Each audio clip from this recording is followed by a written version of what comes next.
the end of the first quarter of the spring game, and then we'll have an auction closing out at 8 o'clock tonight. More on that here as the night goes on. After the game, they have the presentation of the state championship rings. How cool will that be? But first we got the current freshmen, incoming sophomores. And they will scrimmage here. As I mentioned, about 93, 94 degrees, hot, muggy, hazy sunshine here at Monroe Memorial Stadium. And give me a couple minutes here to get everything dialed in. I'm still in baseball mode. There's a look at what's coming up later on tonight, if you can see all that there.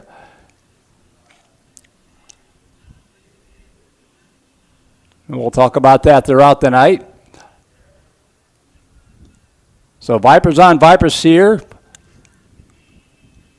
for the freshmen for now. I also mentioned the auction. Let me see if that will show up. Hopefully that QA code, you can scan that thing.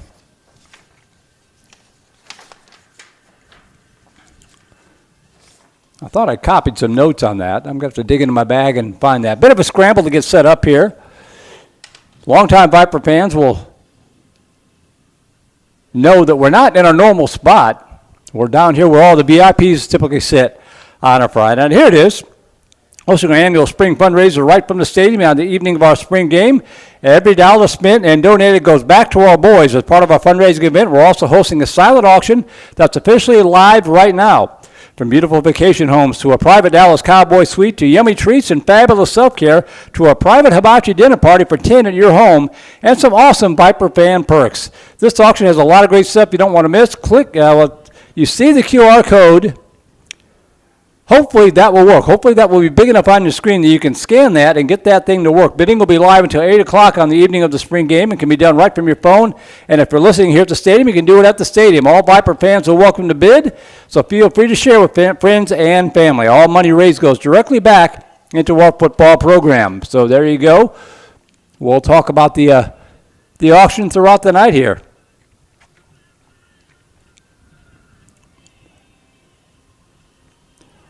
Started to mention the view looks a little bit different. We're on the right side of the press box. They're testing some equipment down in the left side, which is where I'm usually at for the sub-varsity games on Thursday night. The actual broadcast booths are locked up, and they've got chairs and equipment and stuff like that stored in there. It is May after all. So we're making down here, hanging out where all the VIPs typically hang out on a Friday night.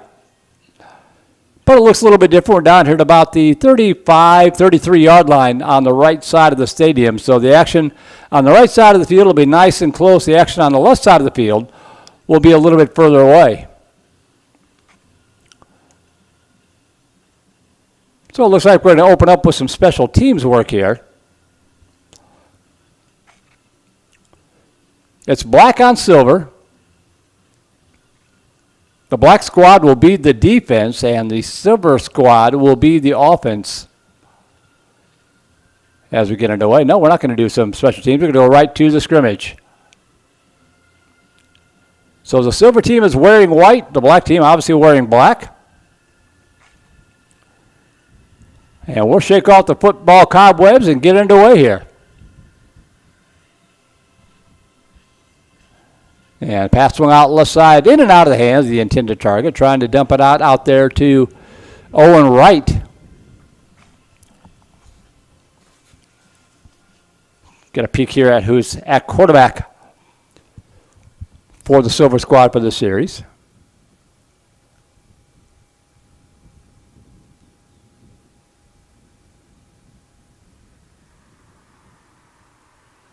Hand off right side, looking for running room, and not much running room there. Good job there by the Viper defense forming. Elijah Cohen, the sophomore running back on the carry, picking up a couple of yards.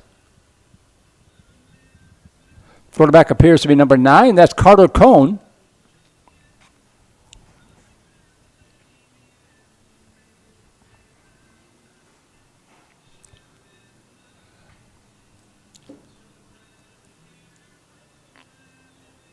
So Cohen in the shotgun with one receiver wide left, 2 to the near side. Dropping back, pressure come from the edge, hit as he throws it, and juggled and dropped. Threw it a little bit high behind. Evan Williamson crossing over the middle. Wouldn't have been good for a lot of yardage, but a nice stand there by the Viper defense, a black team defense.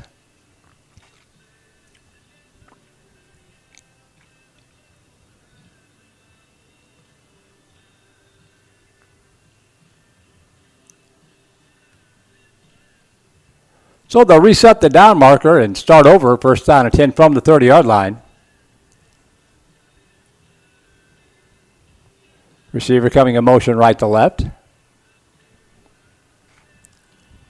Rolling to the right side, and good pitch and catch this time, stacked up at about the 31-yard line. Going to be good for a gain of a yard on the play.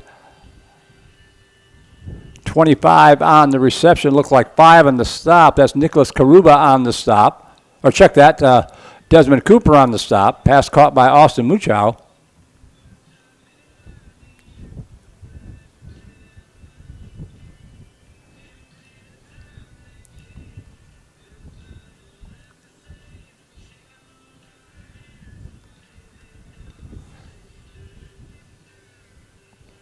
Second down and 8.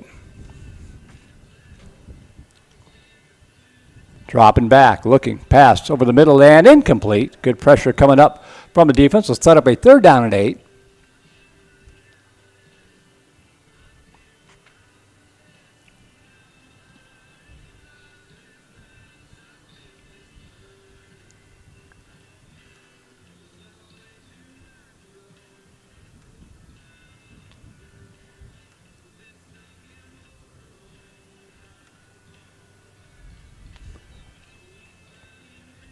Third down and 8 coming up here from the 31-yard line.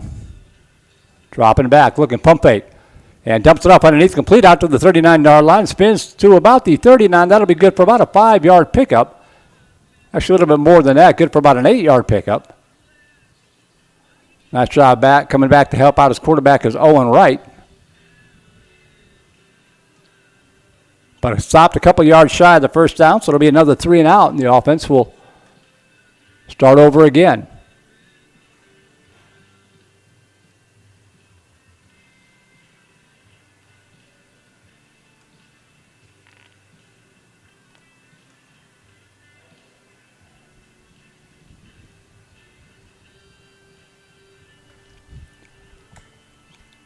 Handoff up the middle. And going to be wrapped up and dropped for a short pickup by Luke Davis on the stop. Gain of a couple yards. Going to be up second down and 9. They actually gave him no yardage on the play, so second down and 10 from the 30. And now a quarterback is Ryan Lambert wearing number 11.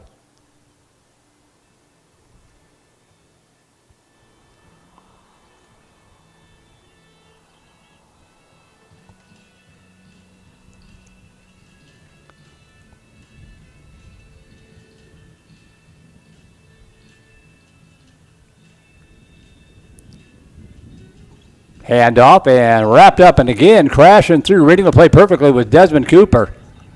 Stacking up Elijah Cohen for no gain in the plays, brings up a third down and long.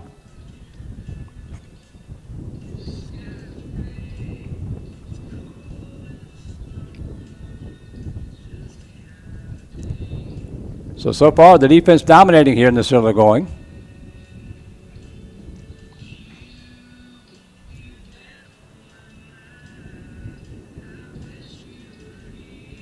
Receiver coming in motion, and the shuttle pass underneath, looking for running around the end, and he is not going to find any. Nice job by the Black defense, stringing that along. 4 or 5 Vipers there to string along Evan Williamson. Tried to make the cutback. There was nothing there, and the defense just bounced him to the outside. Going to be a loss of 2 on the play, so it's up a 3rd and 12 from the 28-yard line.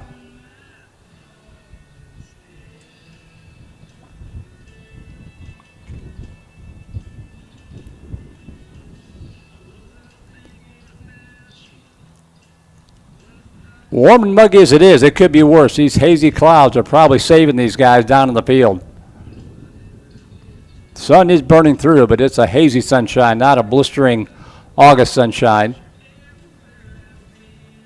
3rd down and 12. Handoff to Williamson on the draw play, and he gets back to the original line of scrimmage, and that is about it. There's another good tackle by Desmond Cooper, the linebacker.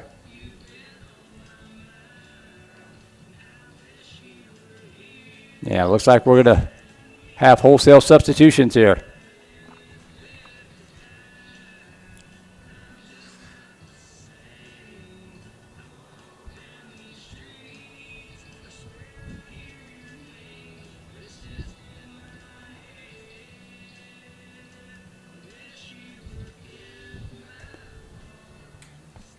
So first set of downs at the 30. Hand off right side and breaking free out across the 35 to the 40. Biggest offensive play of the night. And all the way across midfield down to the black side of the field at the 48-yard line. Good carry by Sarusi. Gain of about 22 yards on the play. Going to bring up a first down and 10 from the black 48-yard line. So the offense gets on track with that play.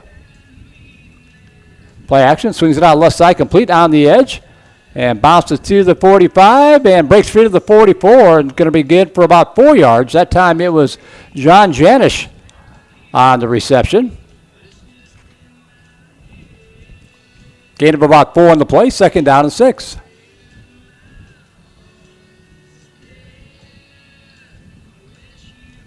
Ryan Lambert back in at quarterback, by the way, for the Silver Squad.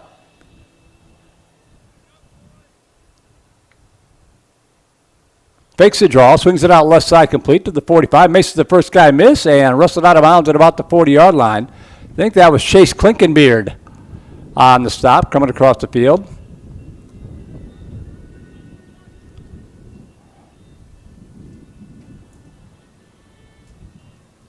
Level up my camera just a little bit. Third down and about 2 for the Silver Squad. Lambert, high snap, draw play up the middle, and lunges down to the 37-yard line. Good second effort to pick up the first down. Sarusi again on the carry to pick up the first down. First down and 10 at the black 37-yard line.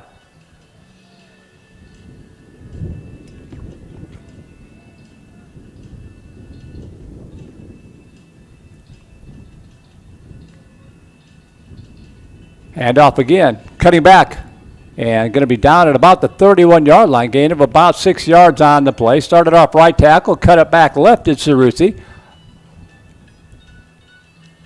Looked like Isaiah Guerrero and Fringe on the stop, and not before a 4-yard pickup. Second down and 4 from the 31-yard line.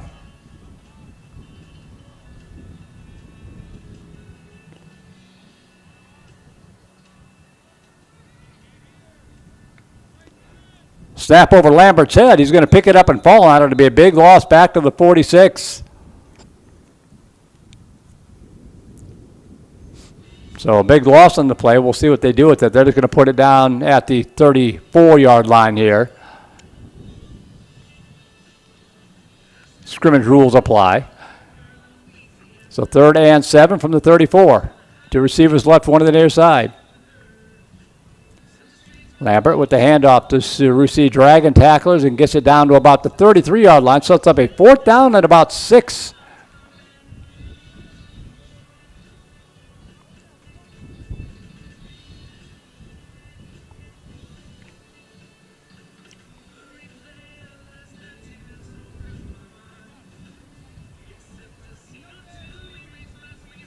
All right, so they're going to call it a day and flip sides. So now the Silver will be going from right to left.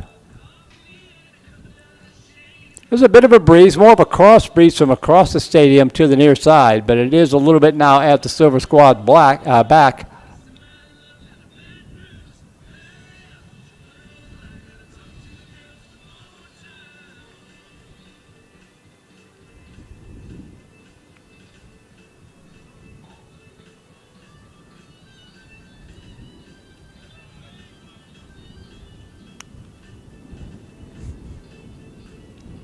Receiver coming in motion right to left. That's Yazid Abdallah. Dropping back, pump fake. New quarterback in, pass to the near side, and off the fingertips of Abdallah. In a quarterback is Carter Cohen again, wearing number 9.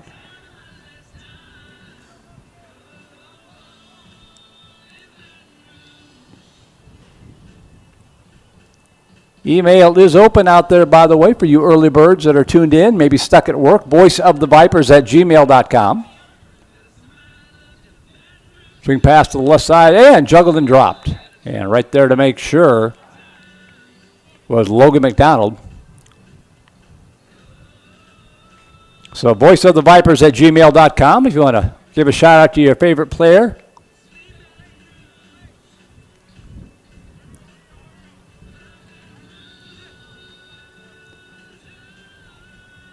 Third down and 10 from the 30-yard line. Play action, looking right, rolling. And now fires the right side. Got a receiver open. Boy, had him off the fingertips. Ethan Schreiner had run a good route, but unable to haul it in. Would have been good for a first down. Instead, it's another stand for the black defense.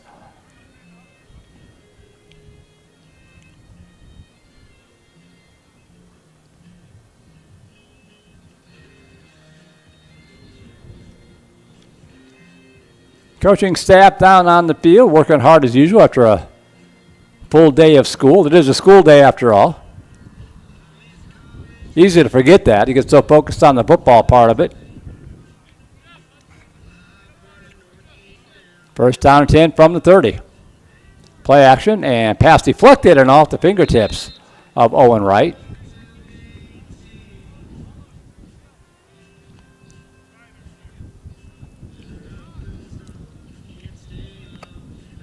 Cohen remains in at quarterback.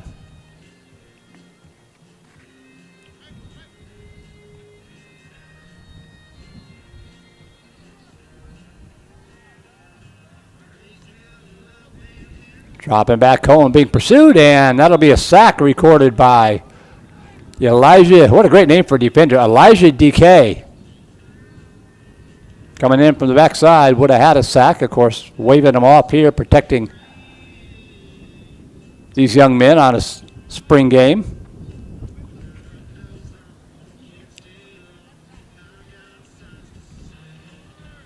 Good crowd on hand. A lot of people huddled under umbrellas to protect with the sunshine down in the lower deck here of the stadium.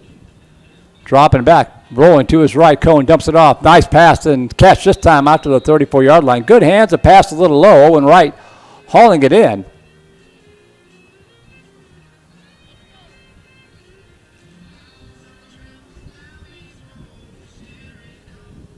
Not enough for the first down, so they'll put it at the 30 and reset.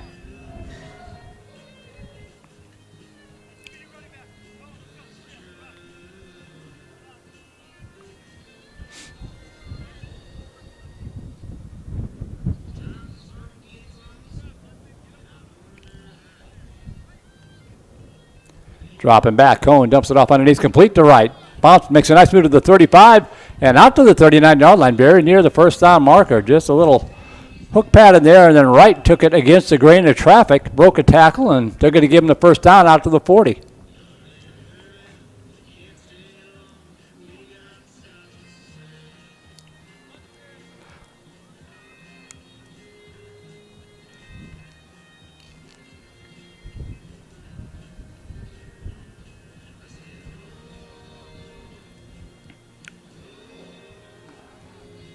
First down 10 at the 40.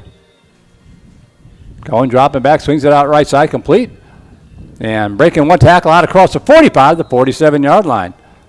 Nice job by Evan Williamson. Coming back to bail out his quarterback, took a point-blank pass and then spun up and picked up about 7 or 8 yards on the play, 2nd and 2 from the 48-yard line. Give a shout out to my mom tuned in from the great state of Illinois, #1 Viper fan in the state of Illinois, getting ready for a yard sale this weekend. Passing the time with a little Viper football on this late spring day. High snap, handoff, right side. That's going to be good for the first down and more across midfield. And up to about the 46-yard line. Hard running there by Elijah Cohen.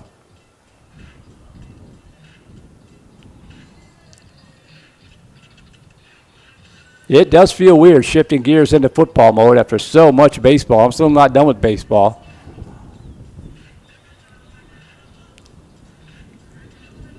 First down and 10 at the 46-yard line. High snap again. Pass over the middle and good pitch and catch this time and up to the 31-yard line. Breaking a tackle and diving down to the 28.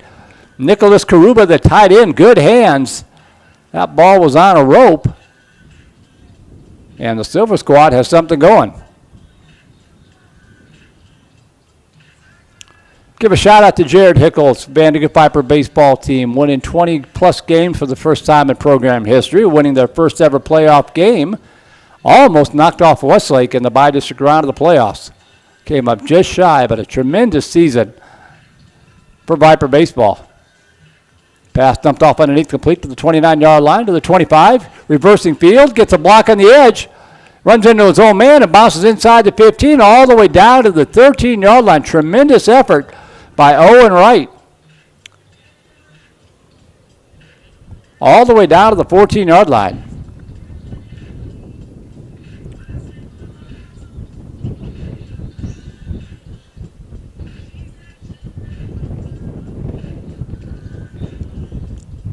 Viper basketball, boys basketball and girls basketball. We broadcast the boys on Vype this year. Would love to get the girls on board next year, but boys basketball making the playoffs for a third straight year. Came up 1 point shy of advancing past the second round. Handoff right side. And flung to the turf at the 13-yard line for a gain of 2. So Coach Jaime Sierra's club making the playoffs. All three teams that we broadcast for, or that I did broadcast for, making the playoffs. And, of course, Viper football last year, the granddaddy of them all, with the state championship.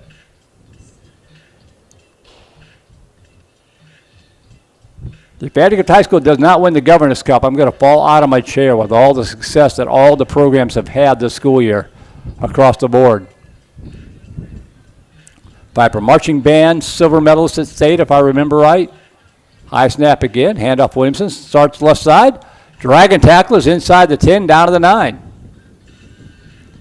Good for about a 4 or 5 yard pickup before Desmond Cooper and Evan Gunther dragging him down. Sets up a key 3rd down and 5 on this drive. The most impressive drive we've seen thus far.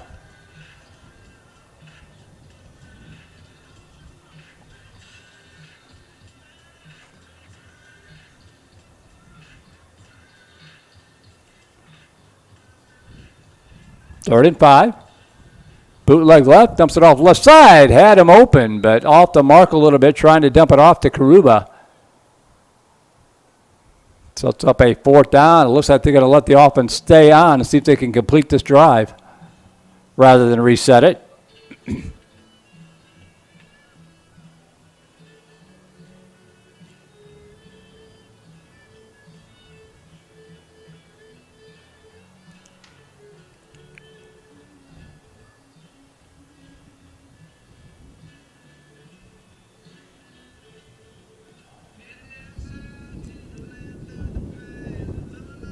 So 4th and 5. Sends the receiver left, looking pass over the middle, caught, right open, touchdown! Carter Cone fires a strike to Nicholas Karuba and the Silver Squad. Reaches the end zone for the first time today. Good looking drive. Black Squad made him work for it.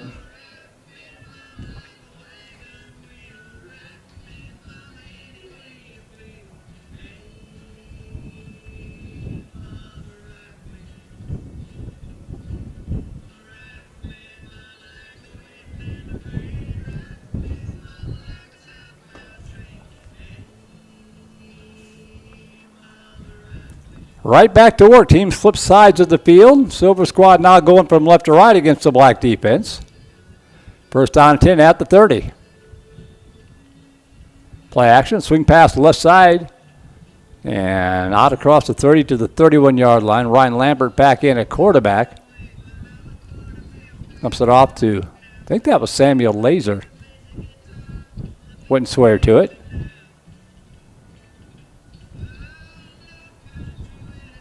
Gain of 2, 2nd and 8. Handoff off right tackle. Nice hole. Cuts it up. Nice move to the 40, the 45. Look out, 50. To the 45, 40. Drug down from behind at the 36-yard line. Good burst of speed from Asarusi. Saving the tackle was Antonio Santa Cruz and Darius McKinney, but a nice pickup for the Silver offense.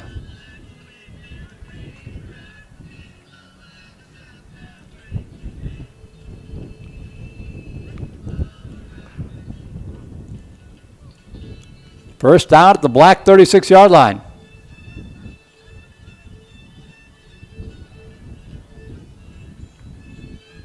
High snap, handoff, left side. Nice stiff arm and breaking a tackle inside the 30 down to the 29-yard line. Al-Sarusi with another nice carry, gain of about 7 on the play, 2nd and 3.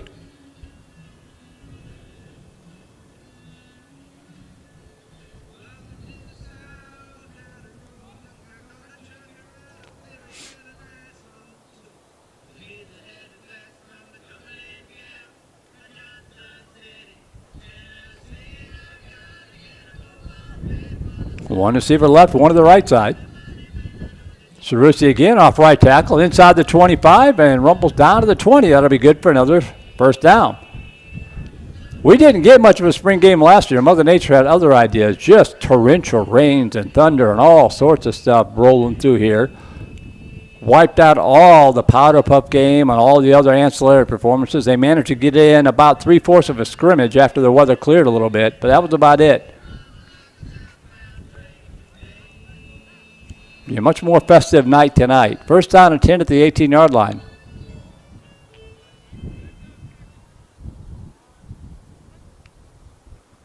Play action, rolling right. Sidearms flings complete to the 15-yard line. Breaking a tackle inside the 10 and going to be wrestled down at about the 8-yard line.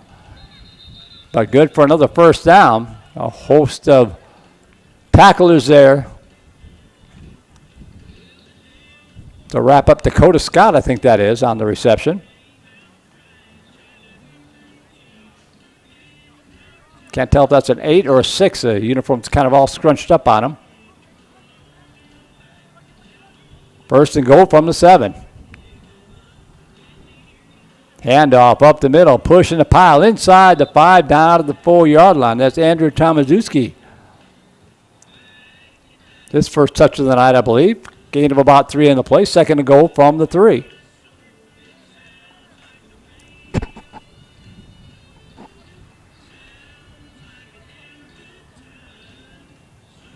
Zed Fitzgerald lined up here on the near side, number 30. Going to be handoff to Tomaszewski again. He's diving toward the goal line, very near, but not quite. Going to be 3rd and goal from the 1.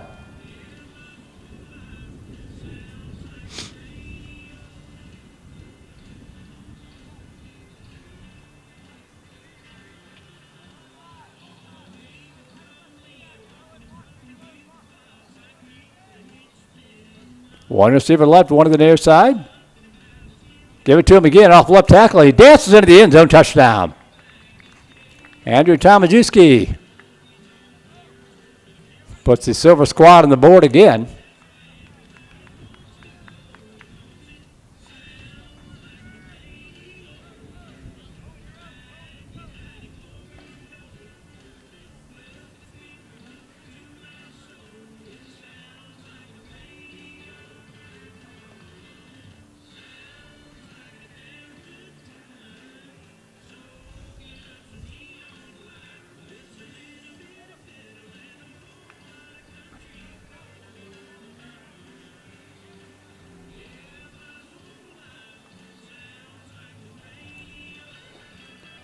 Off the left side of the 35 to the 40 and rumbles out to the 43-yard line, does Elijah Cohen.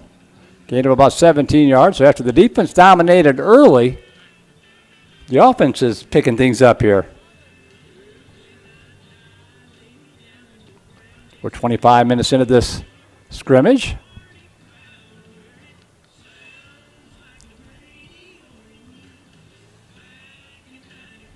Handoff across the 45 and dragging tackles across midfield down to the 48-yard line.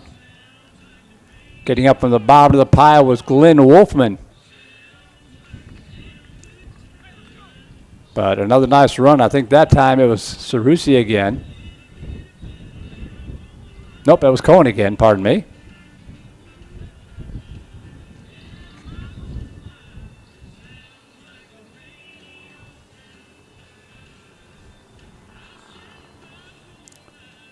And they're going to back it back up to the 30. A lot of times players are on a sequence. They'll run X number of plays and then switch out. So not always tied into the down and distance.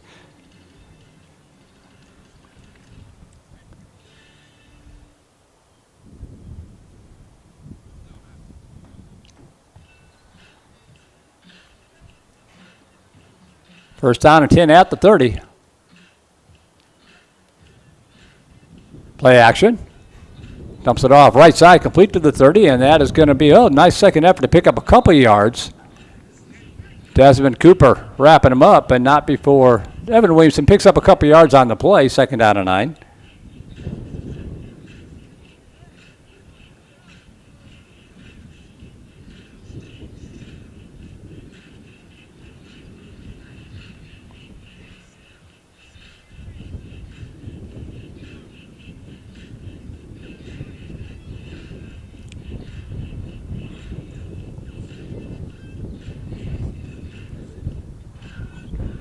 Pass over the right side and overshot Williamson that time, did Carter Cone.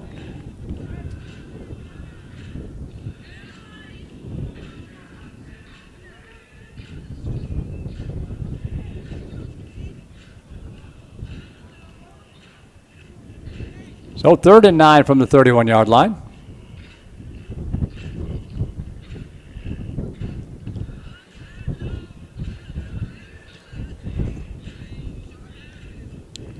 Cohen dropping back, dumps it off underneath, complete high pass, but caught out across the 35 to the 37-yard line, shy of the first down. Owen Wright on the reception. Cooper and Joshua Highland involved on the stop for the Black Squad, and they'll set it back to the 30-yard line with a fresh set of downs.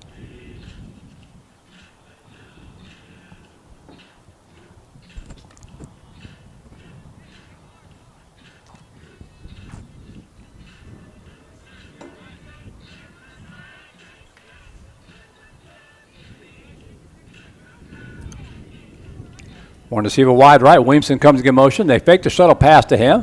Pass over the center of the field and almost picked off the fingertips of Luke Simmons. He'll look more like the wide receiver than Nicholas Caruba, the intended target. Second down and 10 from the 30.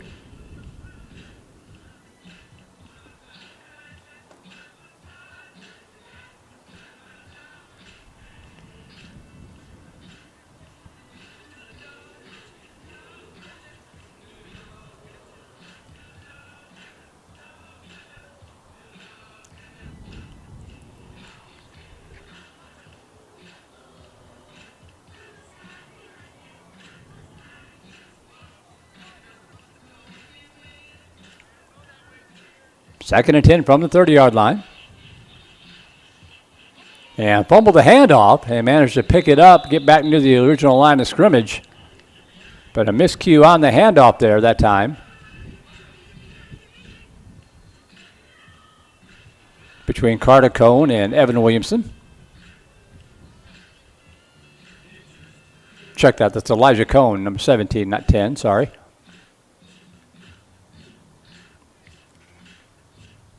No, it is Williamson. I was right the first time. It is 27.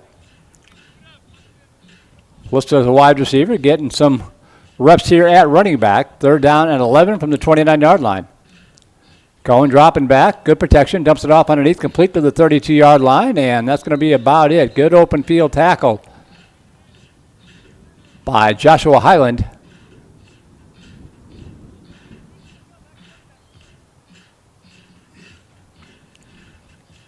That was Luke Davis on the stop, wrapping up Owen Wright.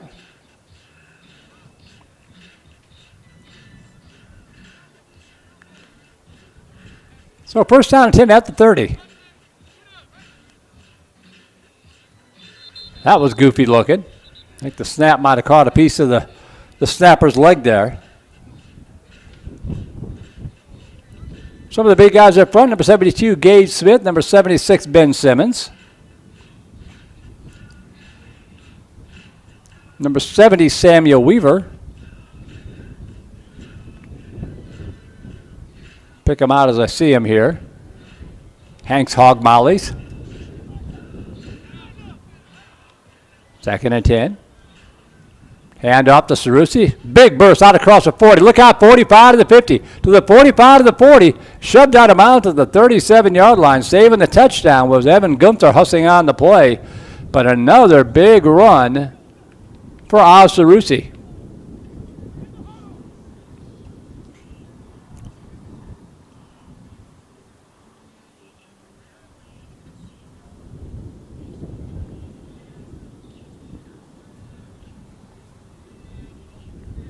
If he stays playing JV this fall, he's going to be a force. He has had some good runs here today.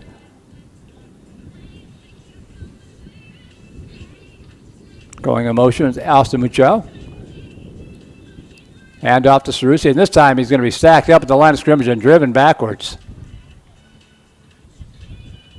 Nice job. Reading the play was Floyd Jones. Lost it 2, 2nd and 12.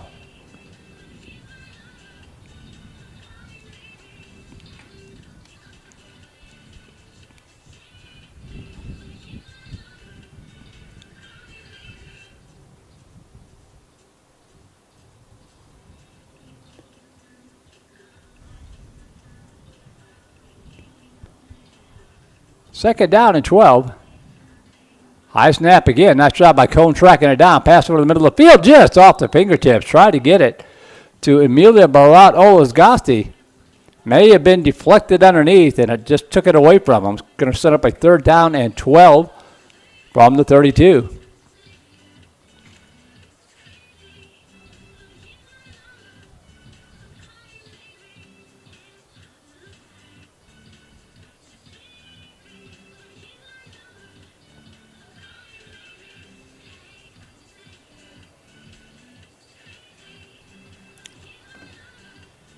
Cone rolling to his right. Dumps it off complete to the 35-yard line, inside the 30 and down to the 27. I think that was Daxton Cleveland, the tight end on the reception, his first catch of the night.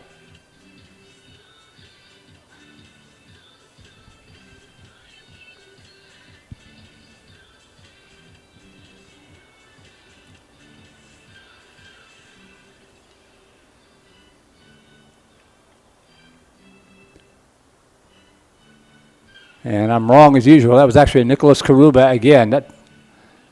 Have to wash through the binoculars here.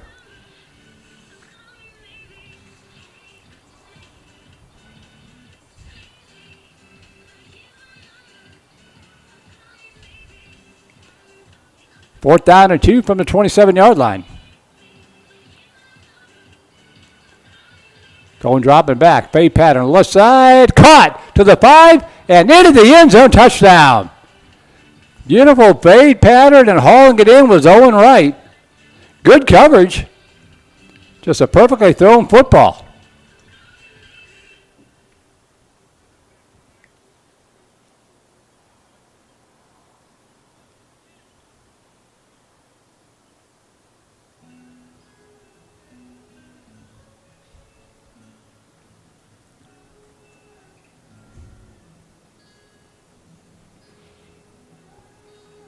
No rest for the weary. The offense comes back out in the field. We'll go the other way.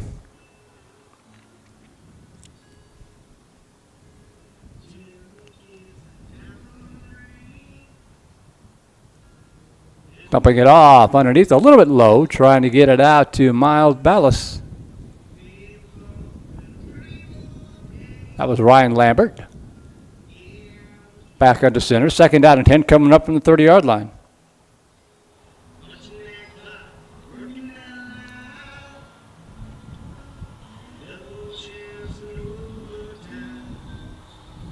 Two receivers left, one to the near side. Lambert with the handoff up the middle.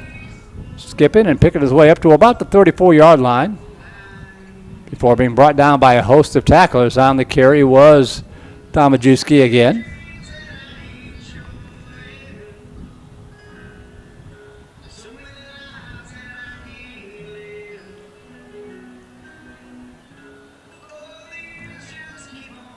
So 3rd down and 5 coming up.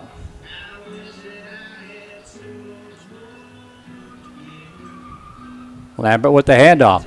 Up the middle, going to have the first down and more across the 40 to the 42-yard line. Needed 5, picked up 7, and that'll be first down silver. Tomaszewski again on the carry to pick up another first down.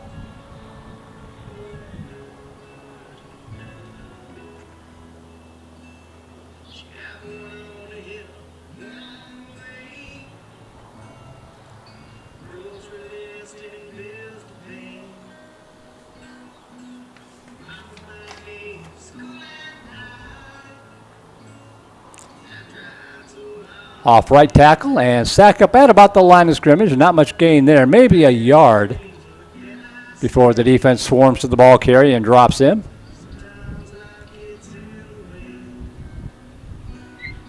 Tobias McGirt on the stop.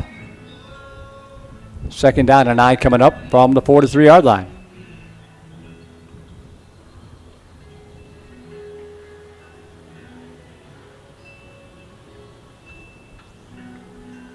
High snap, handoff, Tomaszewski.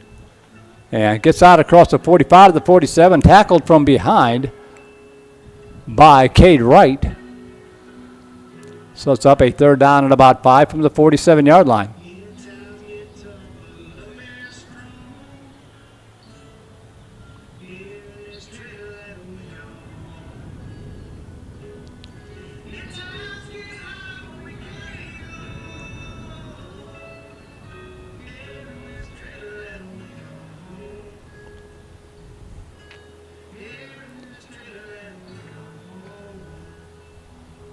Hands it off around the left side and up near midfield. That was Elijah Cohen with the carry.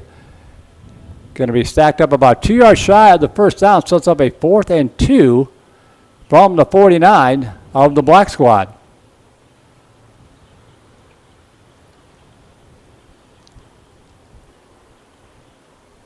Fans still piling in as people get off work. Beautiful Ed W. Monroe Memorial Stadium here on the campus of Vandegrift High School.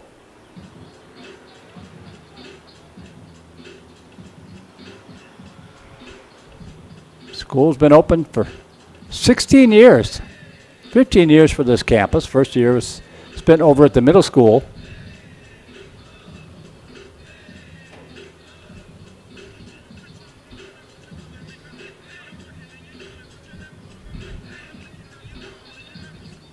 This year will mark our 16th year of varsity football. That is crazy. Hand off right side and lowering the shoulder and pounding it inside the 45 down to the 44-yard line. Hard running again by Cohn.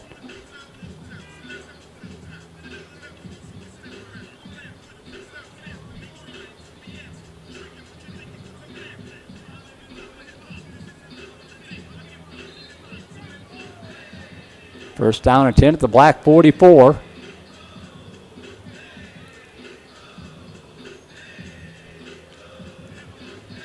Couple of new guys coming in. Number 63 is Gabriel Jordan. 75, Thomas Baker up front.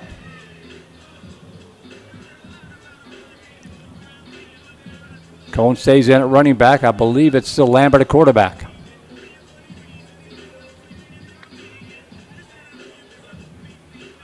And dives to the 41-yard line. Good job there by number 30, that's Justin Marks, got a piece of him before he could get up a full head of steam and held that to about a 2 count. 2nd and 8 from the 41-yard line.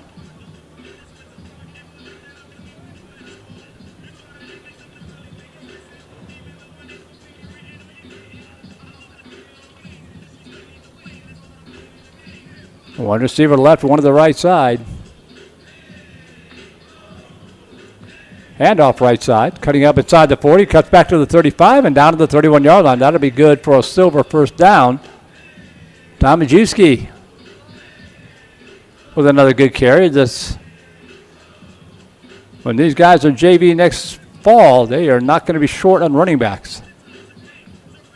Pretty much everybody who's touched the ball tonight has contributed. Cerusi, Cohn, Tomaszewski, Williamson.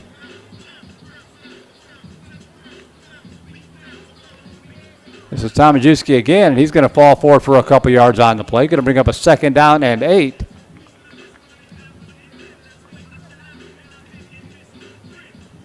Jack Vatsilovic getting up from the bottom of the pile after a gain of 2. 2nd down and 8 from the 28-yard line.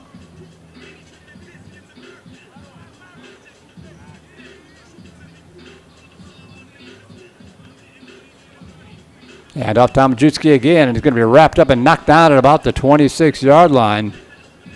Vatsilovic again on the stop, this time with a little bit more authority to it. Going to bring up a 3rd down and 6 from the 26.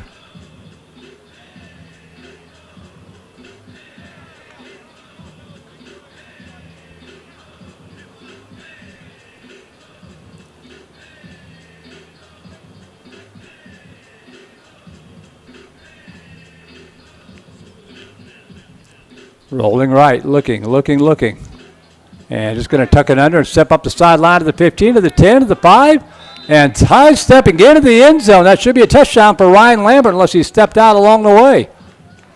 Nice job by Lambert, not forcing the pass. Realized he had some turf on the near sideline, took advantage of it.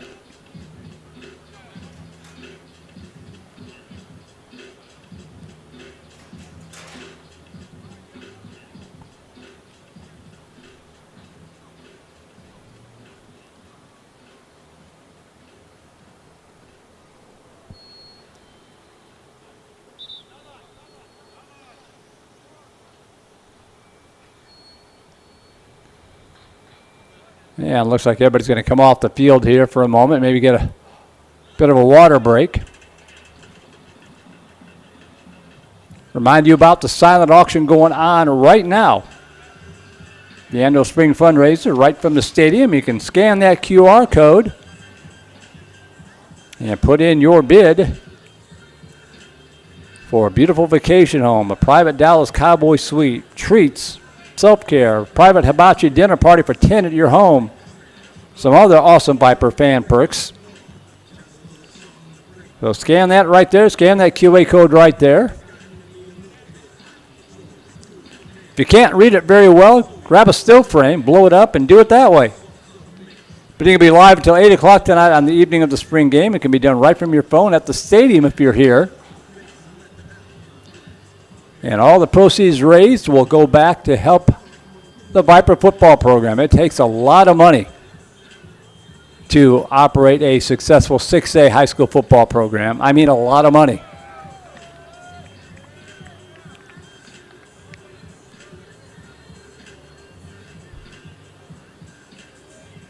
That is part of the reason why the varsity games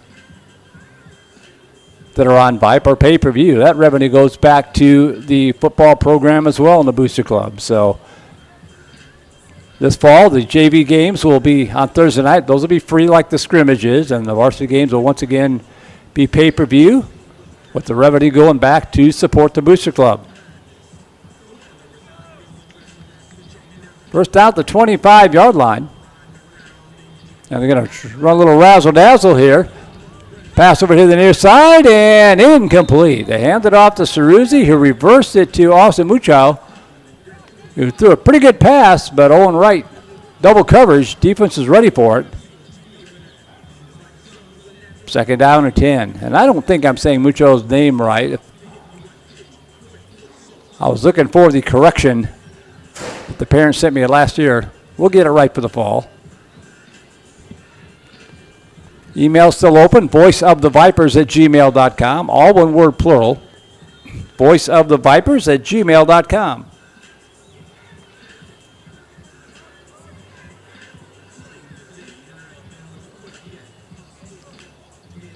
Second and 10 from the 25.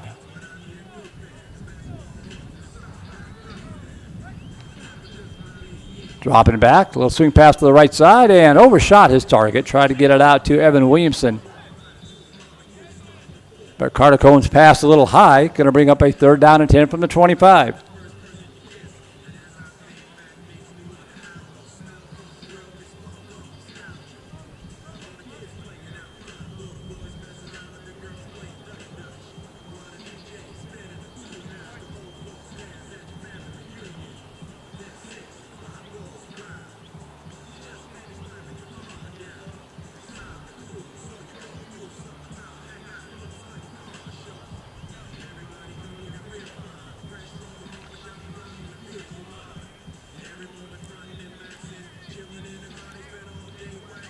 One receiver left, two to the near side.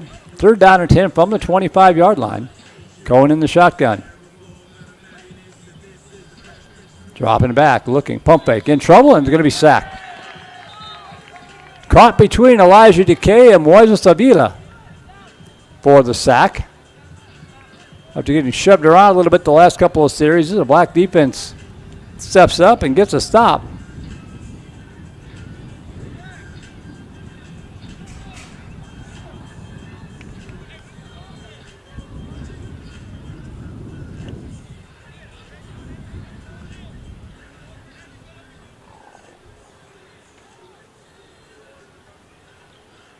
So they mark it back at the 28-yard line with a 4th and 13. Dropping back, dumps it off, complete over to the far sideline to the 30, up the far sideline to the 25, reverses field, and cutting across the middle of the field to the 20, still on his feet all the way down to the 18-yard line. He didn't get there, but it wasn't for a lack of effort from Owen Wright. Made that interesting. Realized that 5 or 6 yards wasn't good enough. He reversed field and gave himself a chance. And it looks like that might be the end of our scrimmage here.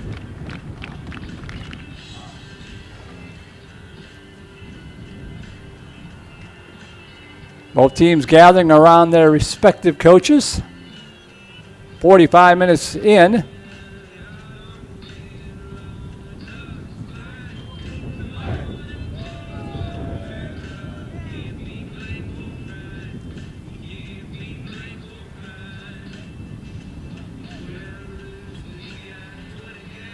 So that's going to be it.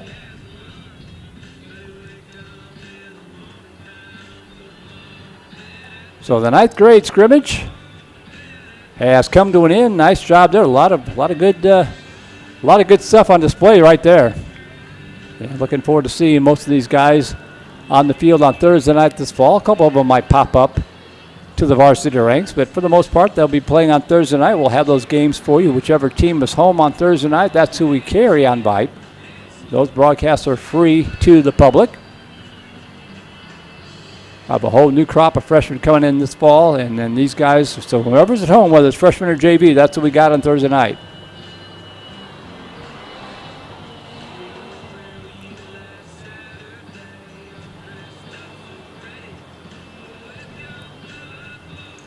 That's going to be it for a little while. Coming up at 4:30, we'll have our Powder Puff game. School just got let out, so I'm sure everybody's getting ready for that. That'll be at 4:30. At 5:25, it'll be the Viper Walk. We won't be able to see that from here. If we run our normal spot, we could. But from this vantage point, I don't think we're going to be able to see the Viper Walk. But that'll get underway at about 5:25. At 5:55, we'll have a cheerleading performance. The spring game will begin at 6:05. At the end of the first quarter, the Legacies will have a performance. The auction closes at 8 o'clock, and after the game, it'll be the state championship ring ceremony. All that coming up later tonight here, right on this very same link. But for now, I'm just going to put the headset down, catch my breath, and we'll be back for the Powder Puff game coming up in about 40 minutes right here on this very same link. The 2025 spring game is underway. The festivities will continue here in just a little bit.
If you or your Vandegrift athlete have suffered an orthopedic injury or have joint pain, let Dr. Matthew Crawford and his team at Austin Orthopedics and Sports Medicine take care of you. Dr. Crawford specializes in diagnosis and treatment of sports-related injuries with an emphasis on injury prevention and conservative treatments. He and his team offer cutting-edge arthroscopic and minimally invasive surgical techniques. Visit them today at austin-orthopedics.com. Let Austin Orthopedics and Sports Medicine keep you at the top of your game.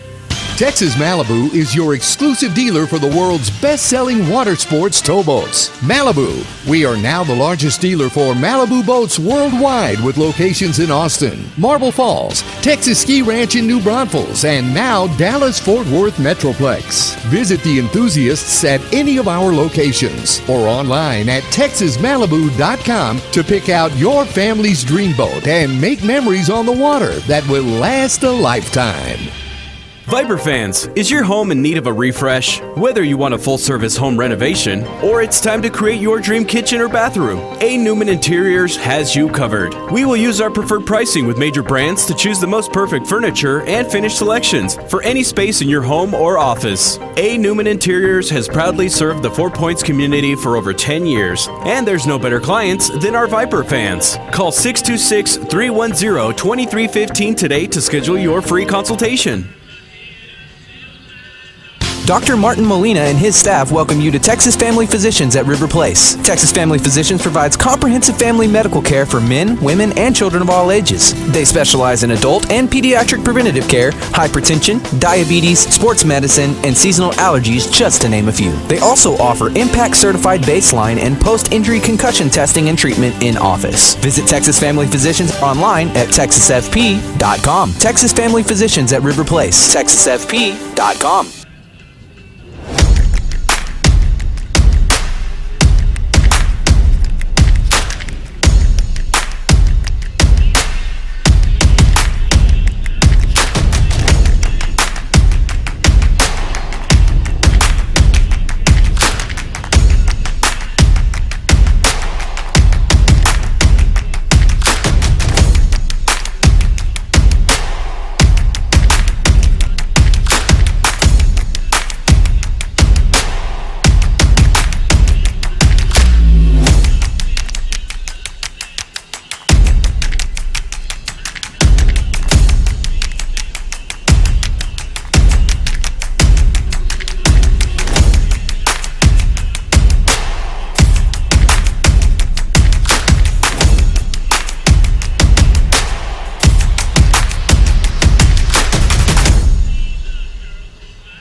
Floor Coverings International in Lakeway makes shopping for your new flooring easy. Floor Coverings International carries a full assortment of flooring to fit the purpose of the room, your lifestyle, and budget. Locally owned by Kevin Temple and family, Floor Coverings International offers free in-home consultation with a design associate. At Floor Coverings International in Lakeway, our goal is making your home flooring project a positive and convenient customer experience. Visit us today in Lakeway or online at lakeway.floorcoveringsinternational.com.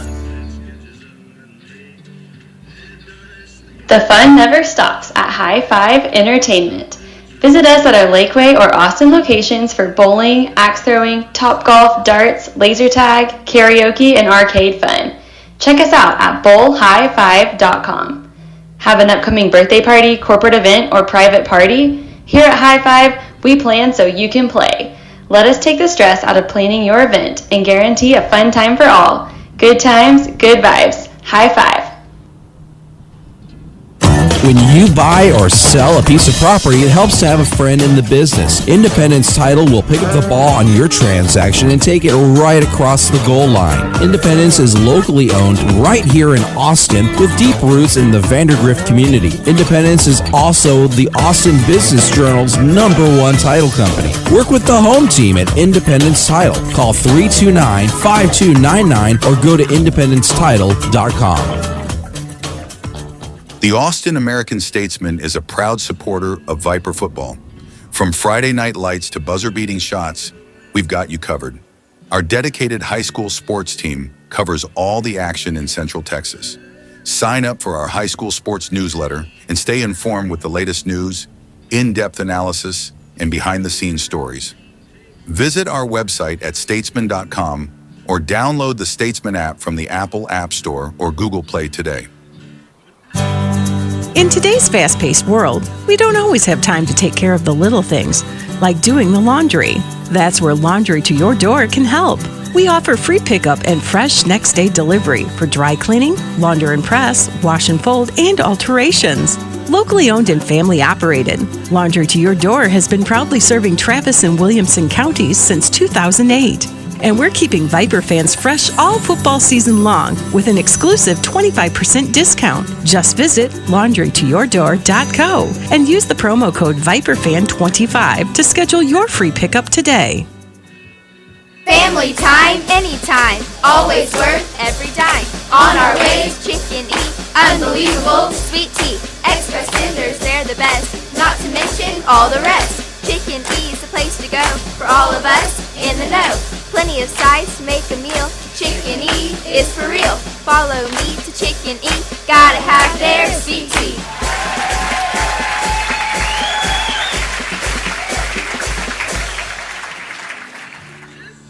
Y'all listen up. Let me tell you something about group meals from Rudy's Barbecue. It's got all you need for all the folks you gotta feed. Smoked meat, sides, and more. There's everything down to the tablecloth, just like the one that you see at the store. At a bridal shower, it's better than flowers. And a long business meeting, it'll pass the hours. It'll feed all the cousins at a family function. It's better than potluck at a church luncheon. Next time you need to feed 10 or more, call and order a Rudy's group meal. Next in line.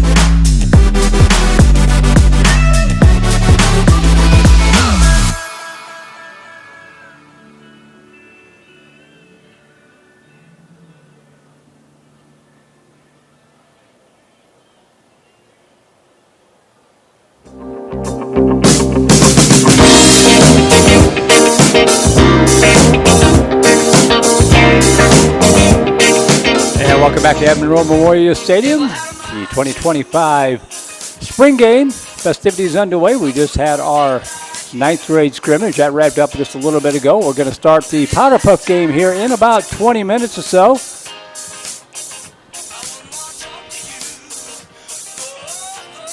You see the combatants walking into the stadium over there. They'll get cranked up here in about 20 minutes or so. I'm going to stand aside and be back to bring that with you. Won't have much play-by-play for that one because I don't have rosters or anything, but you can at least check it out and watch what happens here coming up in about 20 minutes.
Testing, 1, 2, 3. Testing, testing, testing, testing. Testing, testing, testing, testing. Testing, 1, 2, 3. Tori, can you hear me? Testing, 1, 2, 3. Testing, 1, 2, 3. Testing, testing, testing. Tori, can you hear me? Am I loud? Okay. Thank you.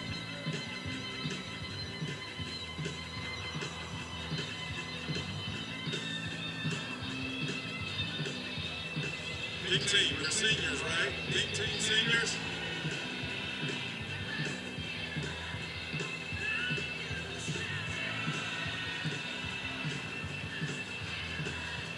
Light blue team, you're the juniors. Thumbs up. All right.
three, testing. 1, 2, 3. Coach Griffin, can you hear me?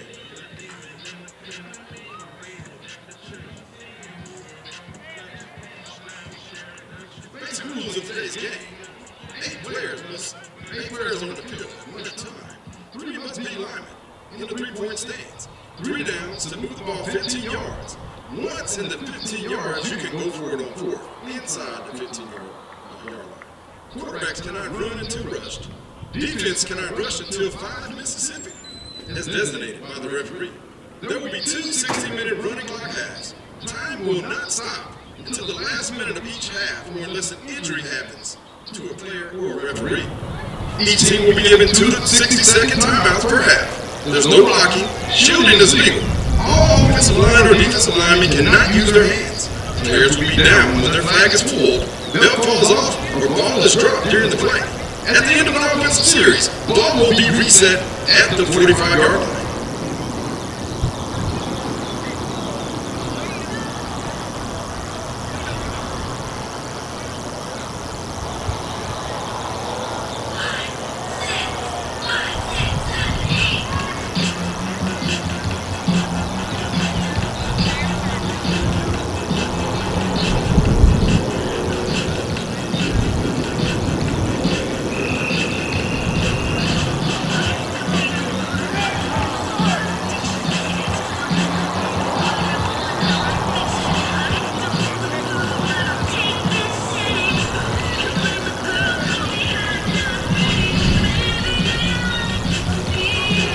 Over all the players on each team.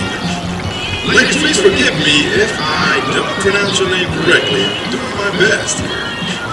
Our seniors, who are in pink: Mira Hamid, Patty Anderson, Heather Hart, Patty Burns, Sina Blow, Molly Bowen, Taylor Bowden, Mally Boswell, Kate Squatter, Kylie Castaneda, Kate Porter, Madeline Conrad, Rita Fitzroy.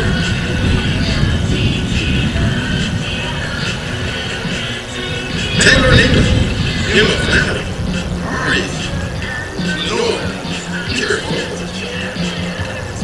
Ridley Gage, Emma Gardner, Eva Warbeck, Reese Hammonds, Candace Hooper,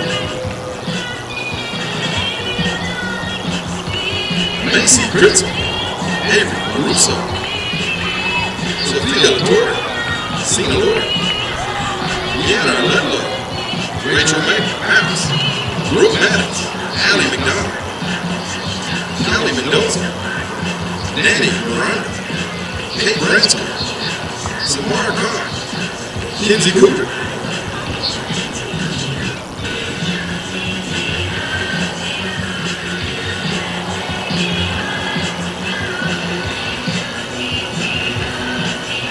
Rachel Chung, Emma Wood, Martin Wineski, Emma Winans, Lena Welch, Jordan Moore, Charlie Moore, Lexi Miller, Lindsay, Henry Traylor, Anna Thompson, Lily Stringer, Tasha Stringer, Tyler Smith, Celine Shaw, Danny Roberts, Abigail O'Brien, Bill Murray, Jen Murray.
Testing 1, 2, 3. Testing 1, 2, 3. Testing 1, 2, 3.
And we welcome you back. Excuse me. We welcome you back to Edw Monroe Memorial Stadium for this spring game 2025. Our powder puff game about ready to get underway between the seniors in the pink, I believe it is, and the juniors in the blue. Merle Bertrand, Vype Live broadcast director, here with you on a warm and muggy Thursday evening.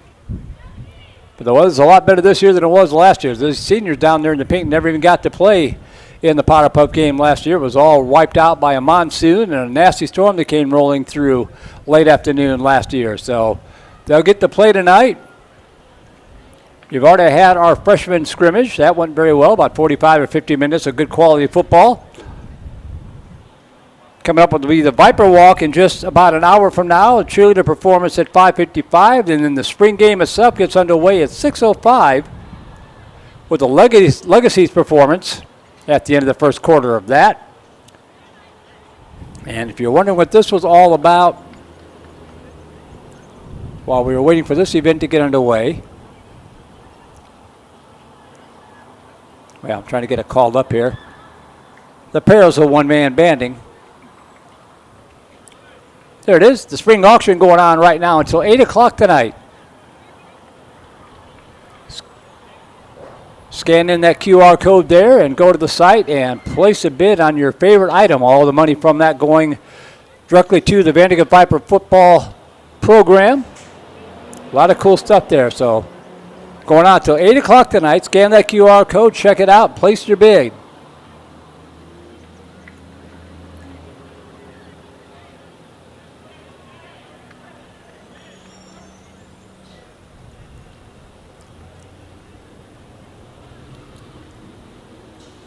Powder puff game about ready to get underway. It's funny because it starts out as fun and games and everybody's goofing around and having a good time, and then the game starts and suddenly things get a little bit more competitive.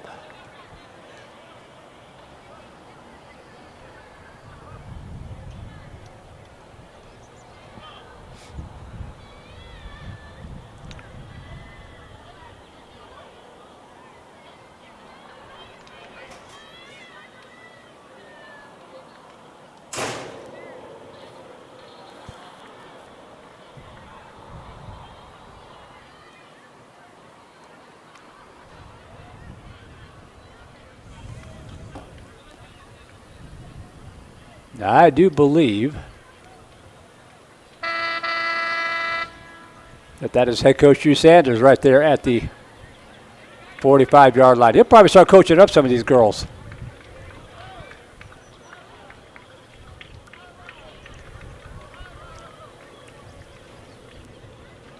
This is fun and games, but for the football team, it's getting ready to play at 6 o'clock tonight. The last chance to get in some 11-man football. A lot of these guys will be playing 7-on-7 over the summer, but that's not quite the same thing. So it'll be Coach Sanders' last chance to get a look at his incoming team. I know, it's like I haven't even thought about any of this stuff. We'll try to defend the state championship. So here we go. I'm just going to be quiet and turn it over to Mr. Moore on the PA as we are underway in the powder puff game.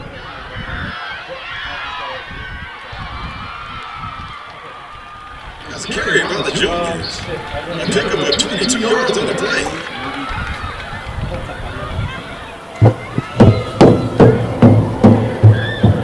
Well, that is a first down.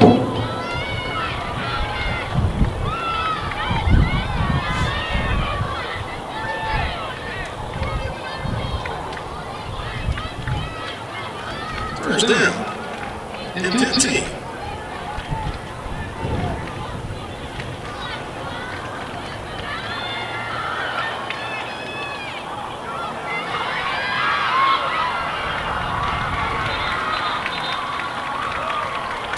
To the running back. Gain of 3 yards on the play to be second down and 13 for the junior team.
and 12.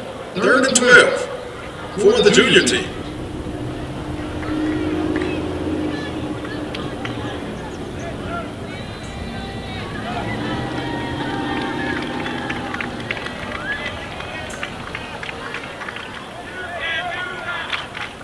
Little penalty on the play. Illegal run by the quarterback. Is that a loss of down or is it 2nd down? All right, still 3rd down. 2nd down.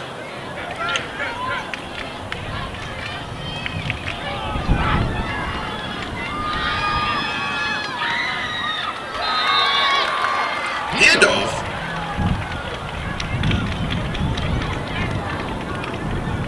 By number 26 to number 26 for the junior team.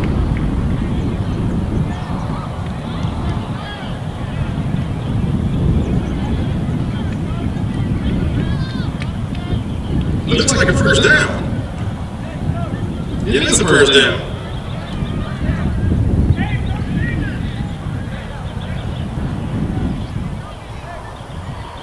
Junior team needs to get to the 15-yard line for another 1st down.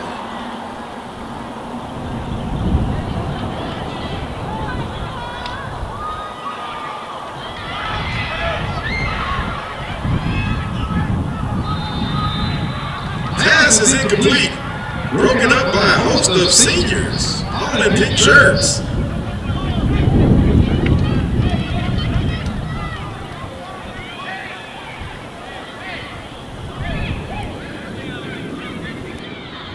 It's 2nd down for the juniors. They need to get to the 15-yard line.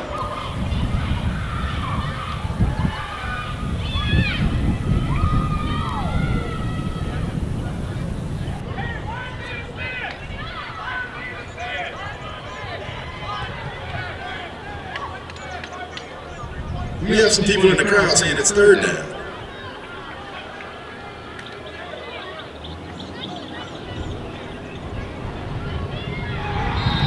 Pass is falls incomplete.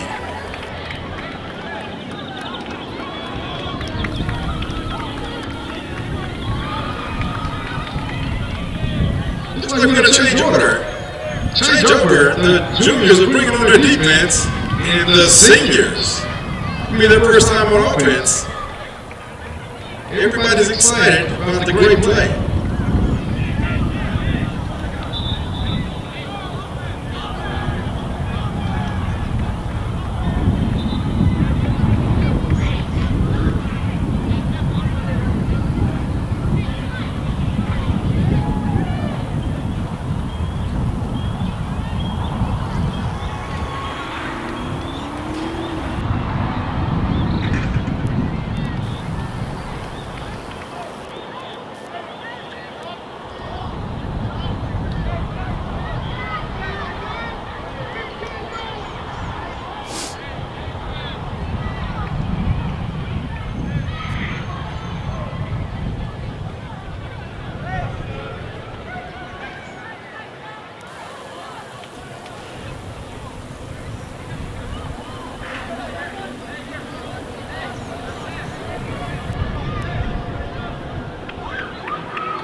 Seniors will start at their 45-yard line. 1st down. 15 yards to go. Taken down behind the line. Loss of 3 yards. It'll be 2nd down and 18 for the seniors.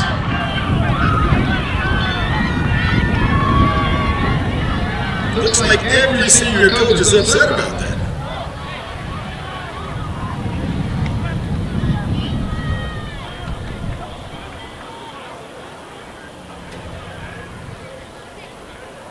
Second down for the senior team. They need to get to the 30-yard line for a 1st down.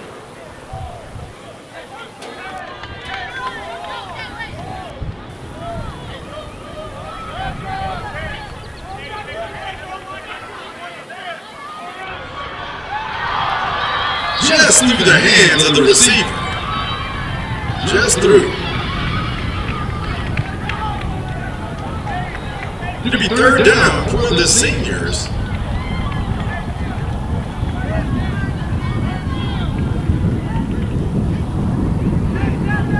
I might just try that same play.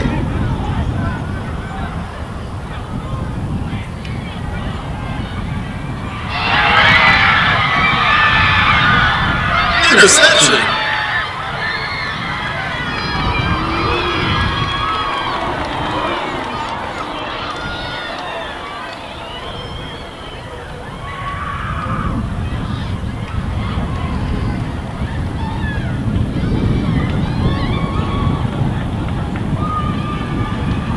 The senior defense heads back onto the field. The junior offense is ready to go.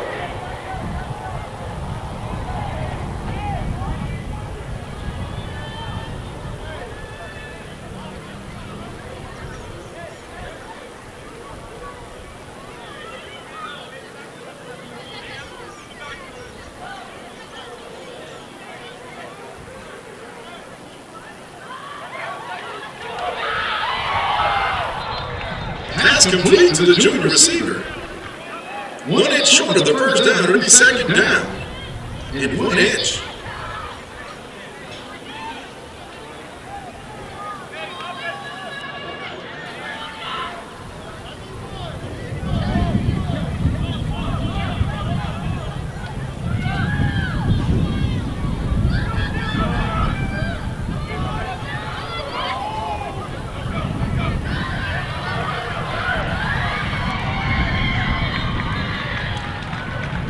Cut back across the field.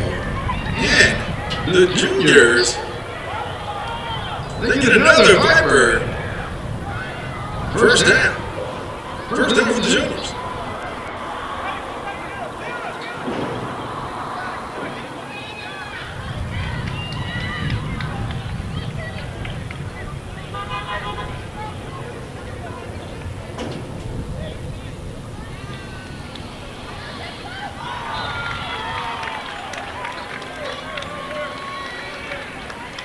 Second down pass falls incomplete. It's third down.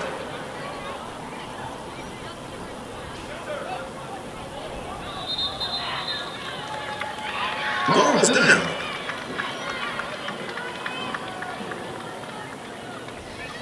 I think it's third down now. It's third down.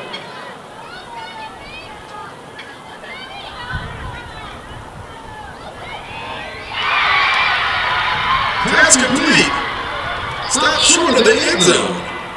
It'll be first and goal for the junior team.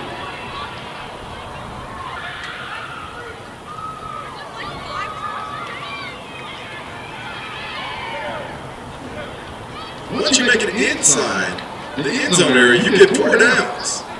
The junior team have 4 downs to score.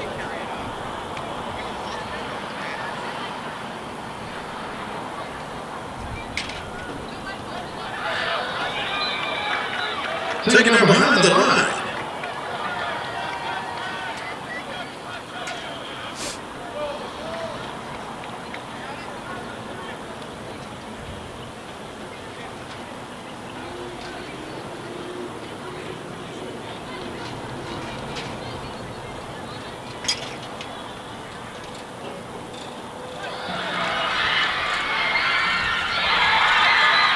That is a touchdown for the juniors.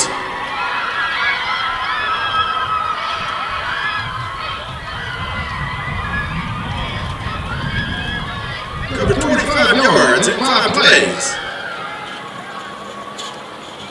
To score first.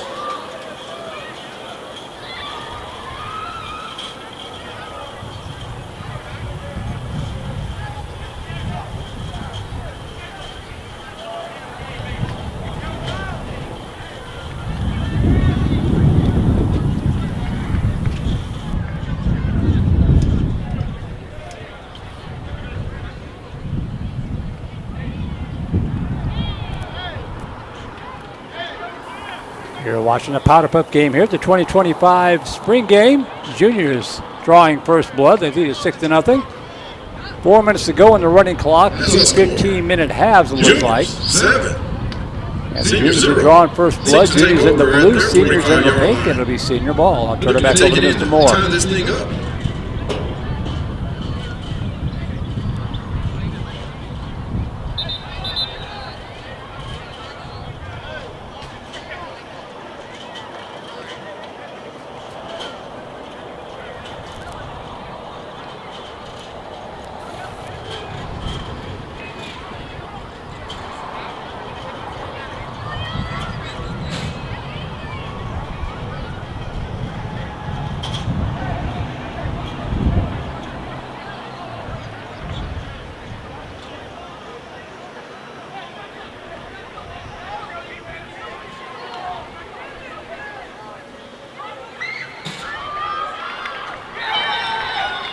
Senior to carry, cut back across midfield. Gets to the 41-yard line. Be second down and 10.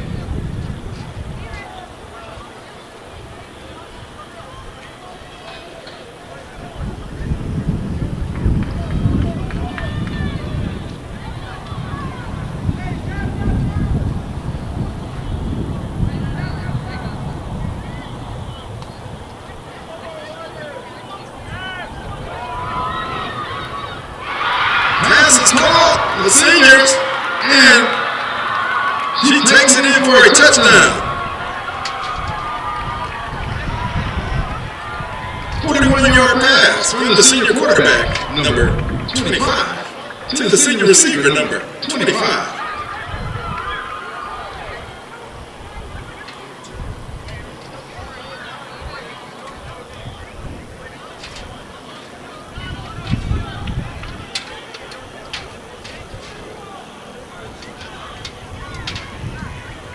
That ties the game at 7.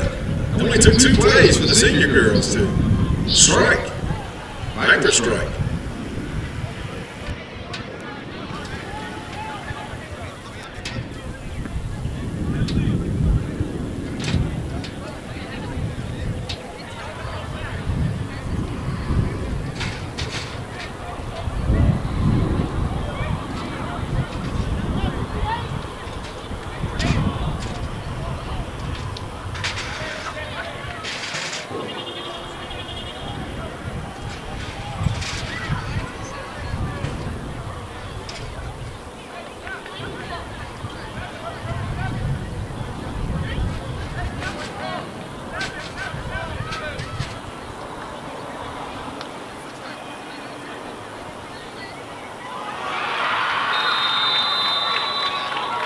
Ball was intercepted. It will be senior ball.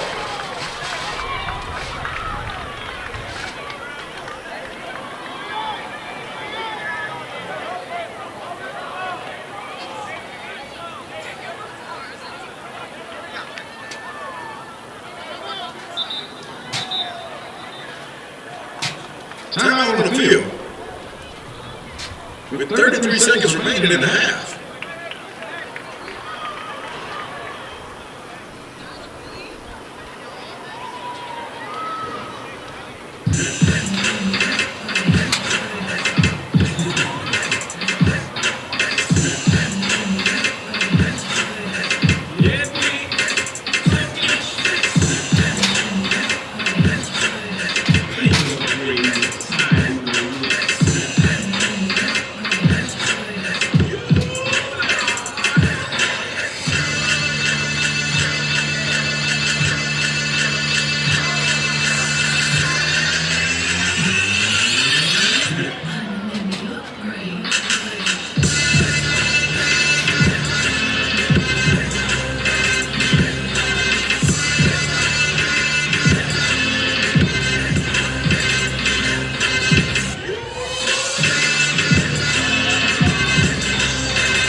Too many players on the field for the seniors.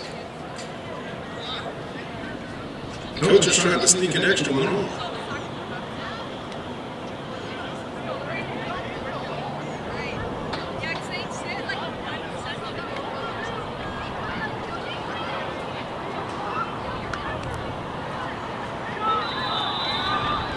Pass is incomplete.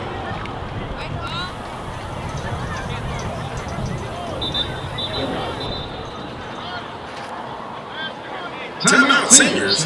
Their last timeout.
Second down for the seniors.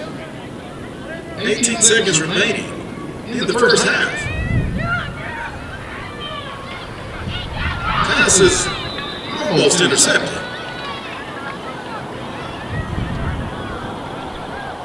I think we'll head into halftime. Score tied 7-7.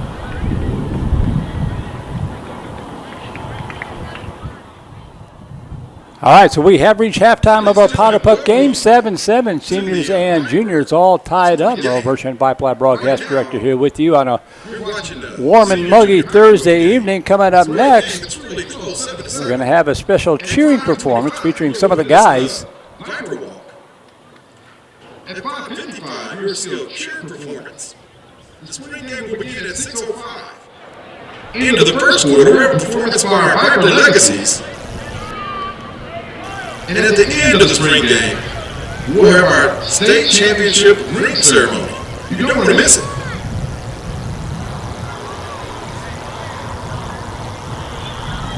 Also, know we're having our annual spring fundraiser right here at the stadium. It's a silent auction. It closes at 8 p.m. tonight, so you have until 8 p.m. to bid on these wonderful prizes.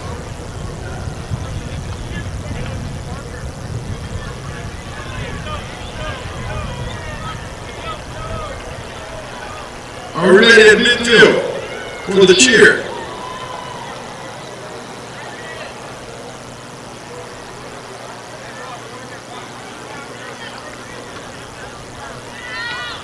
Need someone to give me a.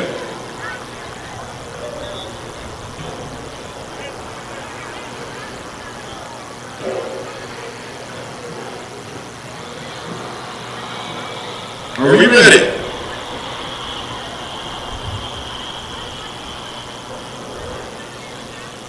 All right. I don't know about you, but I'm scared.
Thank you for that halftime performance. Great job.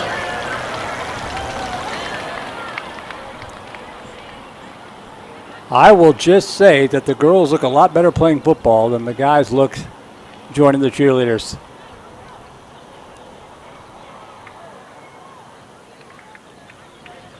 Well done to those folks. We're about ready for the second half of our Powder Puff game here. 7-7 seniors and juniors all tied up.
Seniors see the ball first after halftime. Score 7-7.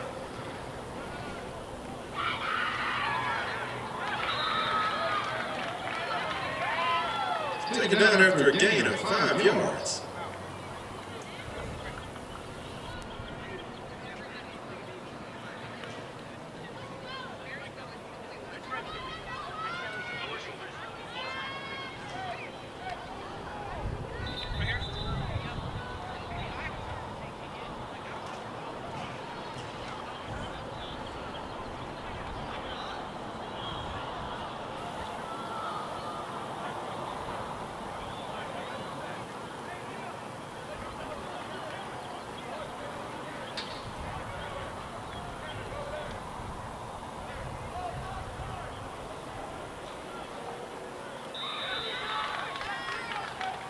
Pass is incomplete. It'll be third down and 9 for the seniors.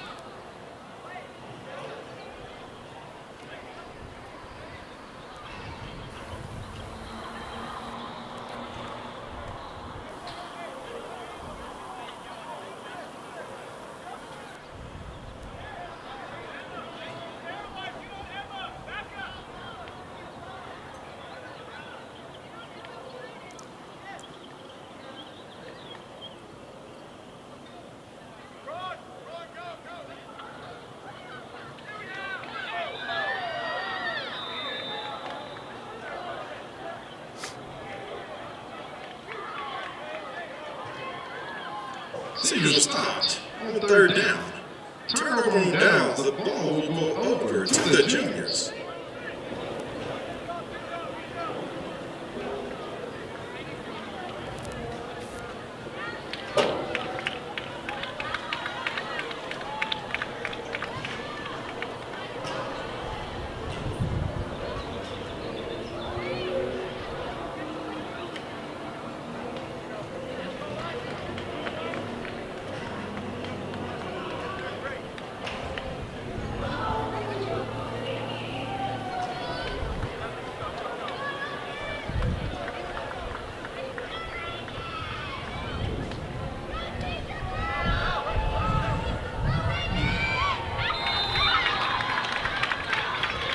The junior runner's taken down after a gain of 1 yard. Second down.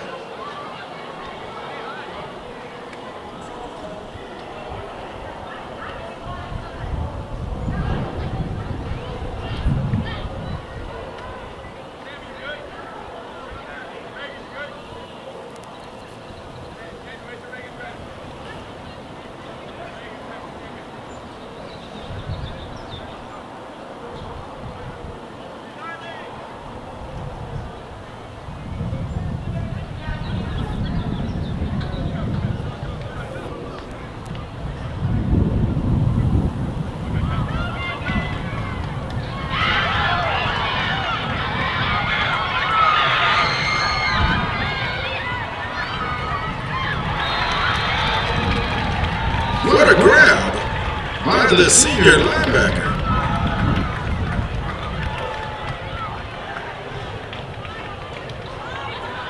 Brings up 3rd down and 4 or 5 for the juniors.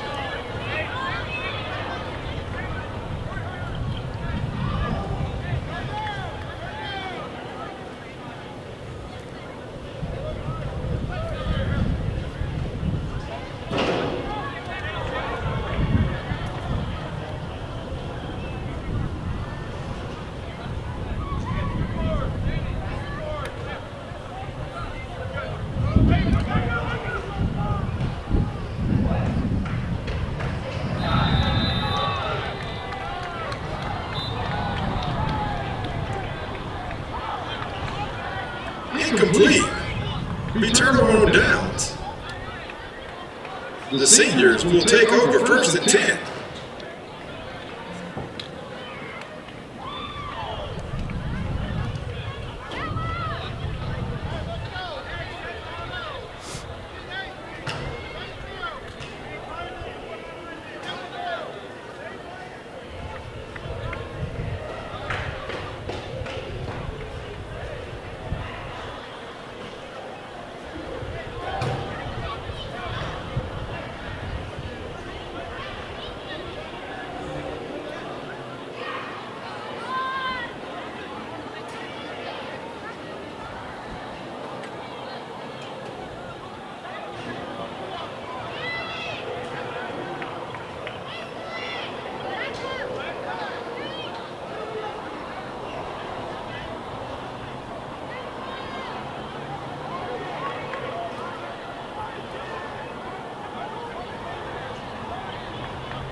Gain of 6 yards on the run.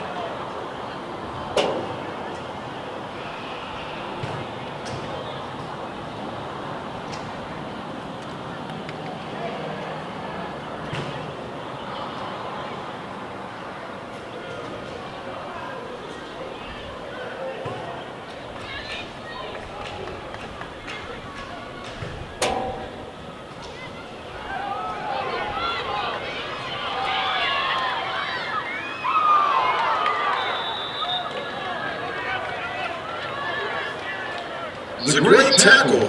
1st down saving tackle.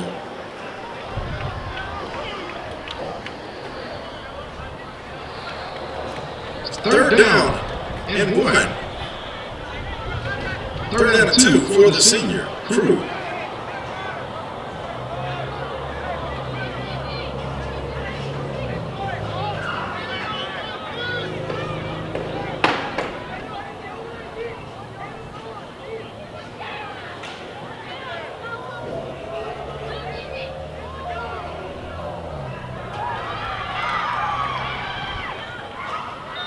Pass incomplete.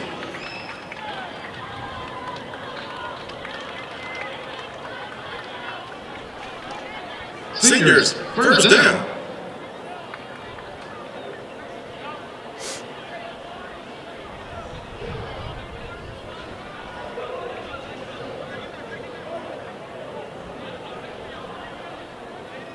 Eight minutes remaining. Score is tied, 7-7. Pass is incomplete.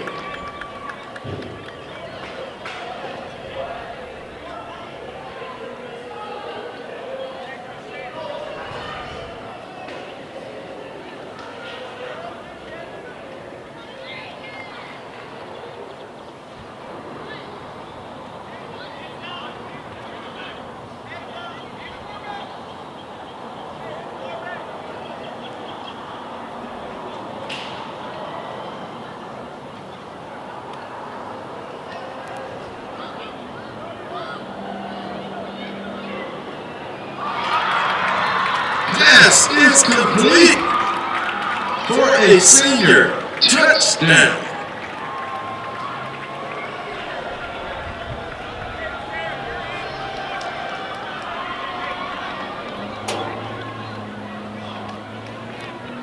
With 7 minutes and 19 seconds remaining, the senior team of 14, juniors 7.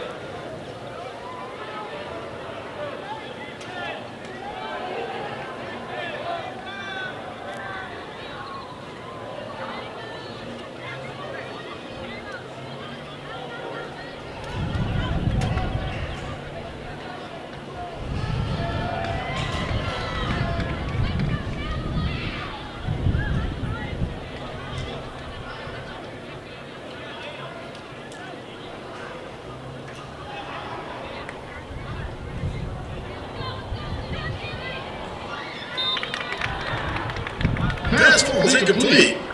Second down for the junior team.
Senior corner comes up. Stops the junior running back short of the 35-yard line.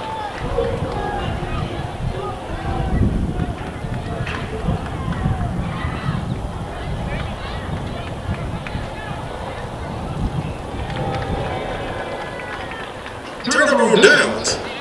Seniors will take over on offense. Juniors coming out, they'll need to make a play. Running short on time. Remember, each team has 2 timeouts.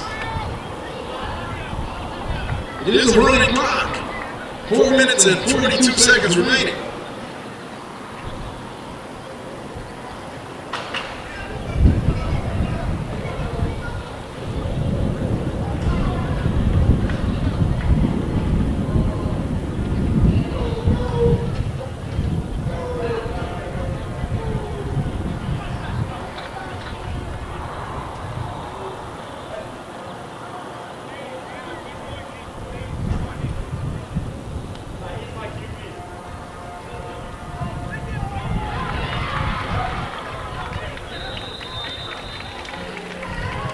Pass is complete.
Pass falls incomplete.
Incomplete pass on the play.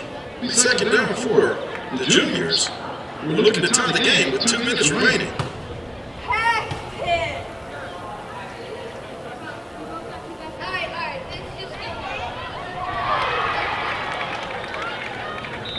Pass is intercepted.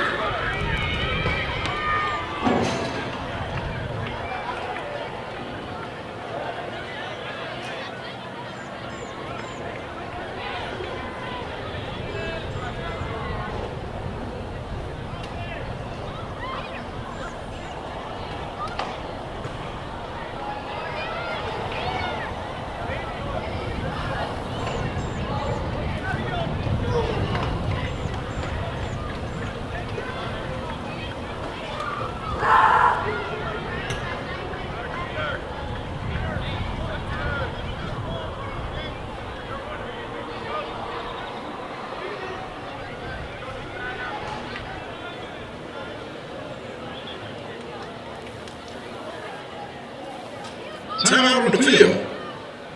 1 minute and 2 seconds remaining. Your seniors are up 14-7.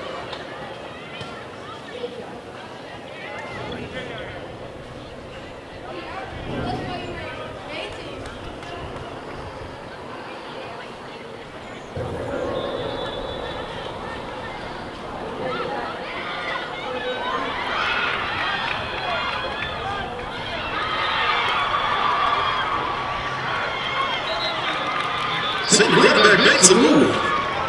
Gets all the way down to the 13-yard line. With 30 seconds remaining. First and 10 for the seniors.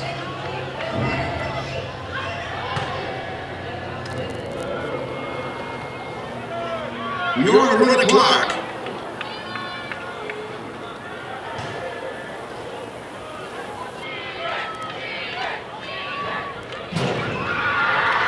That is a touchdown, caught in the end zone at the last second. Makes the score 21-7. The seniors come back, scoring 21 unanswered points. And we see the senior football coaches. All right, so as the buzzer sounds, the seniors score a going-away touchdown, and they're going to win this Powder Puff game by a final score of 21-7. 21 unanswered points for the seniors after the juniors jumped out to a 7-0 lead. And the 2025 Powder Puff game is in the books. We're counting down to the main event, the spring game. Coming up in about 7 minutes. It's supposed to be the Vype walk. I don't believe we're going to be able to see it from here. I'll do what I can. I might be shooting through the press box here. We're not in our normal spot. We are over in the VIP area because of some testing that's going on down in our normal area. But the Vype Walk's supposed to get underway at about 5:25 or so. If I can bring that to you, I will. Otherwise, we'll stand by.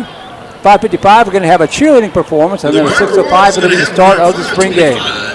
So congratulations to the senior Powder Puff team. They get the win here tonight, 21-7 over the juniors. Cheer performance by Viper cheer team. Spring game will begin at 6:05.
While we're waiting for the Viper walk, you see it there on your screen. The Viper football spring auction is going on right now. You can scan that QR code, hopefully, and get there and place your bid. The annual spring fundraiser right from the stadium here at the evening of our spring game. Every dollar, excuse me, every dollar spent donated goes back to our boys as part of a fundraising event. They're hosting the silent auction that's officially live right now. From beautiful vacation homes to a private Dallas Cowboy suite to yummy treats and fabulous self-care to a private hibachi dinner party for 10 at your home and some awesome Viper fan perks. This auction has a lot of great stuff that you don't want to miss. So click on that, scan that QR code. Bidding will be live until 8 o'clock on the evening of the spring game. It can be done right from your phone. If you're at the stadium, you can do it as well. All Viper fans are welcome to bid, so feel free to share this with friends and family. Please remember to strike at these fabulous auction items because all money raised goes directly back into our football program. So we'll keep that up there for a little bit so you have a chance to scan that code and hopefully place your bid and come up with something cool. Merle Bertrand here, Vype Live Broadcast Director. We are awaiting the Viper walk. I see the fans gathering down the sidewalk. I think we might be able to see a little piece of it shooting through the press box windows here.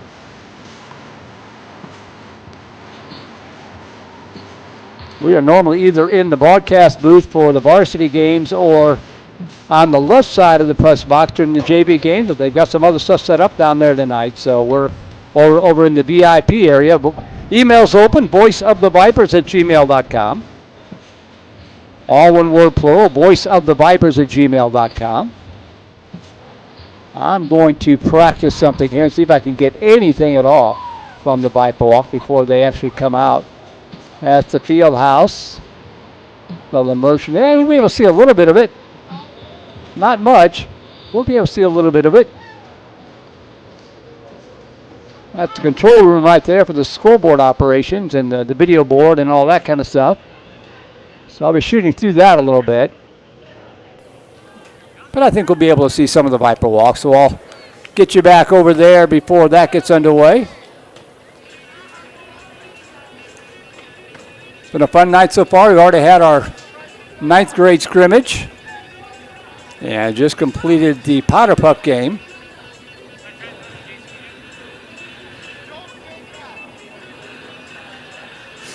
How the spring game will work, by the way, a 12-minute running clock, 4 quarters, 12-minute running clock. They'll do a kickoff and a punt will happen before the start of the game and the start of the second half. All possessions will start at the 30-yard line, so no live returns of punts or kickoffs. Have a 5-minute halftime. The scoring is a little bit different. The offensive side is normal. 6 points for a touchdown, 1 point for an extra point, 2 points for the 2-point conversion, 3 points for a field goal. Nothing new or unusual there, but how it works, it's offense against defense. They haven't split the teams in half. It's offense against defense. So if the defense scores points this way, if the defense comes up with a touchdown, like a fumble recovery, a scoop and score, a pick six, they get 7. If they get a stop in the red zone on a missed field goal or a turnover, they get another 7 points. If they hold the offense to a field goal in the red zone, they get 4 points. If they come up with a turnover, they get 3. If it's a 3 and out, they get 3. If they get a defensive stop, they get a point, and a failed extra point attempt, they get a point. So that's how the defense will score points here in the spring game. And I'll go over that again as the game gets underway and kind of talk you through it a little bit.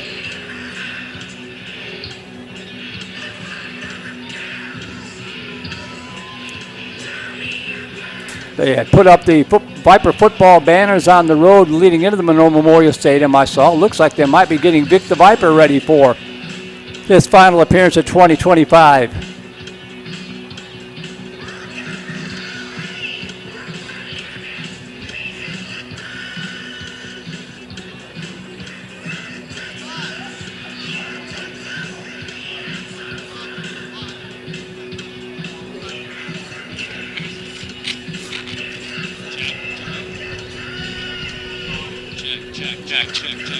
Check. Working? 05? Jason Gonzalez, can you hear me?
Check. Let's do this thing again.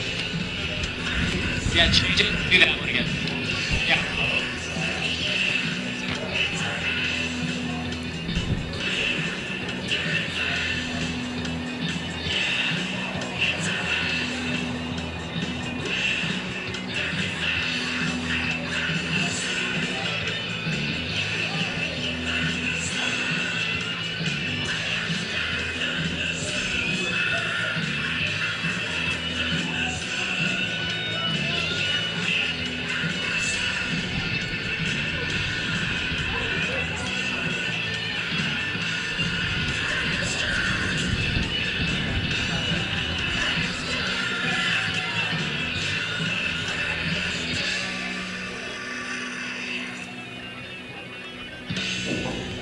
Check. I feel this one.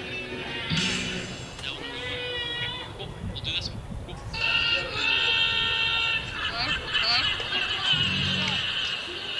Hello?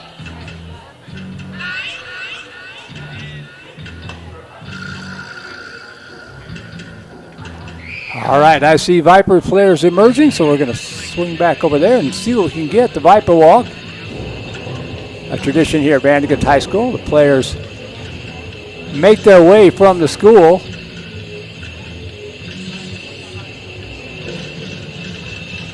into the field house.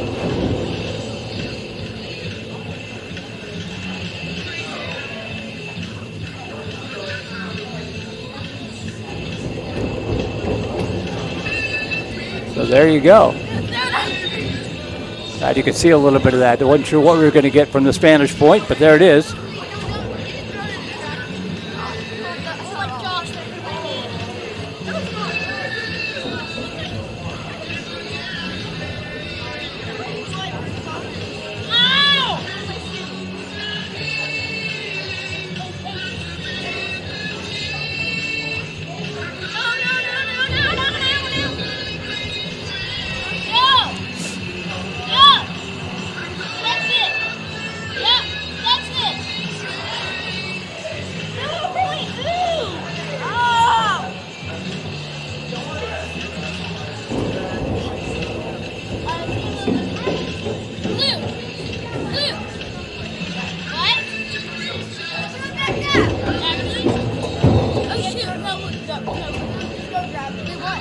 Apparently some kids have found the quad mic out there. I know.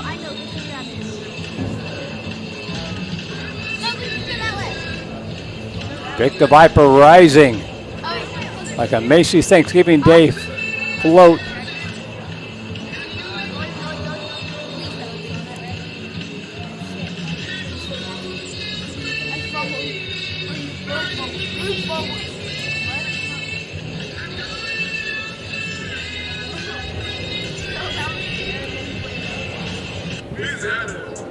Vipers ready to take the field for the first time as the defending state champions.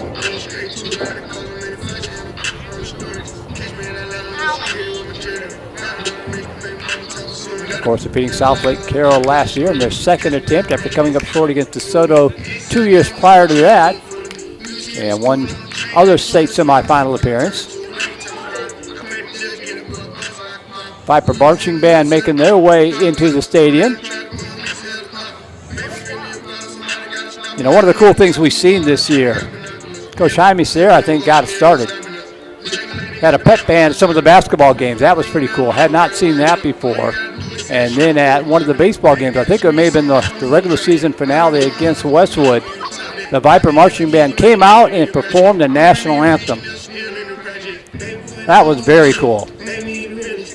So great to see. I mean, when you got a state contending marching band, you may as well take advantage of them as much as you can. And they have learned to do that. The other programs have learned to do that. It's awesome to see.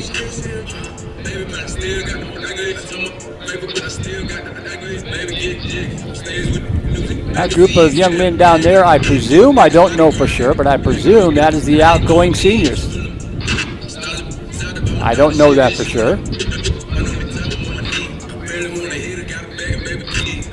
This game consisting of players that are current for the next couple of weeks, current ninth graders through juniors. They'll be incoming sophomores through seniors next year.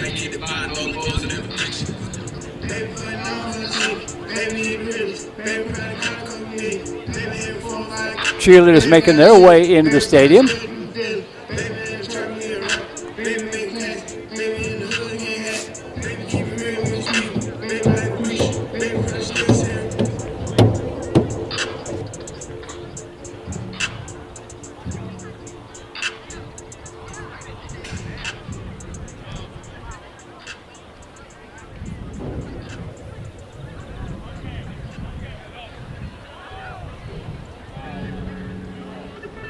Crowd filing in, still a little bit early, 5:30 on a Thursday night, so a lot of people still at work. Hopefully you're out there at least enjoying it vicariously here on the broadcast. I'm Earl Bertrand, Vype Live Broadcast Director, Voice of the Vipers.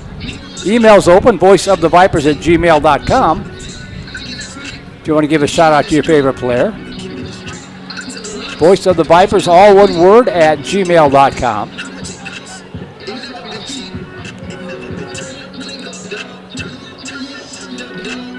Kicking off another big weekend. We got Vype crews spread across Texas, bringing you high school baseball and softball playoffs on the NFHS network. Number of local teams still alive in the playoffs. Baseball teams in the regional semifinals. Anderson's in action, Liberty Hill, Dripping Springs, and Butte Johnson, all regular Vype broadcast teams. They're all still alive. So we'll have those series coming up tonight. We've also got Dripping Springs and Cedar Ridge softball. And we've got Liberty Hill softball against Rouse as well. Just some of the local series that Vype is broadcasting this weekend on the NFHS network. Along with games in Houston, Dallas, and San Antonio. So a big night coming up, big weekend coming up.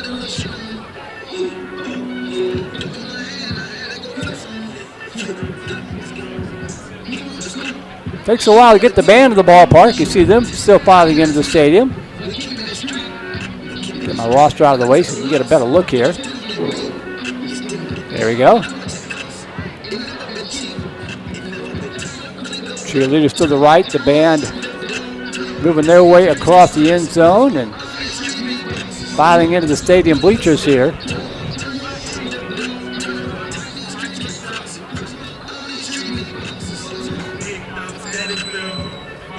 Some of the guys loosening up on the field. Number 12, Miles Teodecki.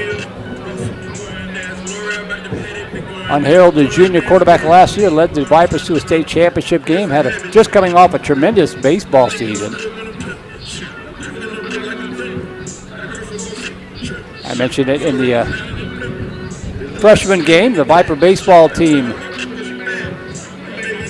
cracking the 20-win mark for the first time in program history, winning their first ever playoff game, coming up just short against Westlake in the first round, dropped the best of 3 in game 3. But Teodecki, a big part of that, outfielder and designated hitter. Thomas Foote, part of the baseball team. A couple of other outgoing football players, graduating seniors, part of that baseball team.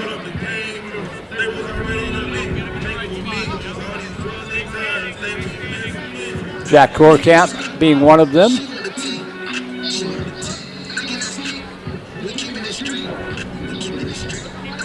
And I'm drawing a blank now on who the third one was. That's embarrassing.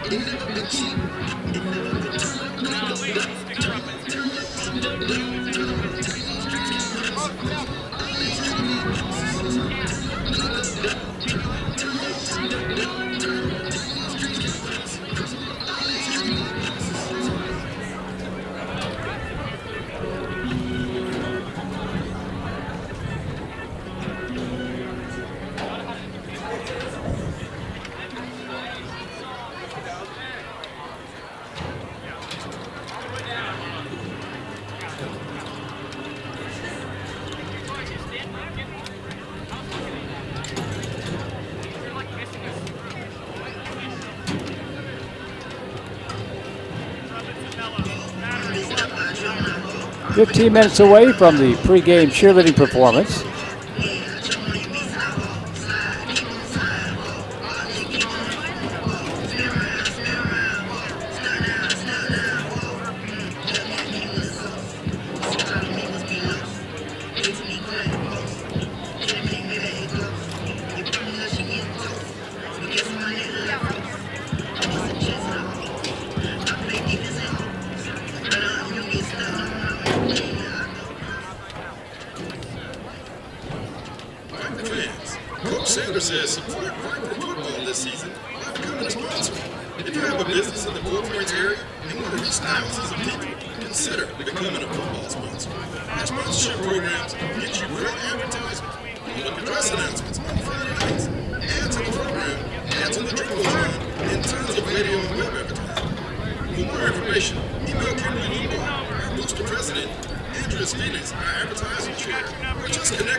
You are hearing the band director giving instructions to his charges down below, just below our crowd mic. So we're going to have the band right below us tonight. So that's new and different.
This is the time of the year to sign up for your camp Vype, the largest and best strength and conditioning camp in LASD.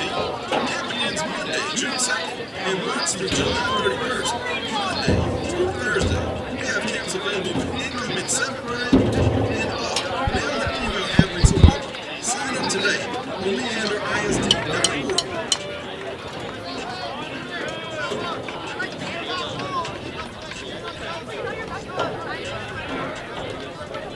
Hey, Vype fans, we're hosting our annual spring fundraiser right over in the stadium. It's a silent auction. Please go out and bid on those awesome gifts and awesome prizes out there. Might surprise you. Some things are still available.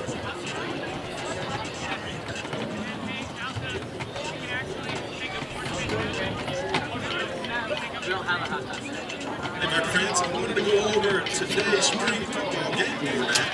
It'll be 4 2-minute quarters with a running clock. Looking after attempts at field goals happen situationally, as it would be in a game, but with no defense today. Kickoff and punt will happen before the start of the game and at the start of the second half. Kickoff versus air, turns over. 2 kickoffs, 2 punts at the start of the game, 2 kickoffs, 2 punts at the start of the second half. All possessions will start at the 30-yard line. Halftime will be 5 minutes. Extra point today. For all points, a touchdown will be as usual 6 points. Extra point, 1 point. 2-point try, 2, and a field goal 3. What's special today is we will have offense against defense. For defense, a defensive touchdown will be 7 points. The scoreless red zone stop, or a missed field goal or turnover, will also be 7 points for the defense. If the defense holds to the field goal in the red zone, it's 4 points for the defense. Any turnovers, 3 points for the defense. A touchdown, 3 points for the defense. A defensive stop, 1 point for the defense. A failed extra point attempt, 1 point for the defense. A failed 2-point attempt, 2 points for the defense. So again, it'll be 12-minute running clock, 5-minute halftime.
They're contributing to the mission of the science back to our booster program. But you must mention and that is another Viper. Come on, crowd. We got it. Come on. We're going to try one more time. And that is another Viper.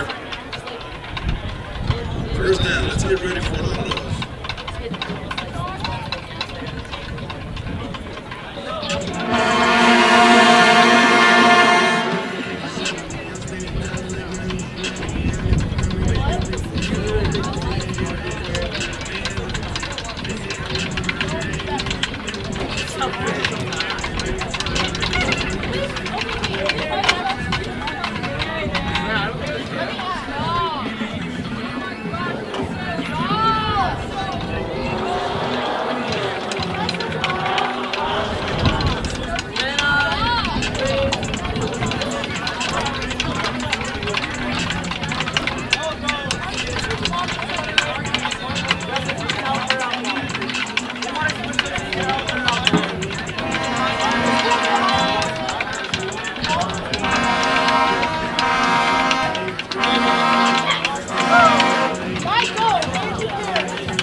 And we welcome you to Monroe Memorial Stadium for the 2025 spring game. Merle Bertrand, Vype Live broadcast director, here with you on a warm Thursday evening. Vipers on Vipers tonight. Offense against defense.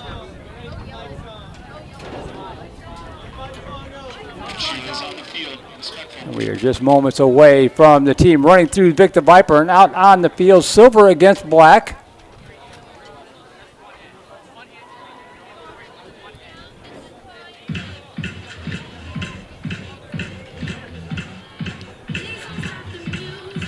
We'll go over the ground rules again one more time for any stragglers who missed it.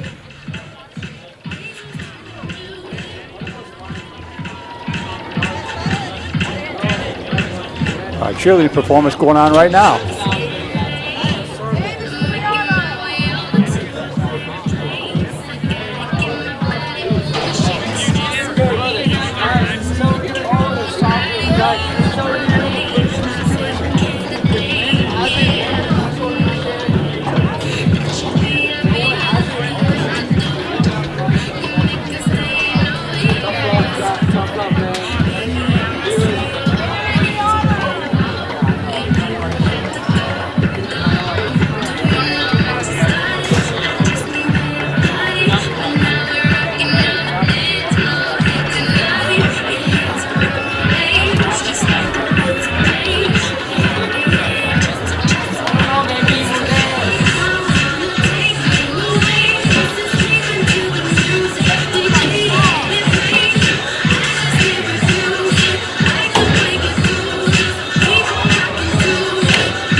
Well done by the cheerleaders. All eyes on Victor Viper as the 2025 Viper football team getting ready to emerge on the field.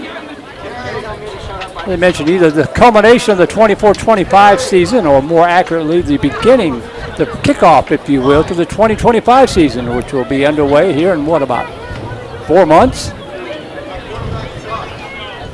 Seems so far away as we're just a couple of weeks away from graduation, but summer's going to blink by and it'll be football season again.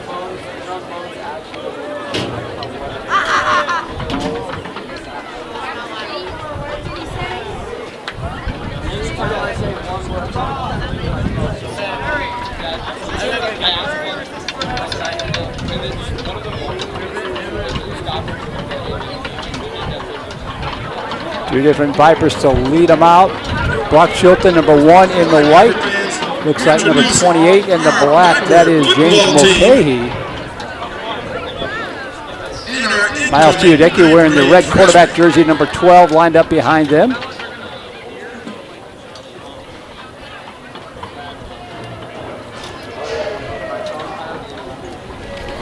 right, the spring ball. Coach will try it again. I think they might have been waiting for music.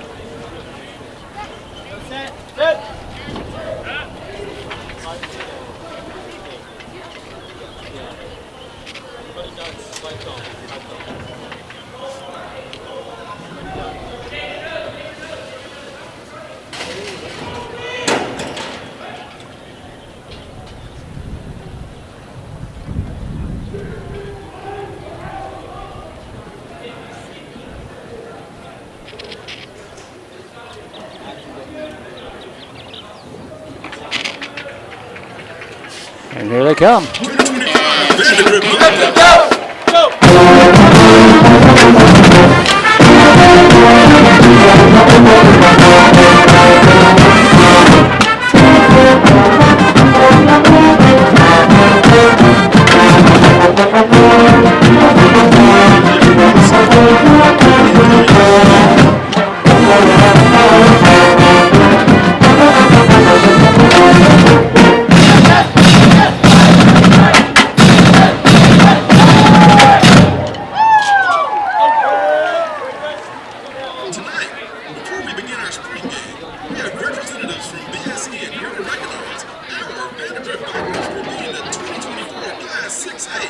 So the Vipers have taken the field.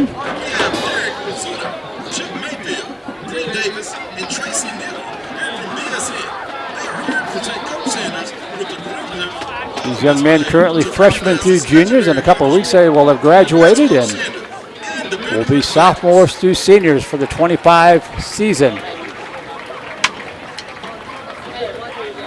Yeah, my camera's still crooked. I'm going to fix that here. I tried to fix it and I made it worse. Yeah, it looks a little better. So the Silver Squad will be wearing white. The Black Squad obviously wearing black.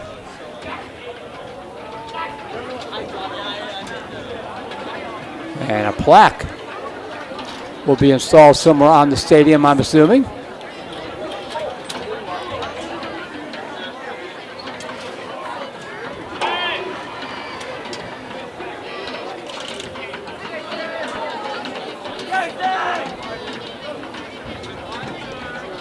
Head coach Hugh Sanders in the center there with the gray shorts.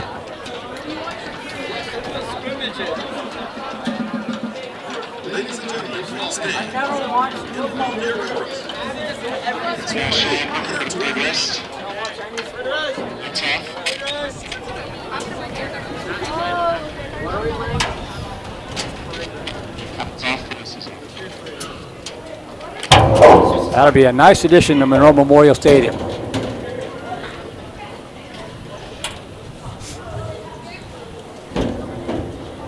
The only thing that'll make that better is they can get another one this year. As much as everybody's enjoyed basking in it and Coach Sanders enjoying the success, it all starts over tonight.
All right, we are ready for some football from Monroe Memorial Stadium on a balmy Thursday evening. Game time temperatures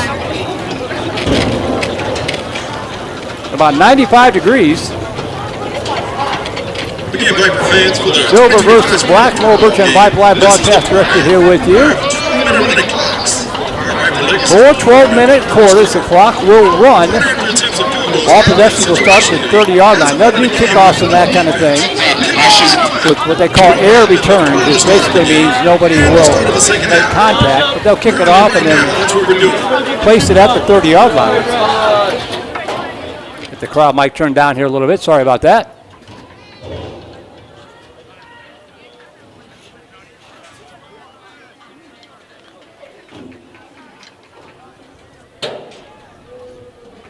So they're going to start out with a punt here. And angles at about the 25-yard line to the 20. Wiley Olson, the senior. Broke in as a sophomore in an emergency basis 2 years ago. Booted that first one, so some special team work here before we get underway.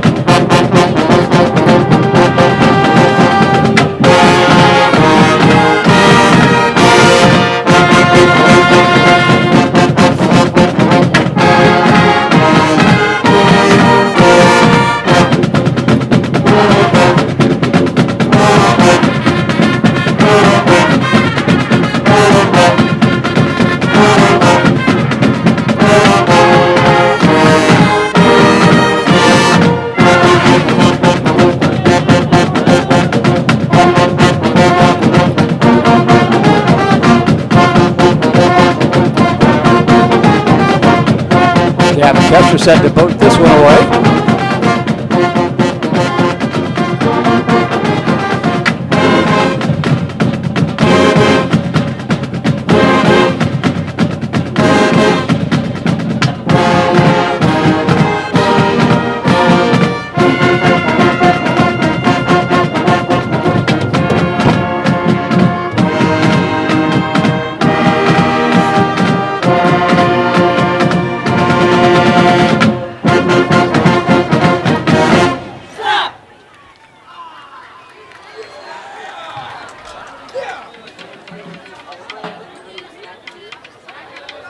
Brock Chilton and Kester back to receive these punts as well.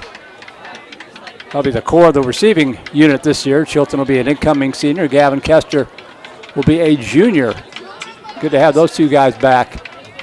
Hard to replace somebody like a George Farley.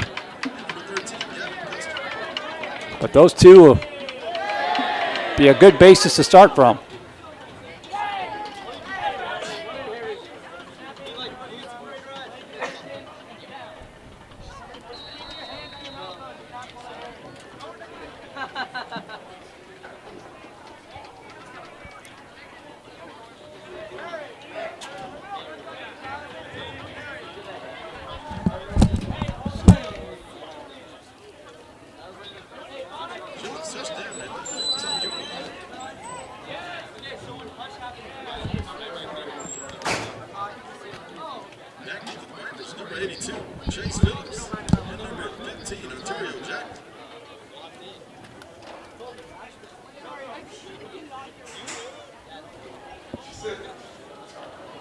Crowd still piling into the stadium on this Thursday night. People getting off work, making their way over here to Monroe Memorial Stadium.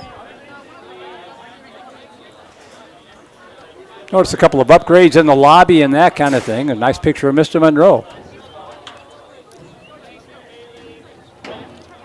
in the elevator lobby, so that's kind of cool.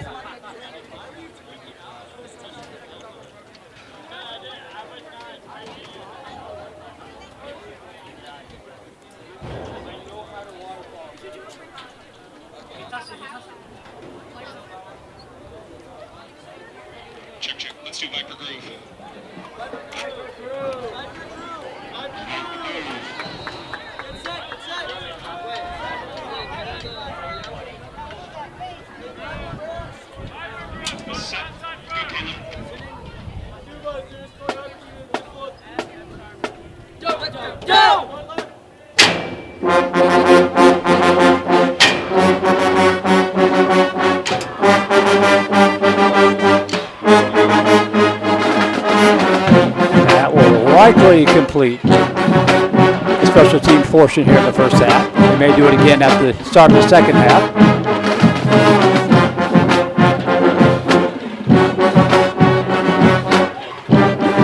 So again, if you missed it, 12-minute quarters, running clock, 5-minute halftime.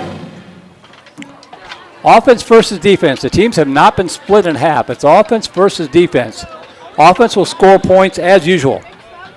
Normal scoring for the offense. The defense will score points. If they get a touchdown themselves on a pick six, fumble recovery, that kind of thing, they get 7. If they come up with a scoreless red zone stop, like a missed field goal or a turnover, the defense will get 7 points that way. If they hold the offense to a field goal in the red zone, the defense gets 4 points. If they come up with a turnover, they get 3 points. If they do a 3 and out, they get 3 points. A defensive stop or a field extra point attempt will add 1 point to the defense. So that is how the defense will score points in this spring game. It's a pretty cool system. Works out pretty well. Offense in the white, defense in the black. Miles Teodecki leads them out, fresh off the baseball diamond. Getting ready to start his senior season here at the helm of the Vipers. In the shotgun, 2 receivers to the right, 1 to the near side. These guys have been at it for about 3 or 4 weeks in the spring season. And flat pass complete and picked off. I don't know why they blew it dead, but it was tipped up in the air, I thought. Unless it maybe hit the carpet. Try to get it to Ontario Jackman, but it was tipped up in the air. And they're going to put it back at the 30-yard line. And that's going to go to 3 points. That should be 7. Oh, it's a turnover. So a turnover, but not a pick 6. So 3 points for the Black.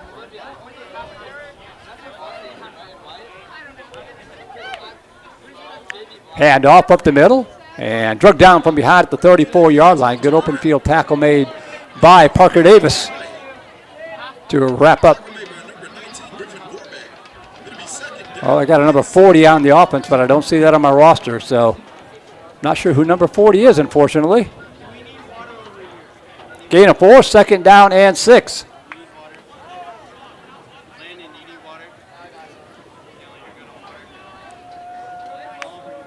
Teodecki dropping back, looking, pass over to the right side. That ball is batted away and incomplete.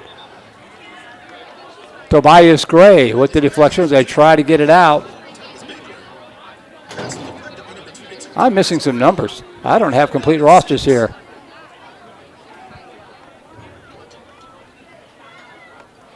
That's interesting. Let me see if I can fix that here. 3rd down from the 34-yard line. And ball deflected at the line of scrimmage again. That will be a 3 and out. And that should be another 3 points for the defense.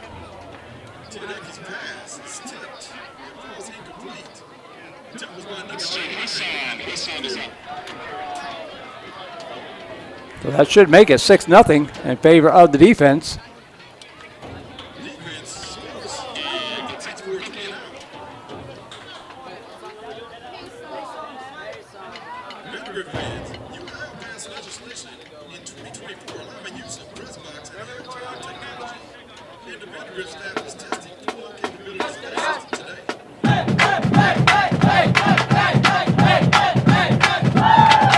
Printer didn't print everything. That's what the deal is. So, all right, number 40 is Sam Brown, the running back. And number 4, that intended return, but was Thomas Beekler. The offense back on the field. First on 10 at the 30-yard line. Defense up 6-0. Black is the defense. They're up 6-0. No snap, handoff right side, and tacked up for no gain. The big stick made by Gavin Law. Going to bring up a 2nd down and 11.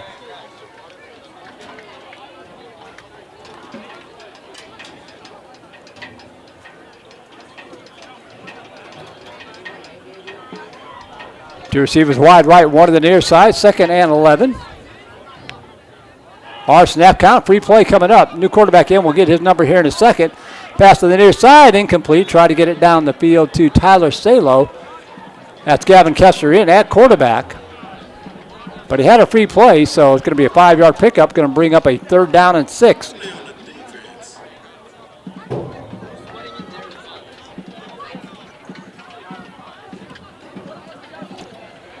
Third and 6 at the 34-yard line. Black up 6-0. A turnover and a 3 and out, accounting for 3 points apiece.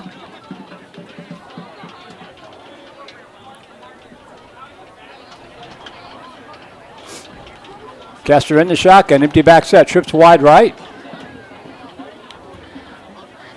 Quick pass over the middle of the field, complete out to the 40 to the 41-yard line. That's going to be good for a offensive 1st down. On the receiving end of that one was Chase Phillips.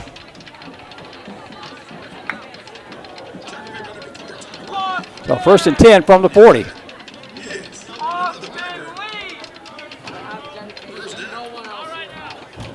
Again, 12-minute clock, 12-minute quarters, clock runs.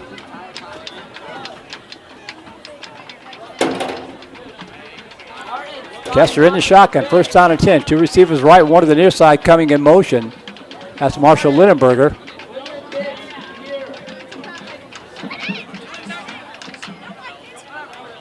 And off left side, he is going to be stacked up at the line of scrimmage and losing a couple yards. Lindenberger part of that football, or that baseball team.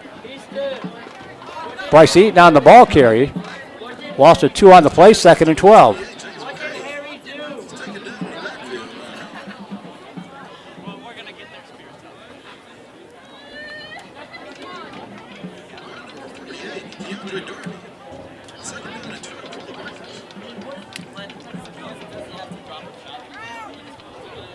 Second and 12 from the 38-yard line.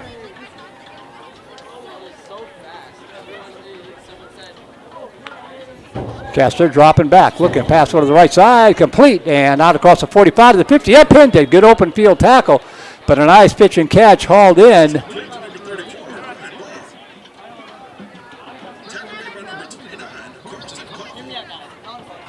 by Brian Barr.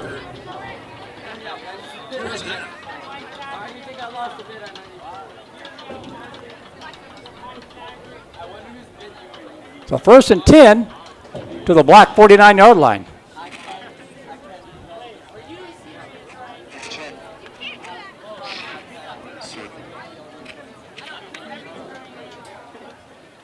One receiver wide right, two to the near side.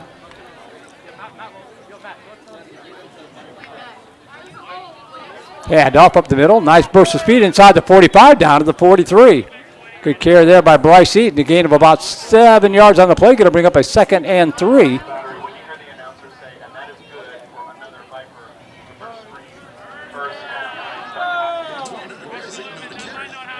So nice methodical drive here by this Silver offense.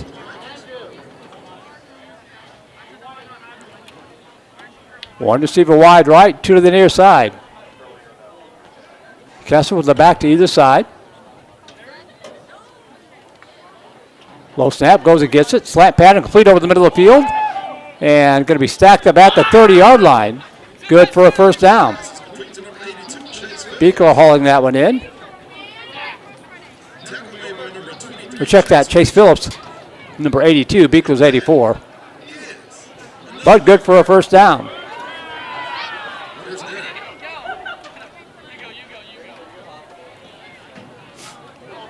Trips wide right, one to the near side.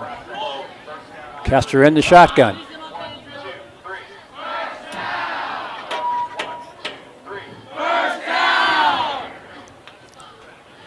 Handoff up the middle. Breaking a tackle inside the 30. Lunges inside the 25 down to the 24-yard line. Good for about a 3 or 4 yard pickup. And on the stop was Aiden Mitchell. Actually more like a 7-yard pickup. Second and 3. They're going quickly here. One receiver wide right. Defense trying to get off the field. They're not going to make it. And the pass incomplete. Going to be third and 3. I was waiting for a flag because they had too many players on the field. But apparently they're not going to call it. So they're going to keep it third and 3 from the 24-yard line. One receiver right, two to the near side. Kessler dropping back. Good protection. Now it breaks down, rolls to his right.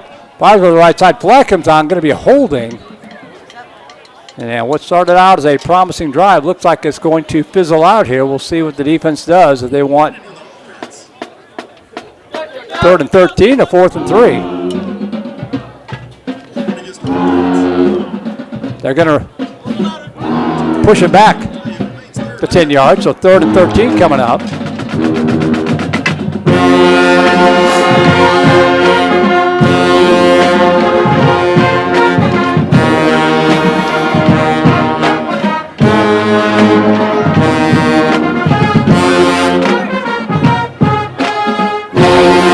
Fun and festive atmosphere, but this is business for this Vype football team. Last chance to get a look at these guys before Summer camp opens up in August.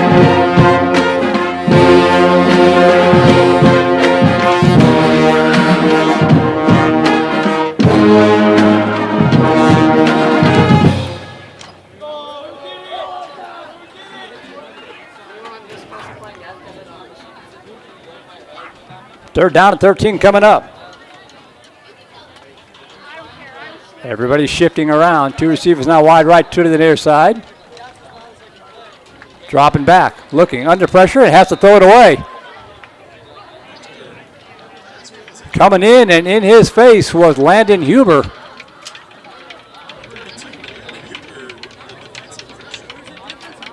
So fourth down coming up. They're going to call that a sack. So not an incompletion. It's going to be a sack. They got to get to the 21 from the 45, so fourth and 24. And that's going to be a defensive stop.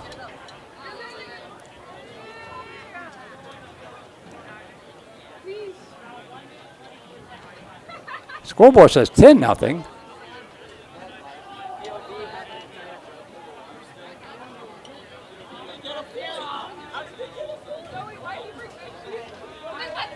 The scoreboard says 11-0. I'm not quite sure how they got there, but we'll go with that.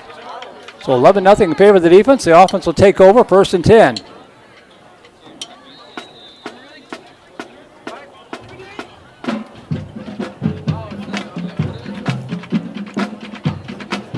Teodecki, high snap, batted it down, complete over the middle of the field, out across the 35 to the 38-yard line. Good for about a 7 or 8 yard pickup. And that was Beekler on the reception. Good for 8 yards, second and 2.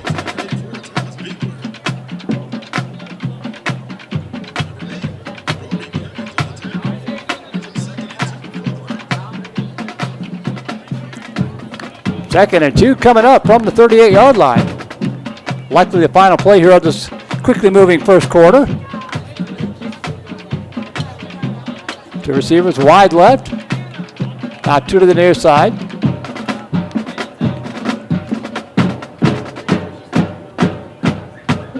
Get the snap off. Teodecki, pass over to the right side. Beekler on the run. Good pitch and catch.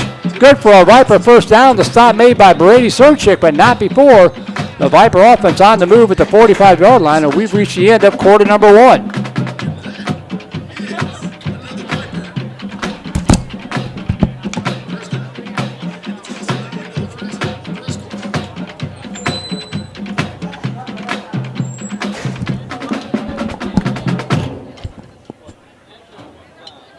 Quarter number 1 of the books. We'll take a break and be right back. The 2025 spring game on the Vype Live Network.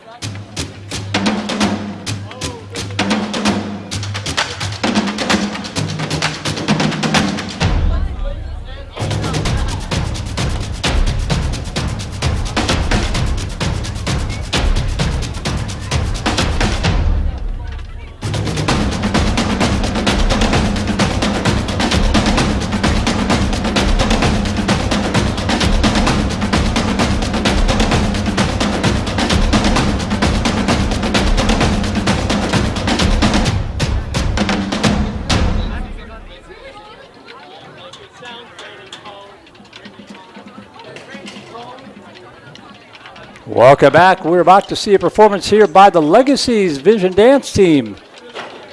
They are standing by. We'll turn it over to our PA and let you see and hear from the Legacies.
All right, well done by the Legacies. Part of that impressive halftime show for the award-winning Viper Marching Band and Legacies Dance Squad. Always a perennial state, if not national threat. Entertaining the crowd here at the end of the first quarter. Merle Bertrand here with you, Voice of the Vipers. You can reach me at voiceofthevipers@gmail.com. And give a shout out to your favorite player, Voice of the Vipers, all one word plural, at gmail.com. And Pete Benuto writing in says, excited to see a new season start from your devoted South Carolina fans. Shout out to our grandson, Jake Benuto, number 26 in black. Thank you, Pete. Good to hear from you again. Always great to hear from everybody as the season gets underway. So 11-0, Black on top. Black is the defense. They lead it 11-0. Offense on the move here. First down and 10 at the Black 45-yard line. Now moving from right to left. Miles Teodecki in at quarterback. Trips here to the near side. One receiver wide right. Teodecki dropping back to lefty, scrambling to his left, looking. And pass complete over the middle, complete to the 30. And knocked down at the 27-yard line. Gavin Kester coming back and bailing out his quarterback. Hauls it in for a first down.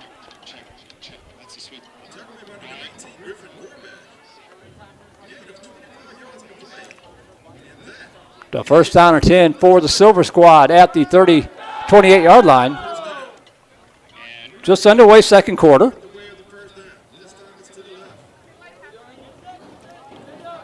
The receivers wide right, two to the near side. Coming in motion right to left is Ontario Jackman. He settles in here to the near side. Teodecki, another high snap. Pass over here to the near side, complete to the 20. Cutting it back up to the 15. Inside the 15, diving down to the 14-yard line. Marshall Lindenberger with the good hands climbing the ladder.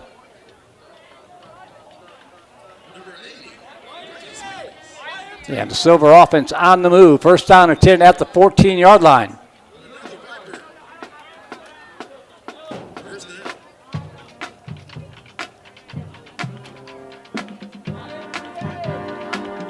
Pickler wide right, Lindenberger to the near side, along with Jackman. Now Jackman and Kester both moving to motion left to right.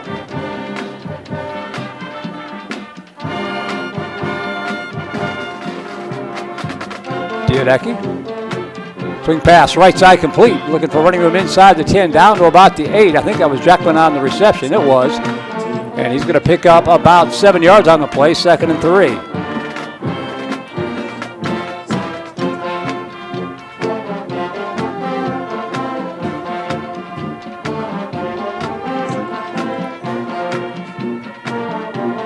And at running back is Sam Brown wearing number 40.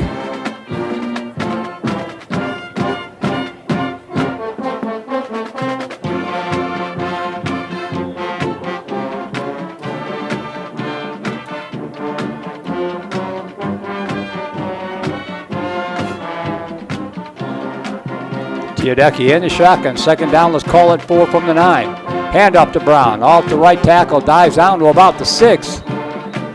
Maybe a yard on the play, but there's a flag down. We'll check the marker here. Came from, it looked like the back judge. Personal foul, hands in the face on the offense. So that'll push him back 15 yards, make it a second down and about 18 to go. That's a big penalty on this offense.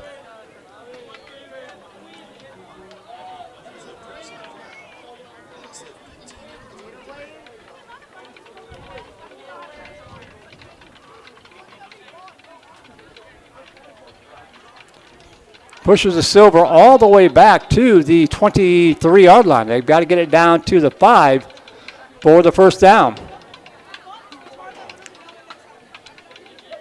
The second down at 18. Trips wide right. Now they shift the formation.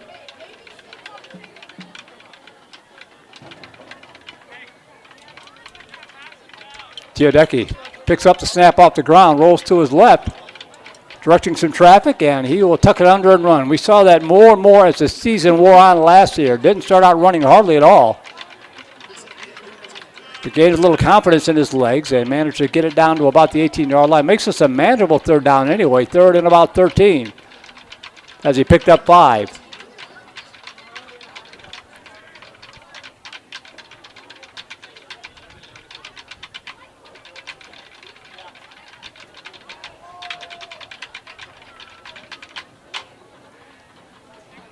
So third and 13 with trips wide right.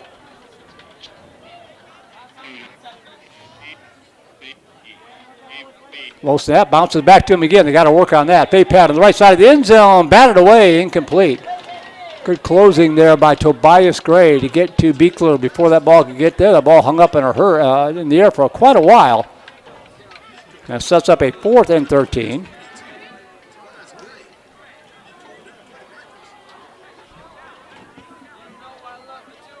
They're going to try a field goal here. It'll be a 35-yarder for Wiley Olson to try to get Silver on the board.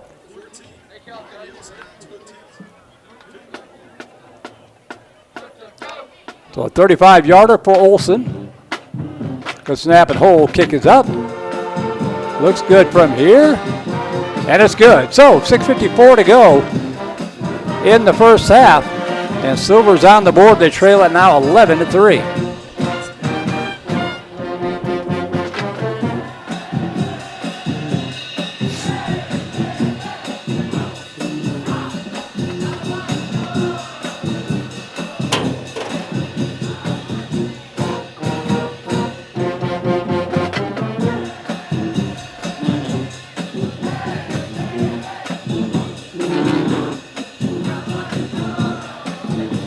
Fix something here.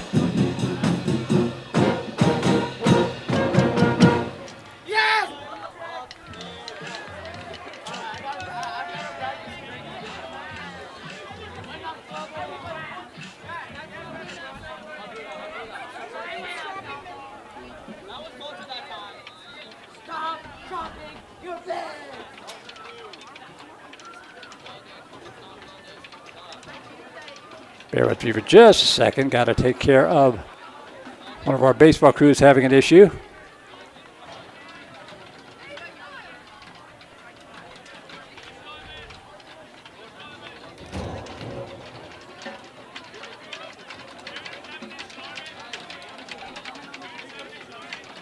First down 10 for the offense at the 30-yard line. Kester dropping back, pump fake, and he is going to be sacked back at the 20-yard line. Coming in from the backside was Cash Wilkerson.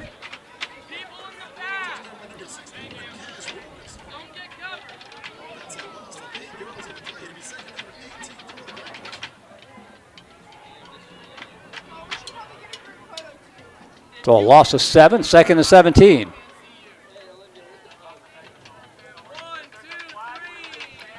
Clock rolling, 5:25 to go first half. Trips here to the near side. Kester in the shotgun. Wraparound handoff, and he's going to be stacked up at the line of scrimmage and nothing doing. Maybe the line of scrimmage, and that is about it. On the carry was Jake Benuto. Oh, sorry, wrong number 26. That was Henry Rennell on the carry. 3rd and 17 coming up.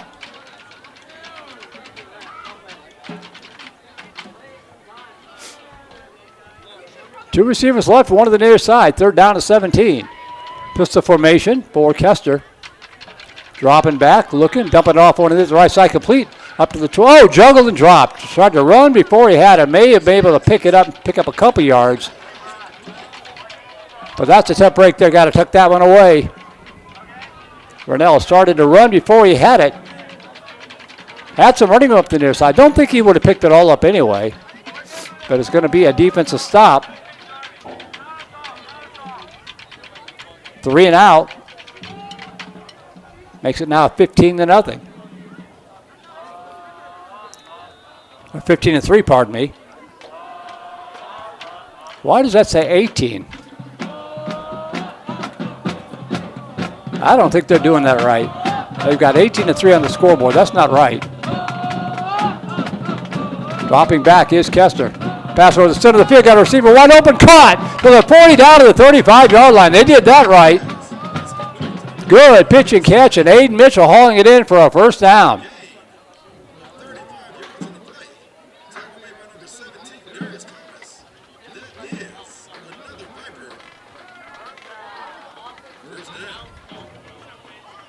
I'm going to put 14 because that was a 3 and out. That was not a 7-point. I'm going to say 14-3 for the defense. I'm going to trust myself. I think they're a little off. Doesn't matter that much. Nice play there by Kester. First down 10 to the 36-yard line. One receiver wide left, 2 to the near side. Dropping back. Now Kester rolling to his right. Looking. He's going to scamper. Well, they're going to call him down at about the 37-yard line. It's going to be a loss of a yard in the play, 2nd and 11.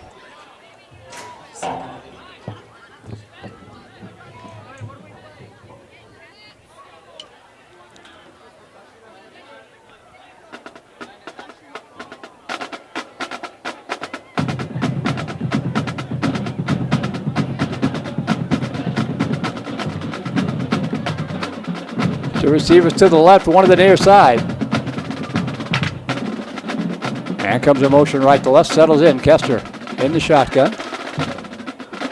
Dropping back, looking, fade pattern to the right side. Got a receiver, caught to the 5 into the end zone, touchdown. Beautiful pass from Gavin Kester, hauling it in was Max. It was, Max, nope, wrong number 30. Did it again. Brody Haig hauling that one in.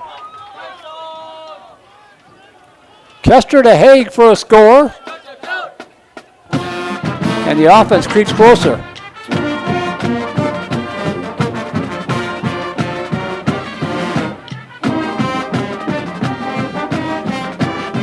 So 14-10 now your score.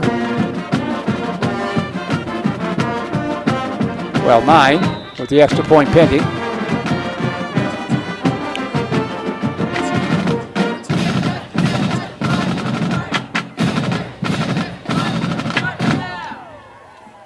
Good snap and hold. Kick is up.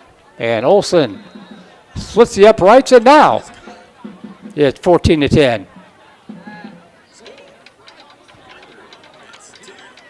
Scoreboard says 18. I think it's 14. Actually, I don't even think that's right. I think the scoreboard has some stuff off early. But we'll go with that for now. In any event, a good offensive drive there by the Silver Squad.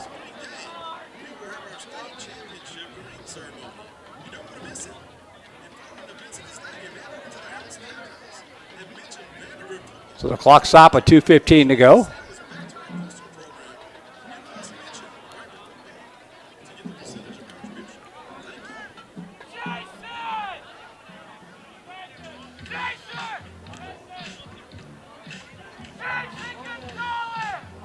And another long-time viewer, Vera Hilbert, writing in, says, hello, everyone. Shout out to my grandson, Parker Cecil, number 71, from Carmichael, California. Wishing Vipers the best season in 2025. Go Vipers. Thank you, Vera. Great meeting her last year. As I said, it seems like it's so far away, but that summer it's going to go by fast. And we'll be out there doing it for real before you know it.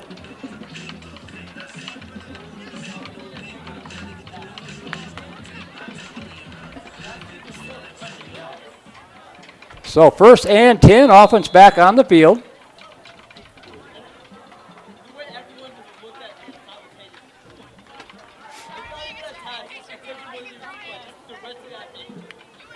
Kester, another low snap, handoff up the middle, and not much running room, maybe a yard. Nope, they're going to give him the line of scrimmage, nothing doing. On the carry.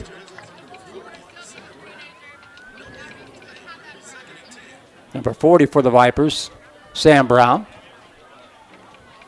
Trying to block out that reflection as best I can. One receiver wide right to the near side.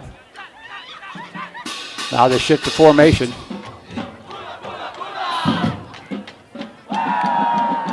Good snap that time. Kester rolling to his right, looking far to the right side, and batted away, incomplete. Chase Ritchie batting that ball away from Ontario Jacklin. Going to bring up a 3rd and 10.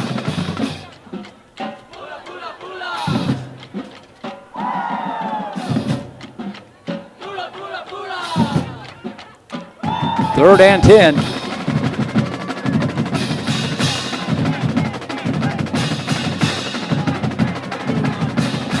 One receiver wide right, one on the near side.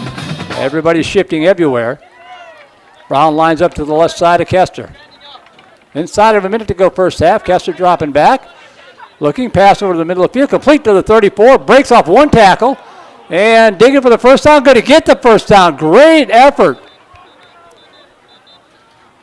by Tyler Salo. Hauled that one in over the middle of the field. Took a big shot to saw the helmet fly off the defender. And managed to pick up the first down. Great effort there by young Mr. Salo. The drive stays alive. Wrap around to Brown. Across the 40 to the 45, across the 47-yard line, out near the midfield stripe to the 48. Let's see if they call a timeout here. Nope, the clock is ticking down. They're trying to get another play off. 10 seconds. 2nd down and 2. They get it off. Kester dropping back. Arm may have been hit as he threw it. It's going to be intercepted. Picked off by Aiden Mitchell. And that'll be more points for the defense on the turnover. It's good for 3 points, and that should take us to halftime here with the score, by my count anyway, the black 17 and the silver 10. So we have reached the half.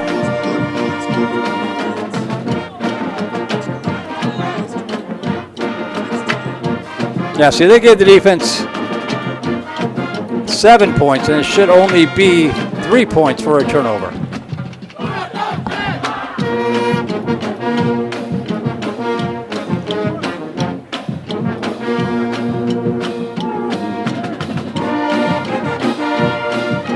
So 17-10 is your score here at the end of the first half.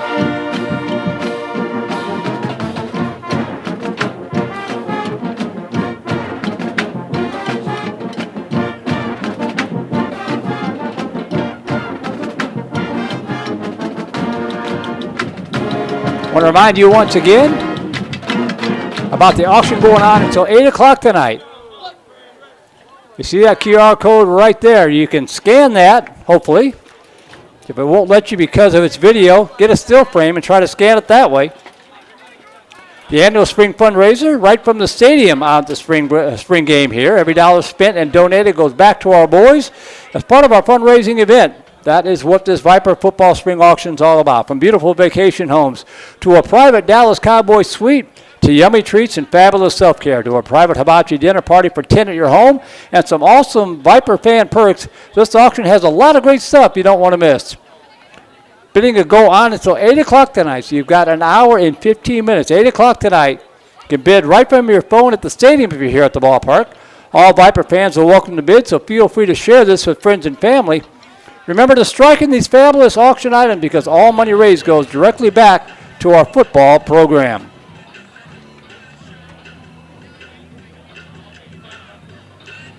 So we'll keep that up here for you so you have a chance to scan that QR code. Scoreboard says 21-10. That's not right.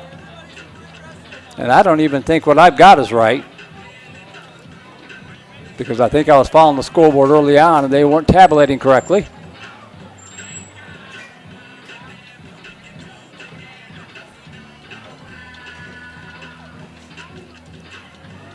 Again, the email is open, voiceofthevipers@gmail.com. I heard from a couple of Viper fans already. I shake off the cobwebs, one-man banding here tonight, so bear with me. All sorts of baseball and softball action tonight that Vype is producing tonight. Playoff action for the NFHS Network involving a couple of our regular schools. Buda Johnson at Round Rock. Dripping Springs taking on Laredo Alexander and Anderson against Lake Creek tonight. That's out of Mumford. Some other games that we're doing for the NFHS Network. Cedar Ridge against Dripping Springs softball, along with Liberty Hill versus Rouse softball. And games in Dallas and Houston and Fort Worth and San Antonio as well this weekend. So a busy, busy weekend as the school year winding down. Been so much fun this year to come out here. Started off with football, of course, the state championship run last year. And then the Viper boys basketball team reaching the second round of the playoffs, almost reaching the third round. Coach Jaime Sierra's squad another tremendous season. And then, of course, Gerald Hickle's baseball team, concluding their season a couple weeks earlier than they wanted to, but what a season they had, cracking the 20-win mark for the first time ever and winning their first ever playoff game, coming so close to knocking off Westlake in the first round of the playoffs. Westlake is still playing, so a little bit of a case of what could have been for the Viper baseball team, but tremendous strides made by the Viper baseball program. Got to do a little girls basketball in the playoffs. The soccer team's doing well. The lacrosse team's doing well. The band doing well. Keep an eye on that Governor's Cup, because I have a strong suspicion the Vipers have been leading it pretty much all season long. I have a strong suspicion Vandegrift High School is going to claim that Governor's Cup this year. If they haven't already, it may have been announced and I missed it.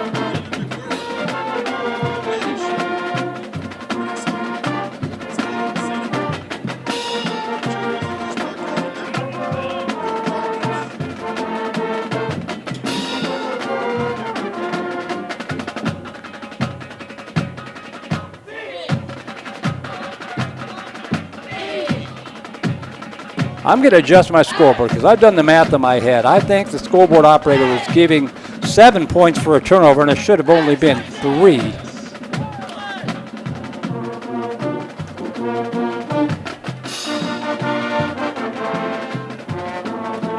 Well, I'll put him back because they may have given him a pick six. We'll go with that. We'll split the difference. Not that it matters that much.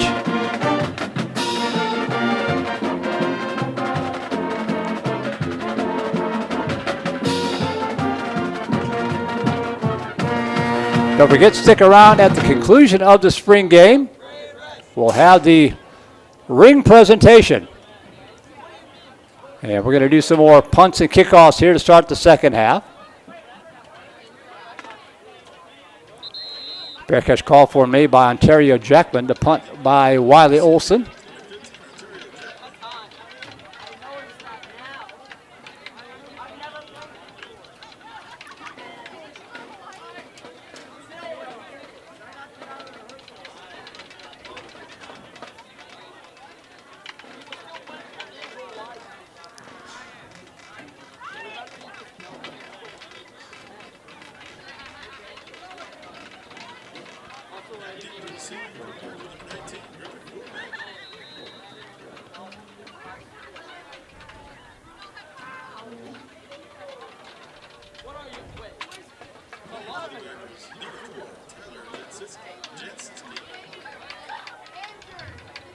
Good snap back.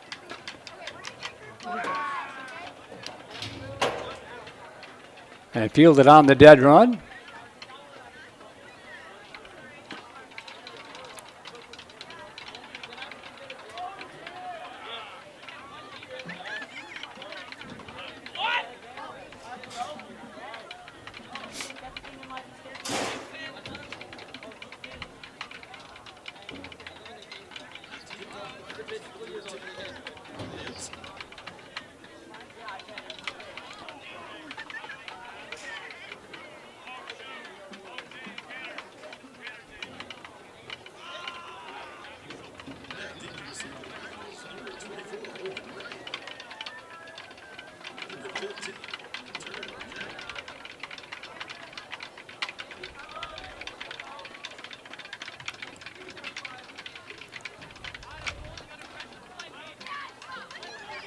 Nice crowd on hand for a Thursday night.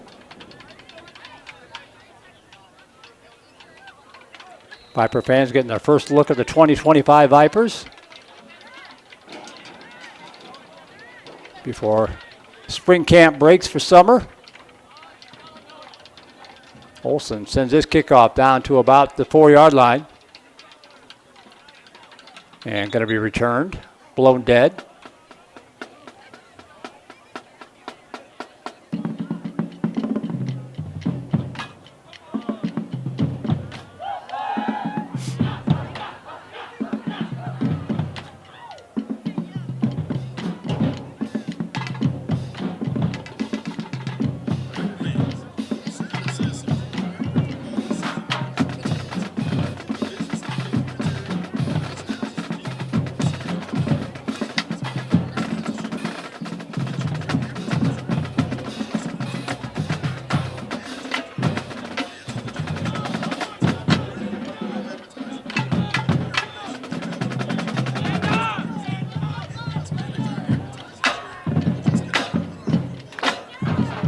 And fielded on a dead run and right to the middle.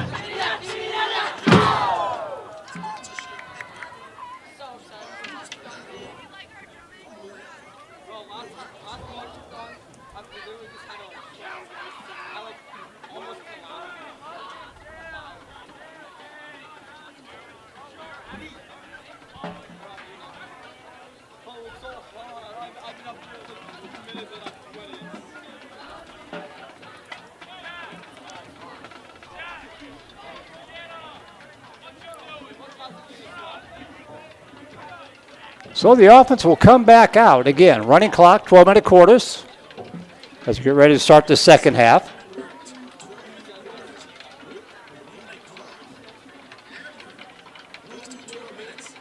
Coming in at quarterback is Lawson Lombard. He'll be a senior this year.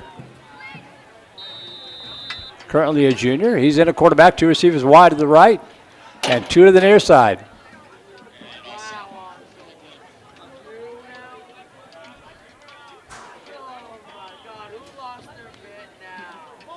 Handoff up the middle, and a nice burst of speed out to about the 24-yard line. Gained him about 4 yards on the carry. Going to bring up a 2nd down and 6. Bryce Eaton on the carry.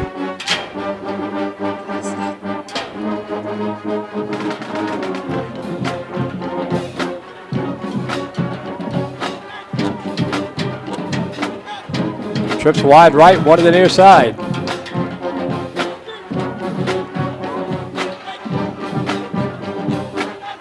Lombard trying to direct traffic, get his receiver where he wants him. And the timing busted up, met in the backfield. Good stick there by Landon Huber. As he met Eaton before he could even get underway. Looks like they gave him generously gave him the line of scrimmage, 3rd and 9. No, he lost a couple yards. Yeah, he lost 3 yards, 3rd and 9. So 3rd down and 9 coming up.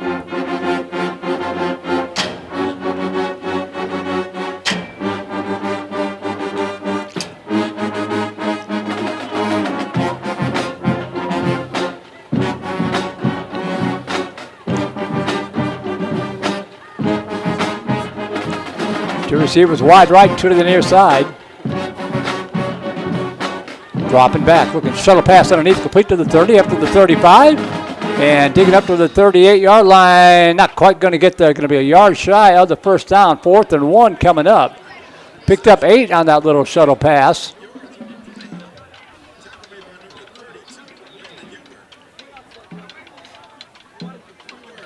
Good work by Ryan Brar to keep it close. But it's going to be a 3 and out, so that's 3 more points for the defense. And then now lead it 20-10.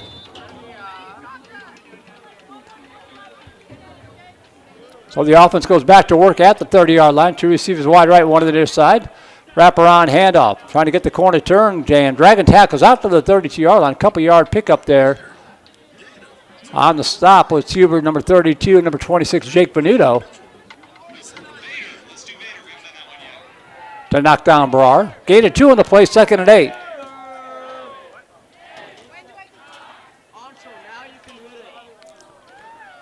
9:20 to go, 3rd quarter. 20-10, defense on top. 2 receivers to the right, 1 to the near side.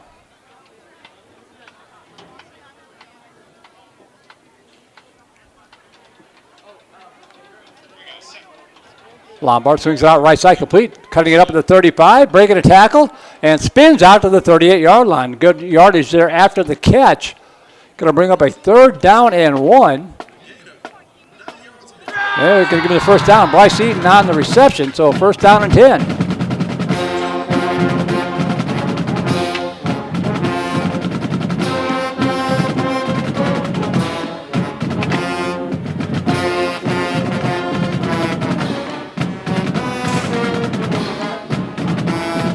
First and 10 from the 40-yard line. And bit of a mental there by the offensive lineman. Saw the defender coming and broke his stance to point him out, and that'll be a 5-yard mark off, 1st and 15.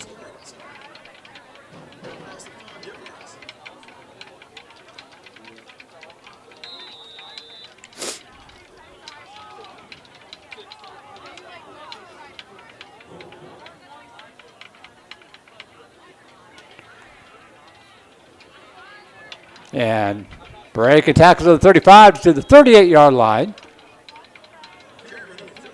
Going to bring up a 2nd down and 12.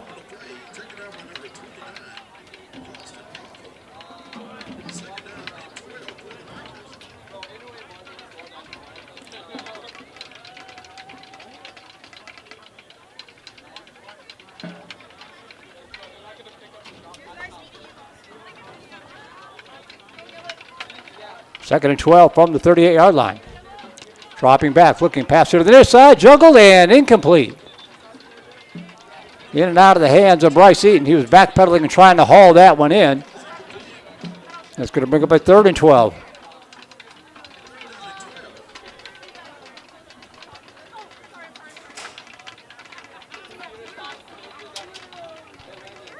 .6:55 to go.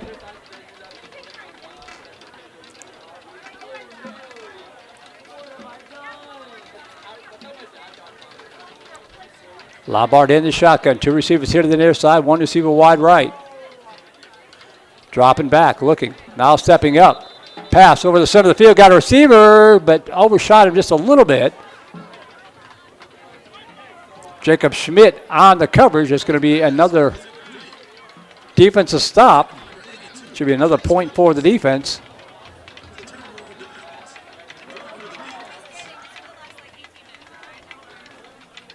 Brings him up to 21. So 21-10 for the Black. The defense leading this contest.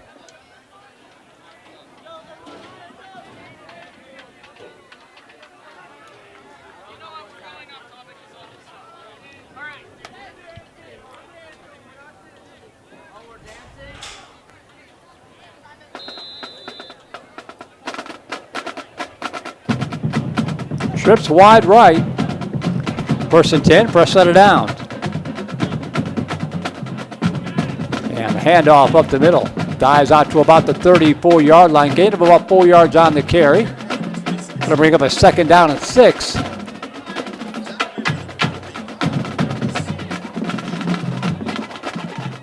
Lombard stays in at quarterback. 2 receivers wide right. Trying to get a look at who's in the backfield with him.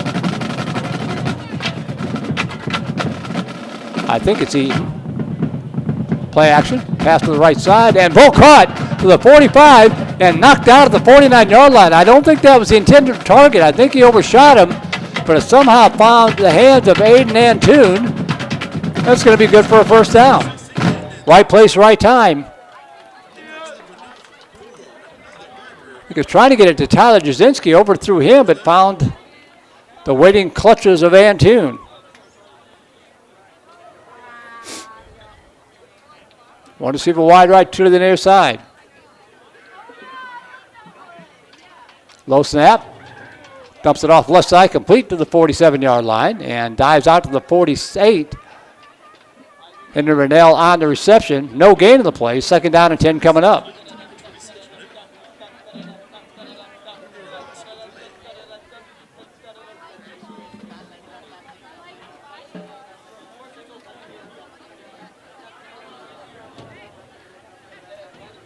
One receiver right, 2 to the near side.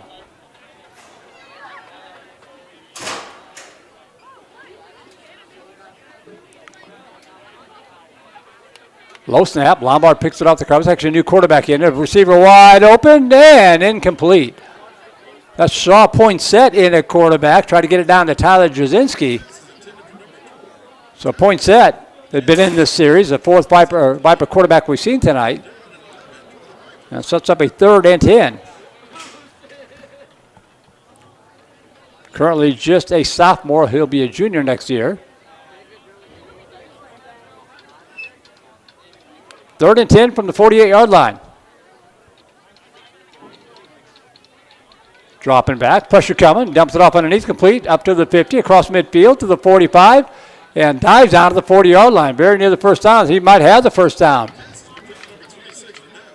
Dump ball, screen pass to salvage a first down.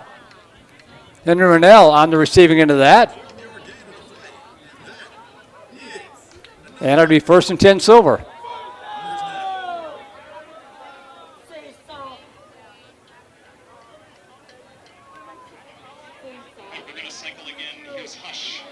Four receivers now to the right side.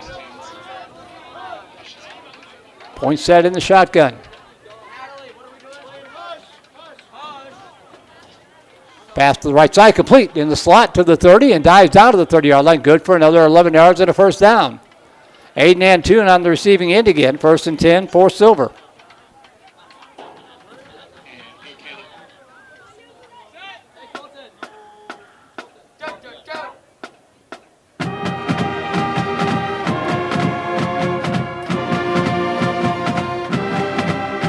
Two receivers right, one to the near side. Actually, 9-yard pickup, so 2nd and 1 coming up. And off up the middle, going to be smothered for a loss back to the 36-yard line. Nice penetration that time by Josh Lieberman. For a loss of 3, sets up a 3rd and 4.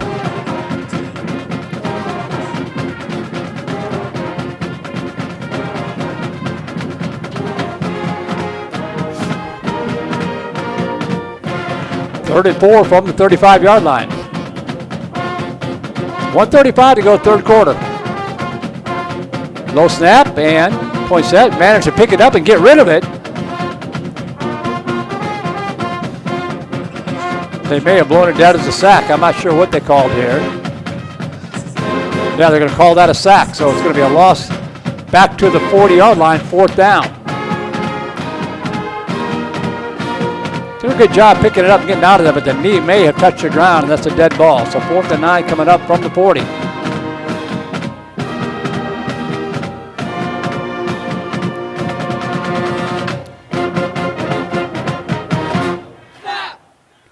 One receiver right, one to the near side. Now 2 to the near side. Point set, dropping back. Being flush, rolling to his left, and he is going to be sacked in the backfield. It'll be another stand for the defense. Defense a stop for a single point. Expands their lead now to 22-10.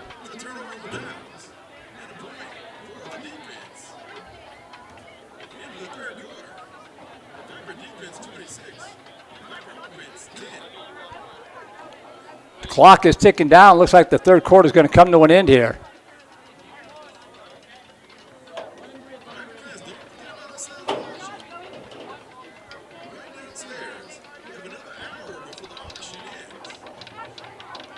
And that is going to be the end of quarter number 3.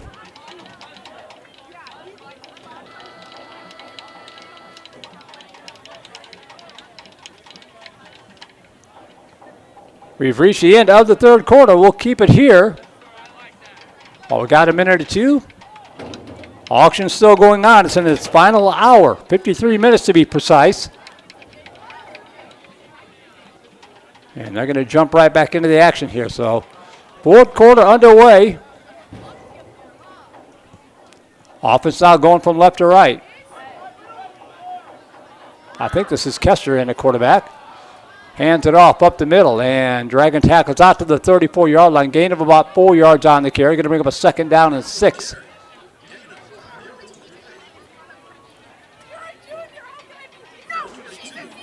Sam Brown on the carry. They give him 5, 2nd and 5.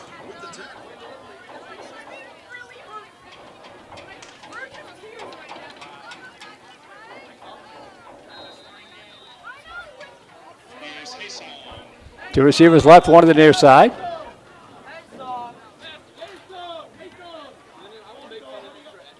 Hand off again up the middle. And Brown digging for yardage. Managed to fall very near the first down marker before he's buried under a horde of black shirt Vipers. Looks like he's a yard shy of the first down. 3rd and 1 coming up.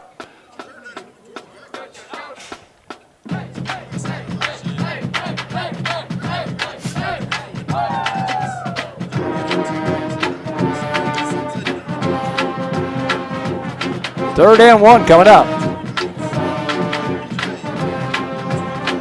And moving on the lines, everybody's blaming everybody. We'll see who gets the call here.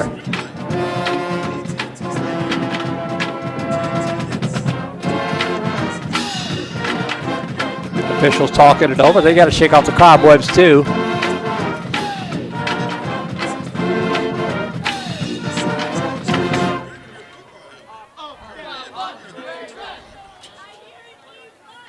They're going to mark it against the offense. Instead of 3rd and 1, it's 3rd and 6.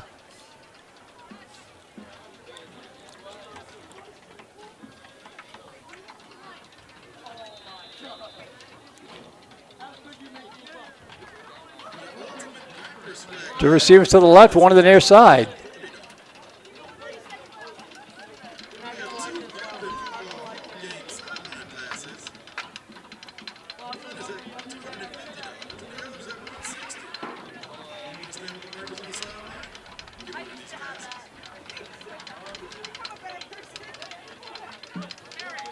Dropping back, looking, pass over to the center of the field, got a receiver, caught at the 43, stays on his feet, and knocked down to the 41-yard line. Streaking over the middle of the field is Ontario Jackman, made the catch, made the first man miss, and picked up the first down for the Silver offense. The 1st and 10 Silver.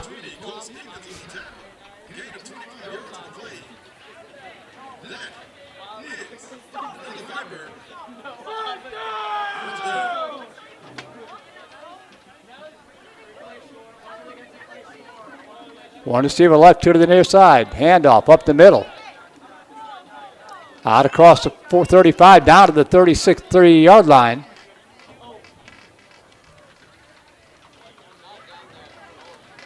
Good for about a 7-yard pickup for Ryan Brar. 2nd and 3 coming up.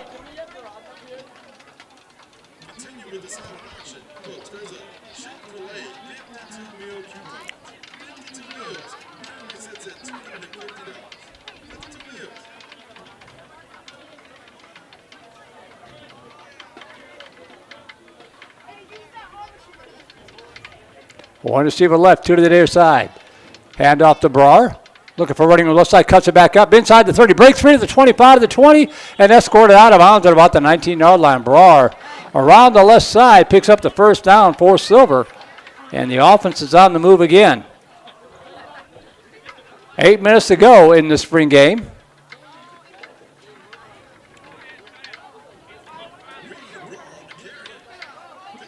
Bryce Eaton now in at running back. Kester the quarterback.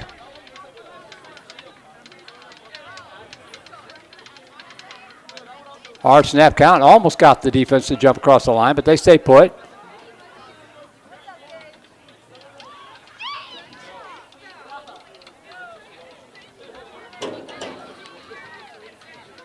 Handoff to Eaton, and he's going to be drugged for a loss back at the 24-yard line. Close to a horse collar, but no flag.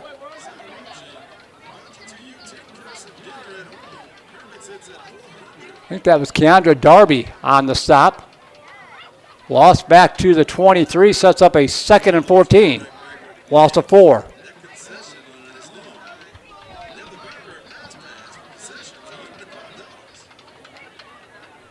Inside of 7 minutes to go. Trips to the near side. Empty back set now for Kester. Quick drop, slant pattern complete to Jackman. Flag down to the far side of the field. Jackman breaks free inside the 15 down to the 13, but we'll check the flag. This might be coming back.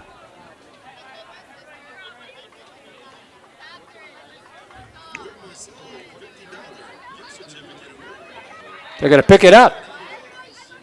So Jackman will get credit for the catch. Sets up a 3rd down and about 4. Gain of 10 on the play.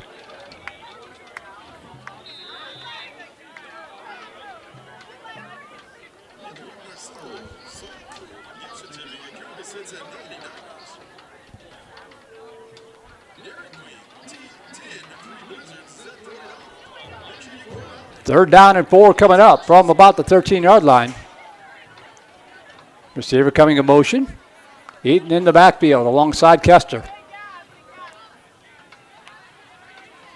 Kester looking left, dumps it off over the middle of the Jackman. Complete inside the 10, down to about the 8-yard line. Going to set up a 1st and goal for the Viper offense.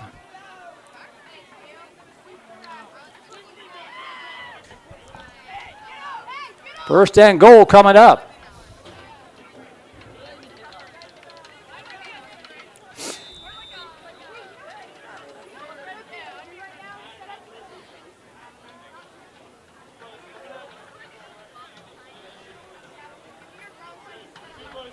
Two receivers left.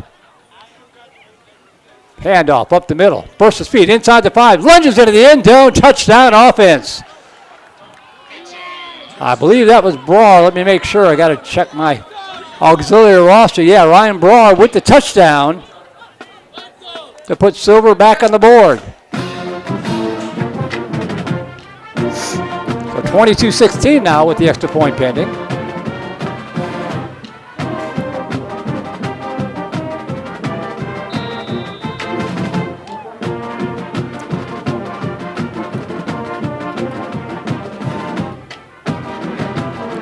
Sam Brown on to try the extra point. Out of the hold of Lawson Lombard. The kick is up. And it's good. That's not Sam Brown. That's 45. What's wrong with me? And I don't have a 45 on my roster. So, in any event, 22-17 with 5:07 left to go in the spring game.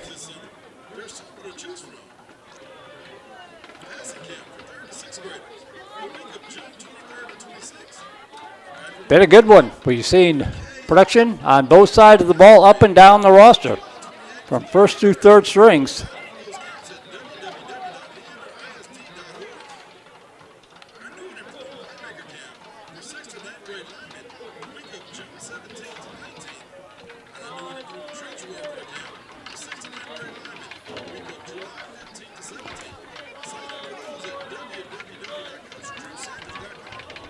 Silver offense back on the field, Black defense on the field. Clock is rolling inside of 5 minutes to go.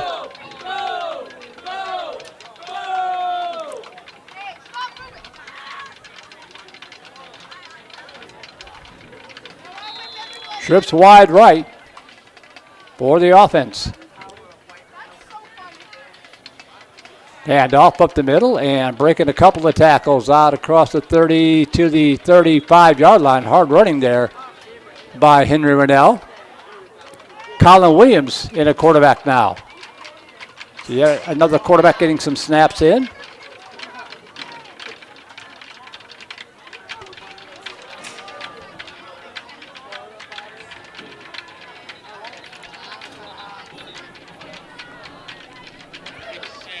Second down and 5.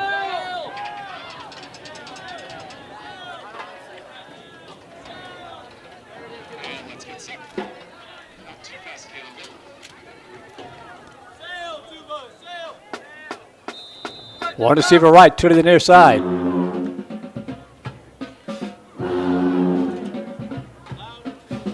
Williams, wraparound handoff. Makes the first man miss, across the 35 to the 40. And bounce to the outside of the 45, dives out to the 50-yard line. Good hard running by Rennell to pick up the first down.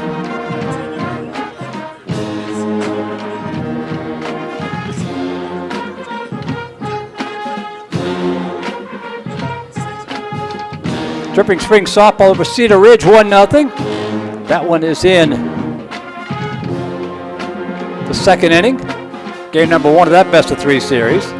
Dripping Springs baseball and Laredo Alexander just underway. Two receivers wide right, two to the near side. Pass dumped off underneath, complete to the 45 and down to the 40. Good pitch and catch to Brighton Anderson, his first reception of the night. Good for a Silver first down.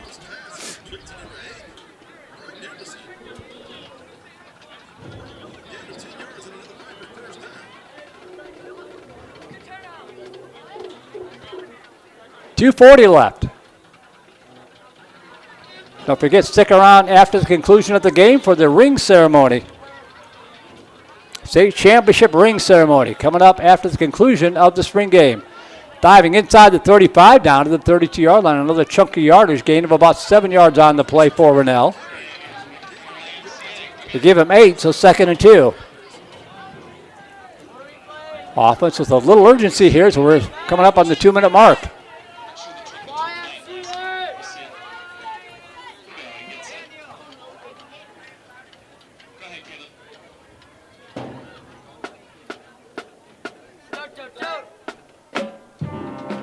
And off to Rennell, breaks one tackle, dives inside the 30, down to the 29-yard line. Good for another silver first down.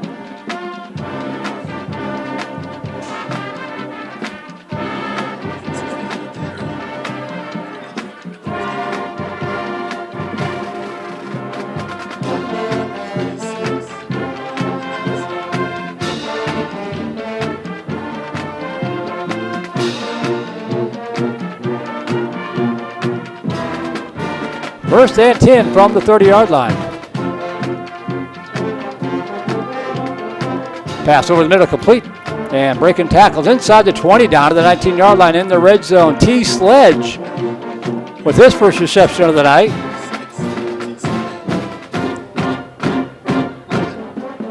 Vipers in the red zone again as we come up with the 1-minute mark.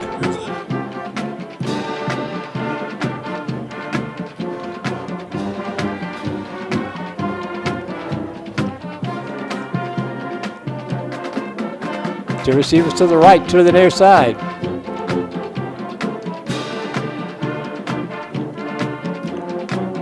Play action, looking. Pass over to the left side. That ball is caught into the end zone. Touchdown.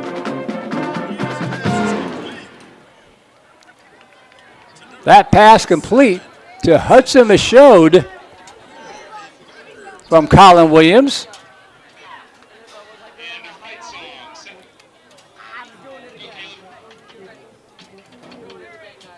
And by my score, the offense has taken the lead. The scoreboard says otherwise, but I think I'm closer. On for the extra point is Wiley Olson with 37.5 seconds left.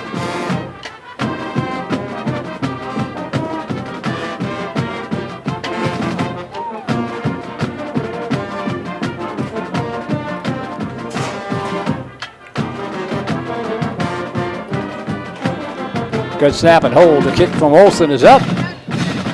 Right between the uprights. The offense has 24. Scoreboard says defense has 26. I show them at 22. But in any event, again, both sides with some good stuff tonight.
The ball spotted on the 30-yard line here for the final 37.5 seconds.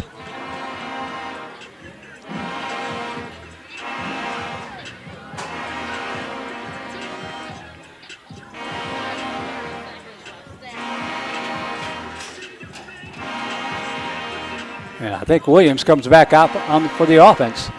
Kind of hard to see with that yellow jersey over the number, but I think I see a 10 peeking through there. Yep, that is Colin Williams. With trips here to the near side and one receiver wide left.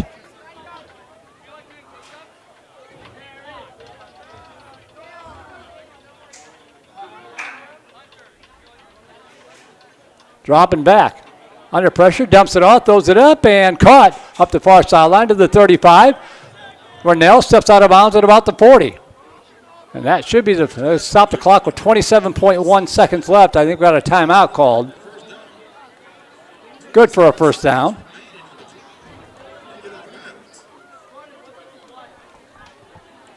First and 10 at the 40. 27.1 seconds left.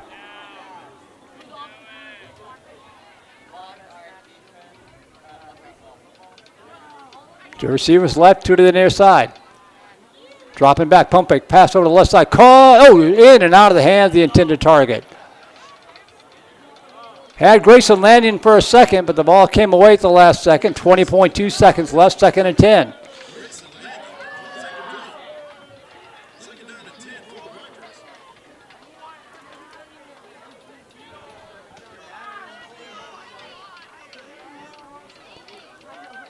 Thank everybody for tuning in tonight. If you're not sticking around for the championship ring ceremony afterwards, thank you for tuning in. Putting up with the cobwebs and sort of the fly by the seat of your pants here in these scrimmages. And that's going to be a sack. Coming in from the backside is Cash Wilkerson getting credit for the sack, and that'll bring up a third down. Stop the clock with 15.1 seconds left, 3rd and 17.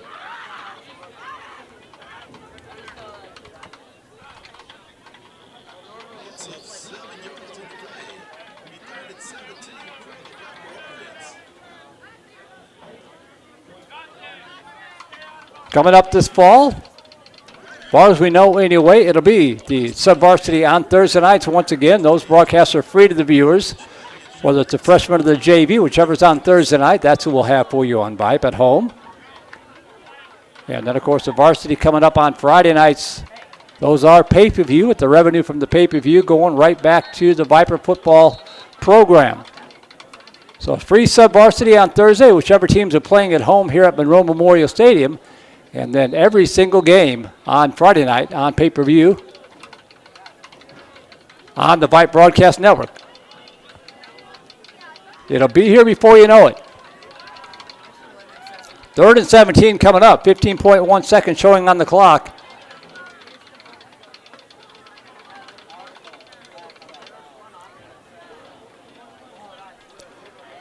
Williams in the shotgun, dropping back, swings it out, right side complete, and a little hook and ladder to the 40. Following his blocker, he gets it out to the 46-yard line. Not enough for the first down.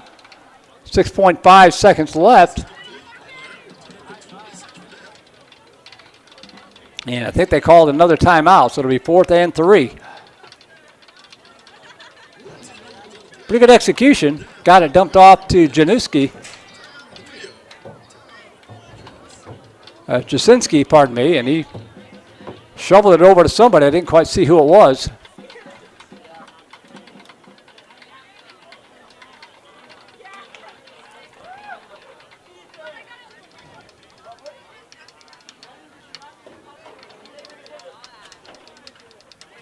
The final play coming up here. That was Rennell on the receiving end of that hook and ladder. Took the little pitch off from Jasinski.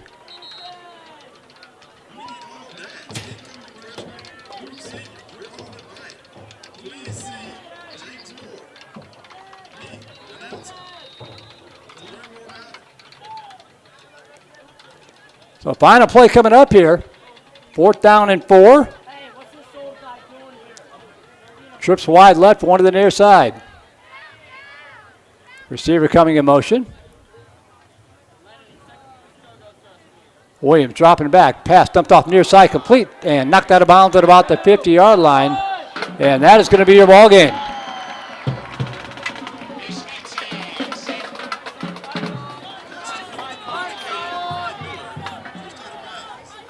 Black is celebrating like it's a win.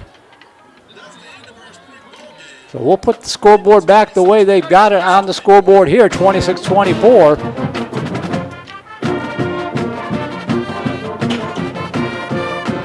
Not sure how they got there, but really, really good night of football tonight at Monroe Memorial Stadium as the spring game is now in the books.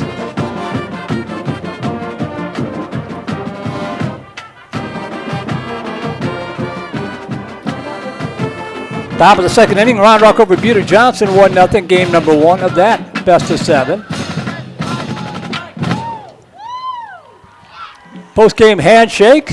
Made it a little bit more special when it's your own guys on the other side of that line.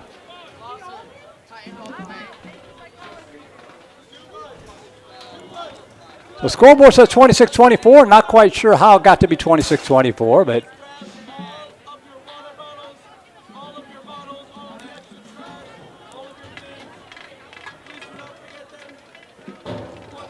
We're going to stand by here for the ring ceremony.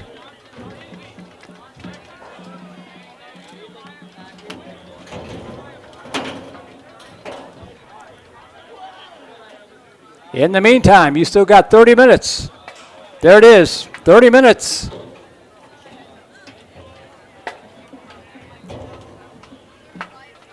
Scan that QR code and place your bid. You got 30 minutes left with the silent auction.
So presumably those are the outgoing seniors gathered in the right side of the end zone.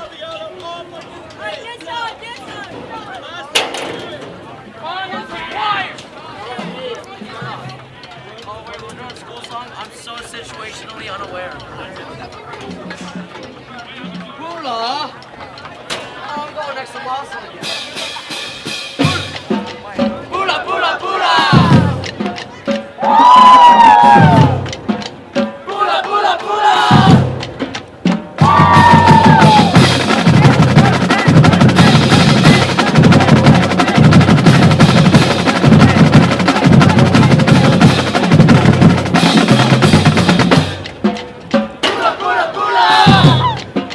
The Vipers have been moved now to midfield.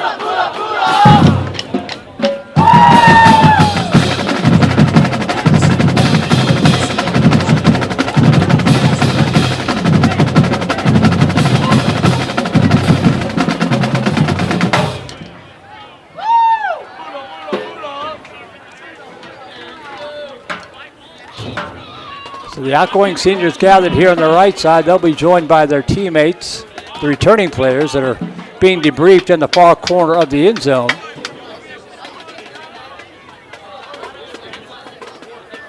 By head coach Drew Sanders.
And I was just thinking as we wait for the start of the ring ceremony here, looking at the seniors down there on the right side of the field, how cool it must be for them get to come out on this field one more time as seniors, knowing they're graduating in a couple of weeks.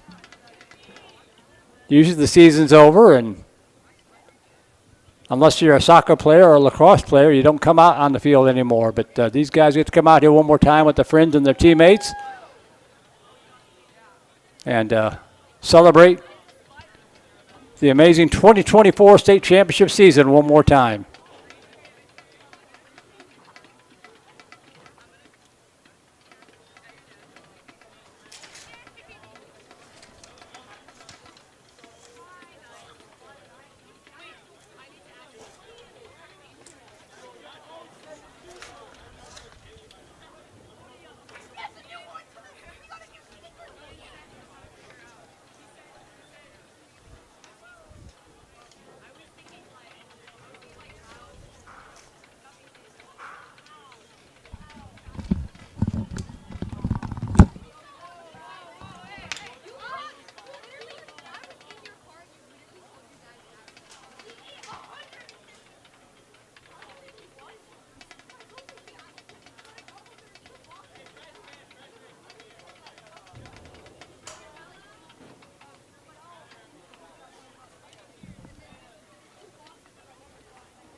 Principal Charlie Little there in the center of your shot.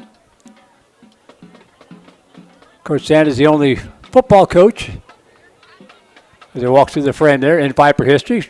Principal Little, the only principal in Vandegrift's history thus far, been there since the beginning. Kevin and Annie Witt, Kevin Witt, the outgoing Booster Club president. On the left, his wife Annie there on the right. Talking to Principal Little.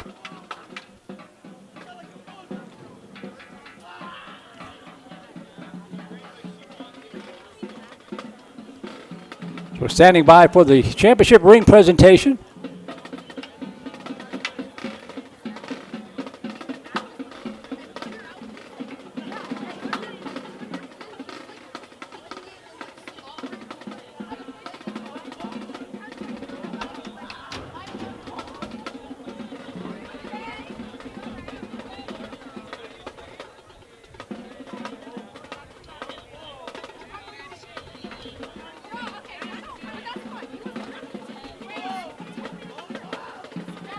An up close and personal look at Vic the Viper. You don't get to see this view very often. Right there at midfield.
Mentioned about the seniors being on the field one more time, how cool that is.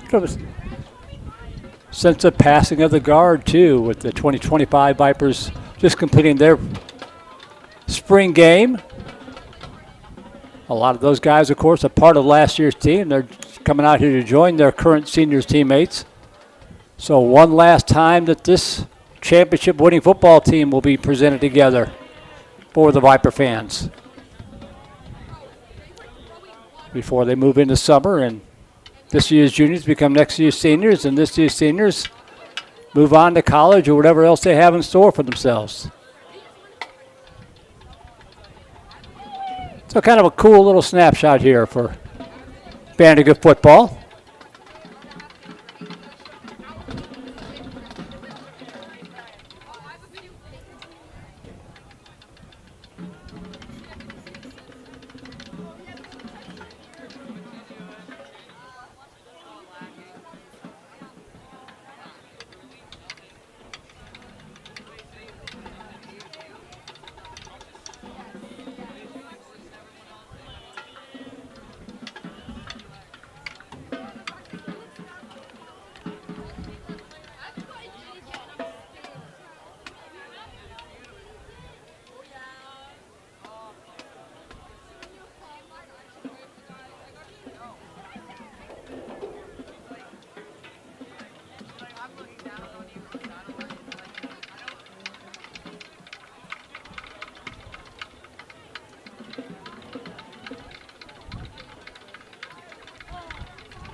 I am going to go out on a limb and guess that those are the rings right there, and that the players are going to be announced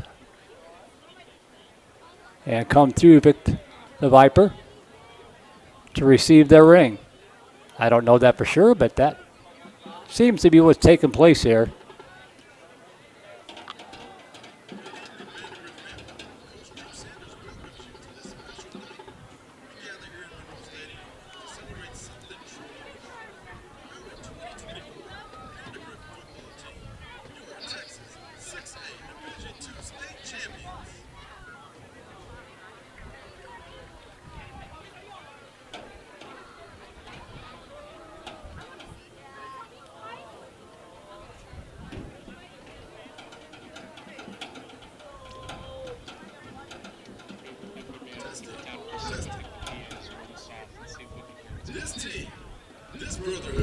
Was built on dedication, resilience, and an unwavering belief in one another. Throughout the season, we faced challenges that tested our toughness, not just the intense competition, but the adversity of losing multiple players to injury. Time and time again, players stepped up, filled the gaps, and proved that this championship wasn't won by just one individual, but an entire team committed to greatness. Every player, including our past players, every coach, and every staff member played a vital role in making history. And tonight, we honor their hard work and perseverance. And they did it, truly, brick by brick. I don't know yet. Here's how our ceremony will flow tonight. On the field outside of the field, you'll see the support group. We will recognize them all at once. And to the scoreboard side, you'll see the varsity team from our 2024 and varsity staff. We will recognize each player on the field one at a time, celebrating their contributions to this championship-winning season.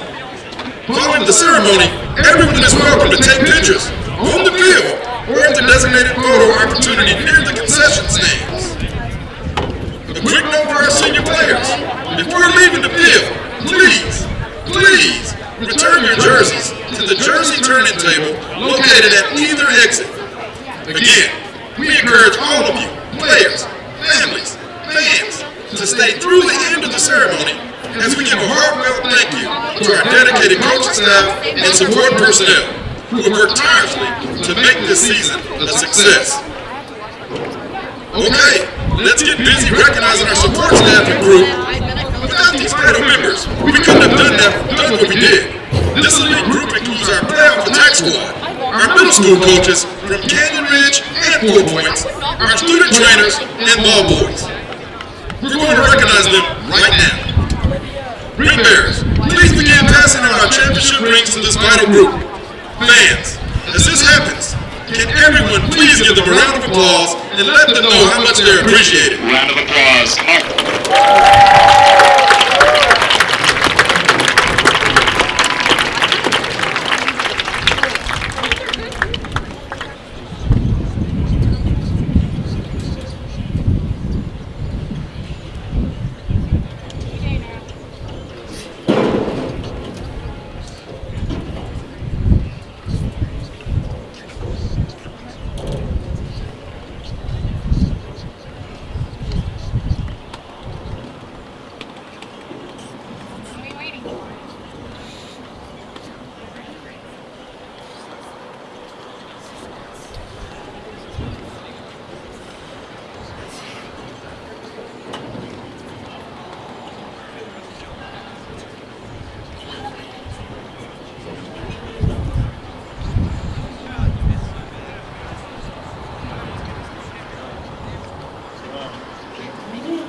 Now, on to our varsity team and coaching staff. Here, we have the varsity team players or coach name announced. They will walk through the snake and receive their championship rings from Coach Drew Sanders. Once they have their rings in possession, they will walk back around to their same spot on the field. Before we start recognizing our state champions, we'd like to recognize 2 special people. Firstly, we'd like to acknowledge our football custodian, Jesus Rodea. Let's applaud Jesus for his years of service at Vandegrift High School. Thank you, Jesus, for who you are.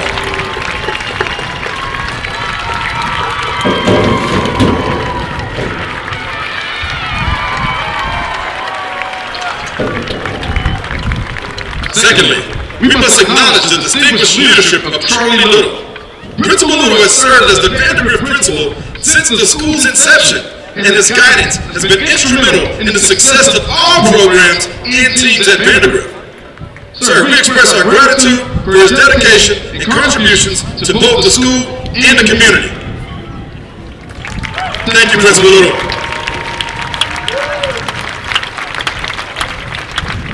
Now, let's get busy announcing these amazing players and coaches. Vyper fans, are you ready to meet this championship group?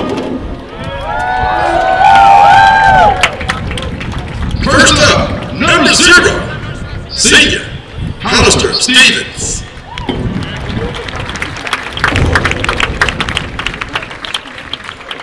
Number 1, junior, Brock Shelton.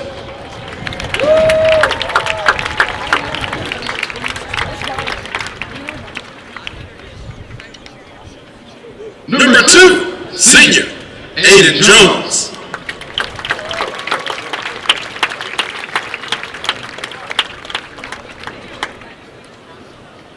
Number 3, senior, Marcion Williamson.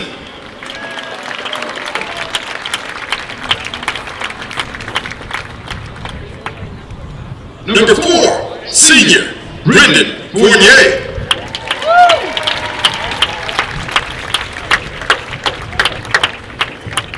Number 5, senior, Ian Witt.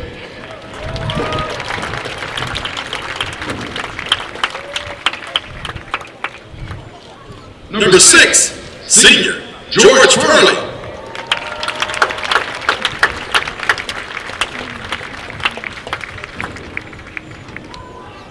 Number 8, senior, Kent Sullivan.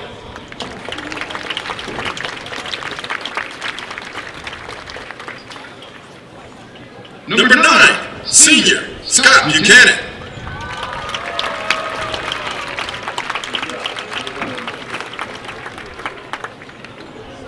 Number 10, junior, CJ Moore.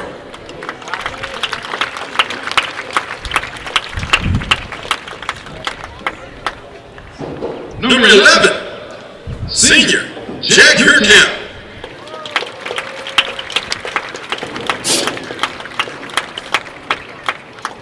Number 12, junior, Miles Teodecki.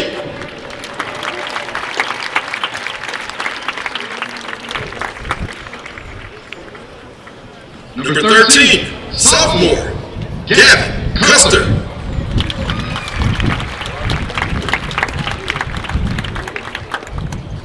Number 14, junior, Wiley Olsen.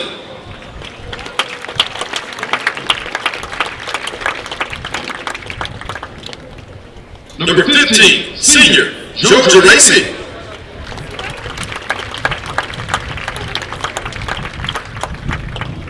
Number 16, senior, Matt Drankin.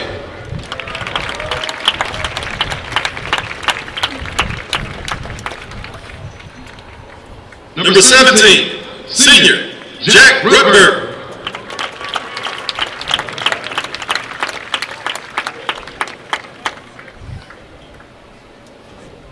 Number 17, Noah Hart.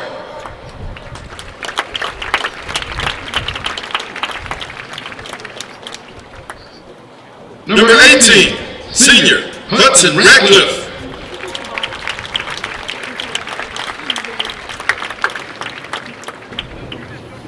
Number 19, sophomore, Griffin Gorbeck.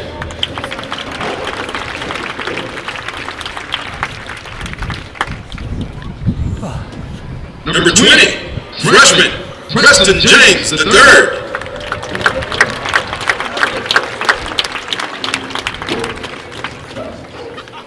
Number 21, junior, Parker Davis.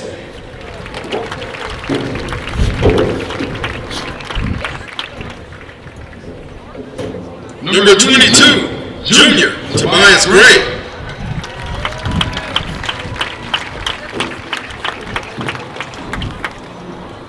Number 23, junior, Justin Moore.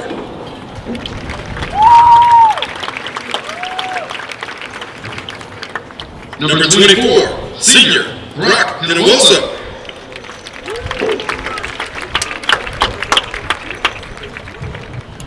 Number 25, junior, Thomas Foote.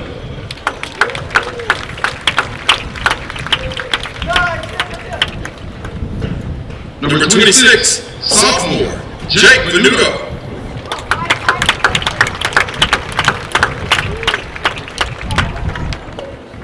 Number 27, senior, Noah Colbert.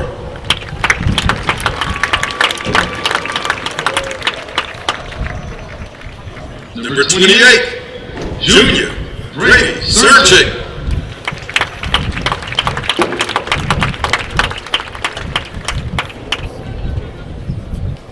Number 29, senior, James Moore.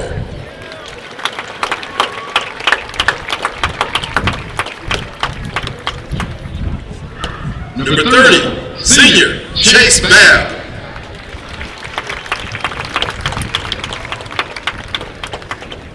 Number 31, senior, Tanner Howard.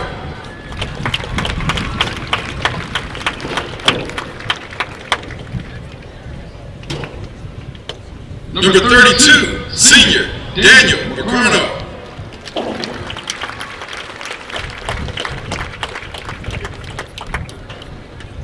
Number 33, senior, Owen Conkey.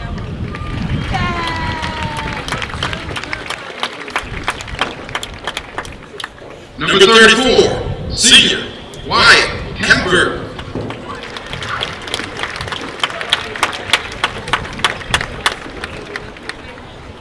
Number 35, sophomore, Joey Fennell.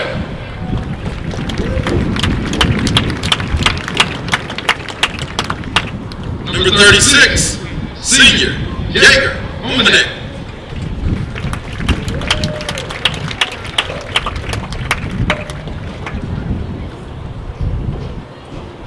Number 37, senior, Quinn Castaneda.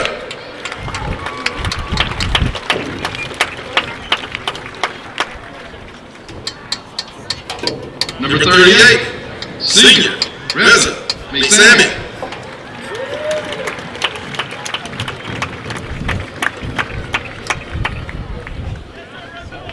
Number 39, senior, Will Gates.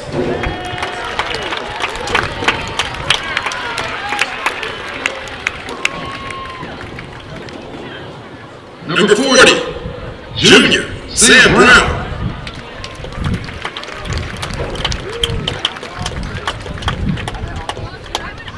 Number 42, senior, Adam Scott.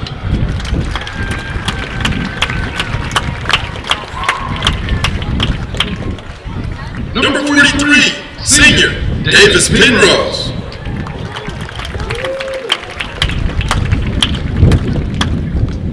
Number 44, freshman, Gavin Law.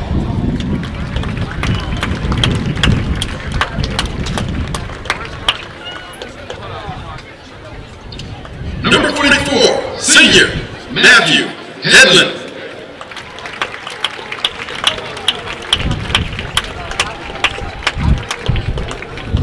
Number 45, senior, Jack Seahausen.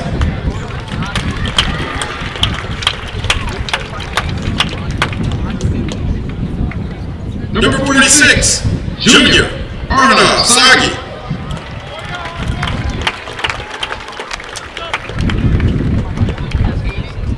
Number 47, senior, Nicholas Zinda.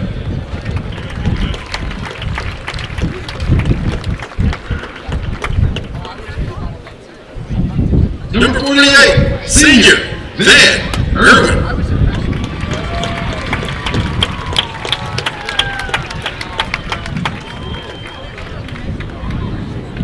Number 50, senior, Brandon Eccles.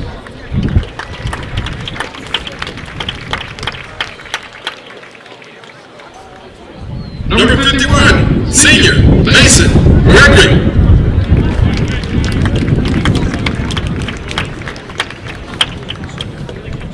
Number 52, senior, Nathan Sabarambaboo.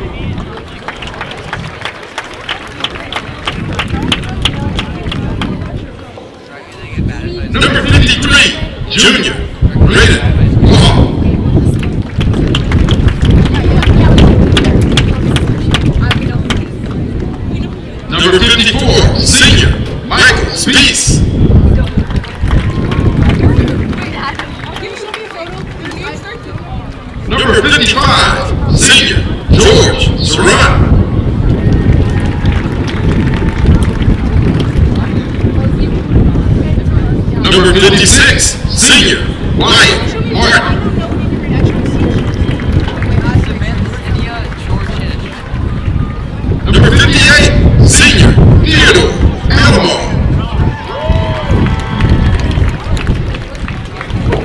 Number 60, senior, Jadrian Smith.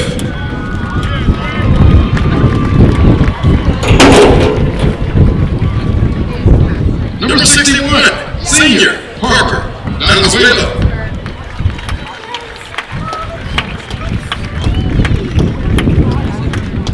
Number 62, junior, Chase Springer.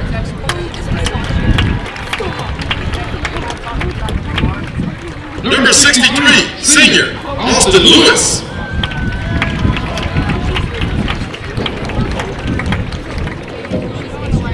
Number 64, senior, Harrison Temple.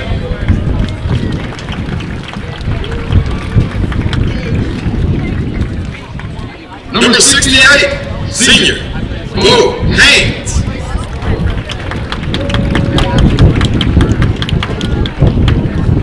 Number 70, senior, Matthew Summers. Number 71, junior, Parker Cecil.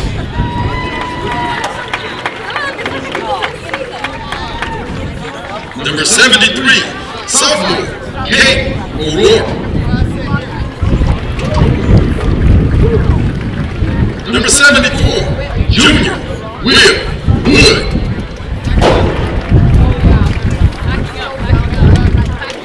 Number 76, senior, Grant Hindling.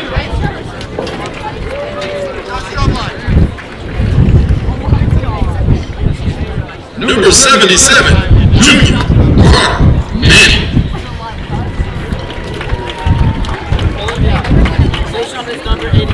Number 78, sophomore, Ryan Olson.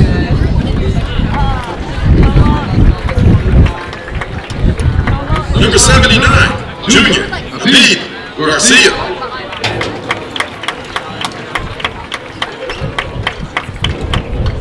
Number 80, sophomore, Brady Spielus.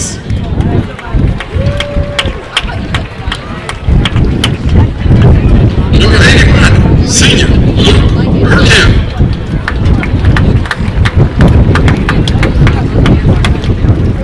Number 82, senior, Lynn Wynn.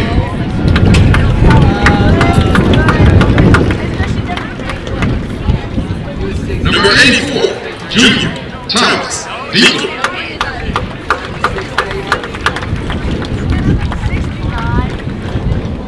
Number 88, senior, Deshaun Morgan.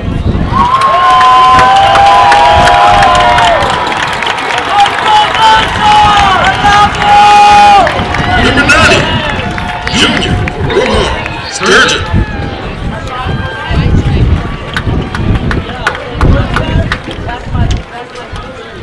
Number 94, Hugo De Oliveira Vasquez.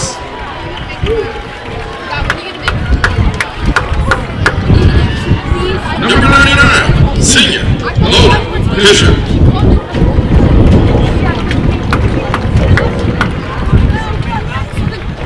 And now our coaches. Eduardo Banda.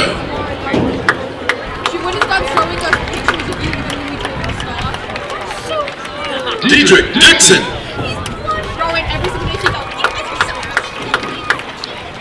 every day. Christian Hammett.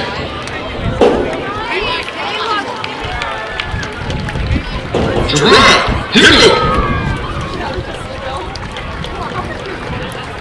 Nate Griffin. She said hi to you and you just ignored her. She wanted us.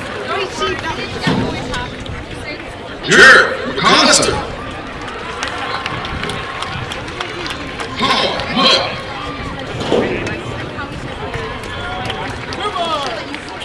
Taylor Sanders.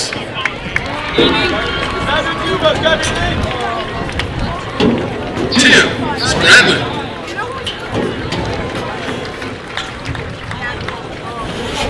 Ed Wolkine.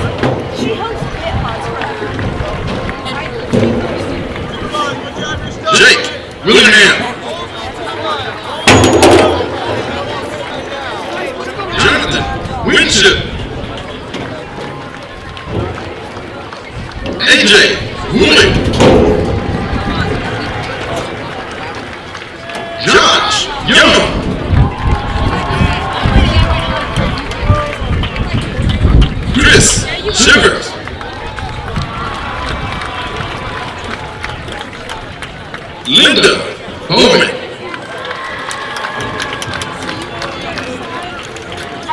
And now, we'll have Principal Little present Coach Drew Sanders with his ring. Thank you, Coach. Everyone, let's give it up for the 2024 State Championship Vipers.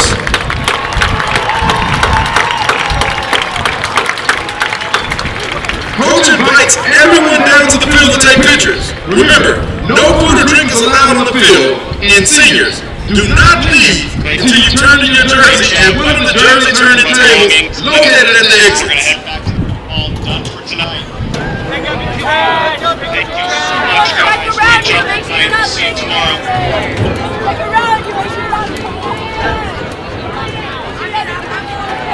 Please check trash. Nothing left in the stands. Clean up trash. Clean up trash. Nothing left in the stands. Grab all belongings. Do not leave anything in the stands.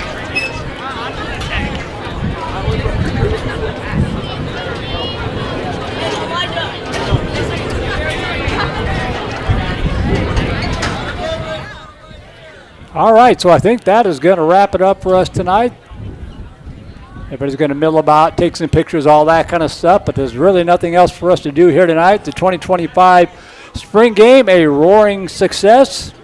Started off with the freshman scrimmage and the powder puff game, and then the spring game itself with all sorts of fun and hijinks in between. So I think we are going to sign out for the night, and we are going to sign out for the school year. So hard to believe that the 2024-25 school year has come to an end.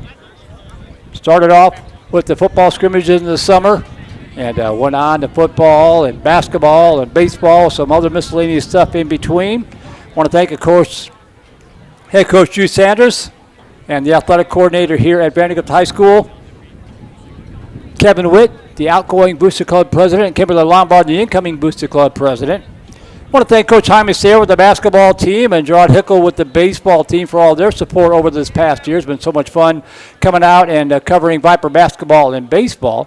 I want to thank Suna Vincott, our technical director with Vype Media, Christina Weber-Bertrand, my better half, our communications director, Derek Dushak, Vype's CEO, and everybody from the Vandegrift community for writing in with the emails all year long and supporting us here and then tuning into the broadcast when you can't make it and all that kind of stuff. It's so much fun to come out here and broadcast these games, but without you folks on the other side, I'd just be talking to myself. So thank you, everybody, for doing that.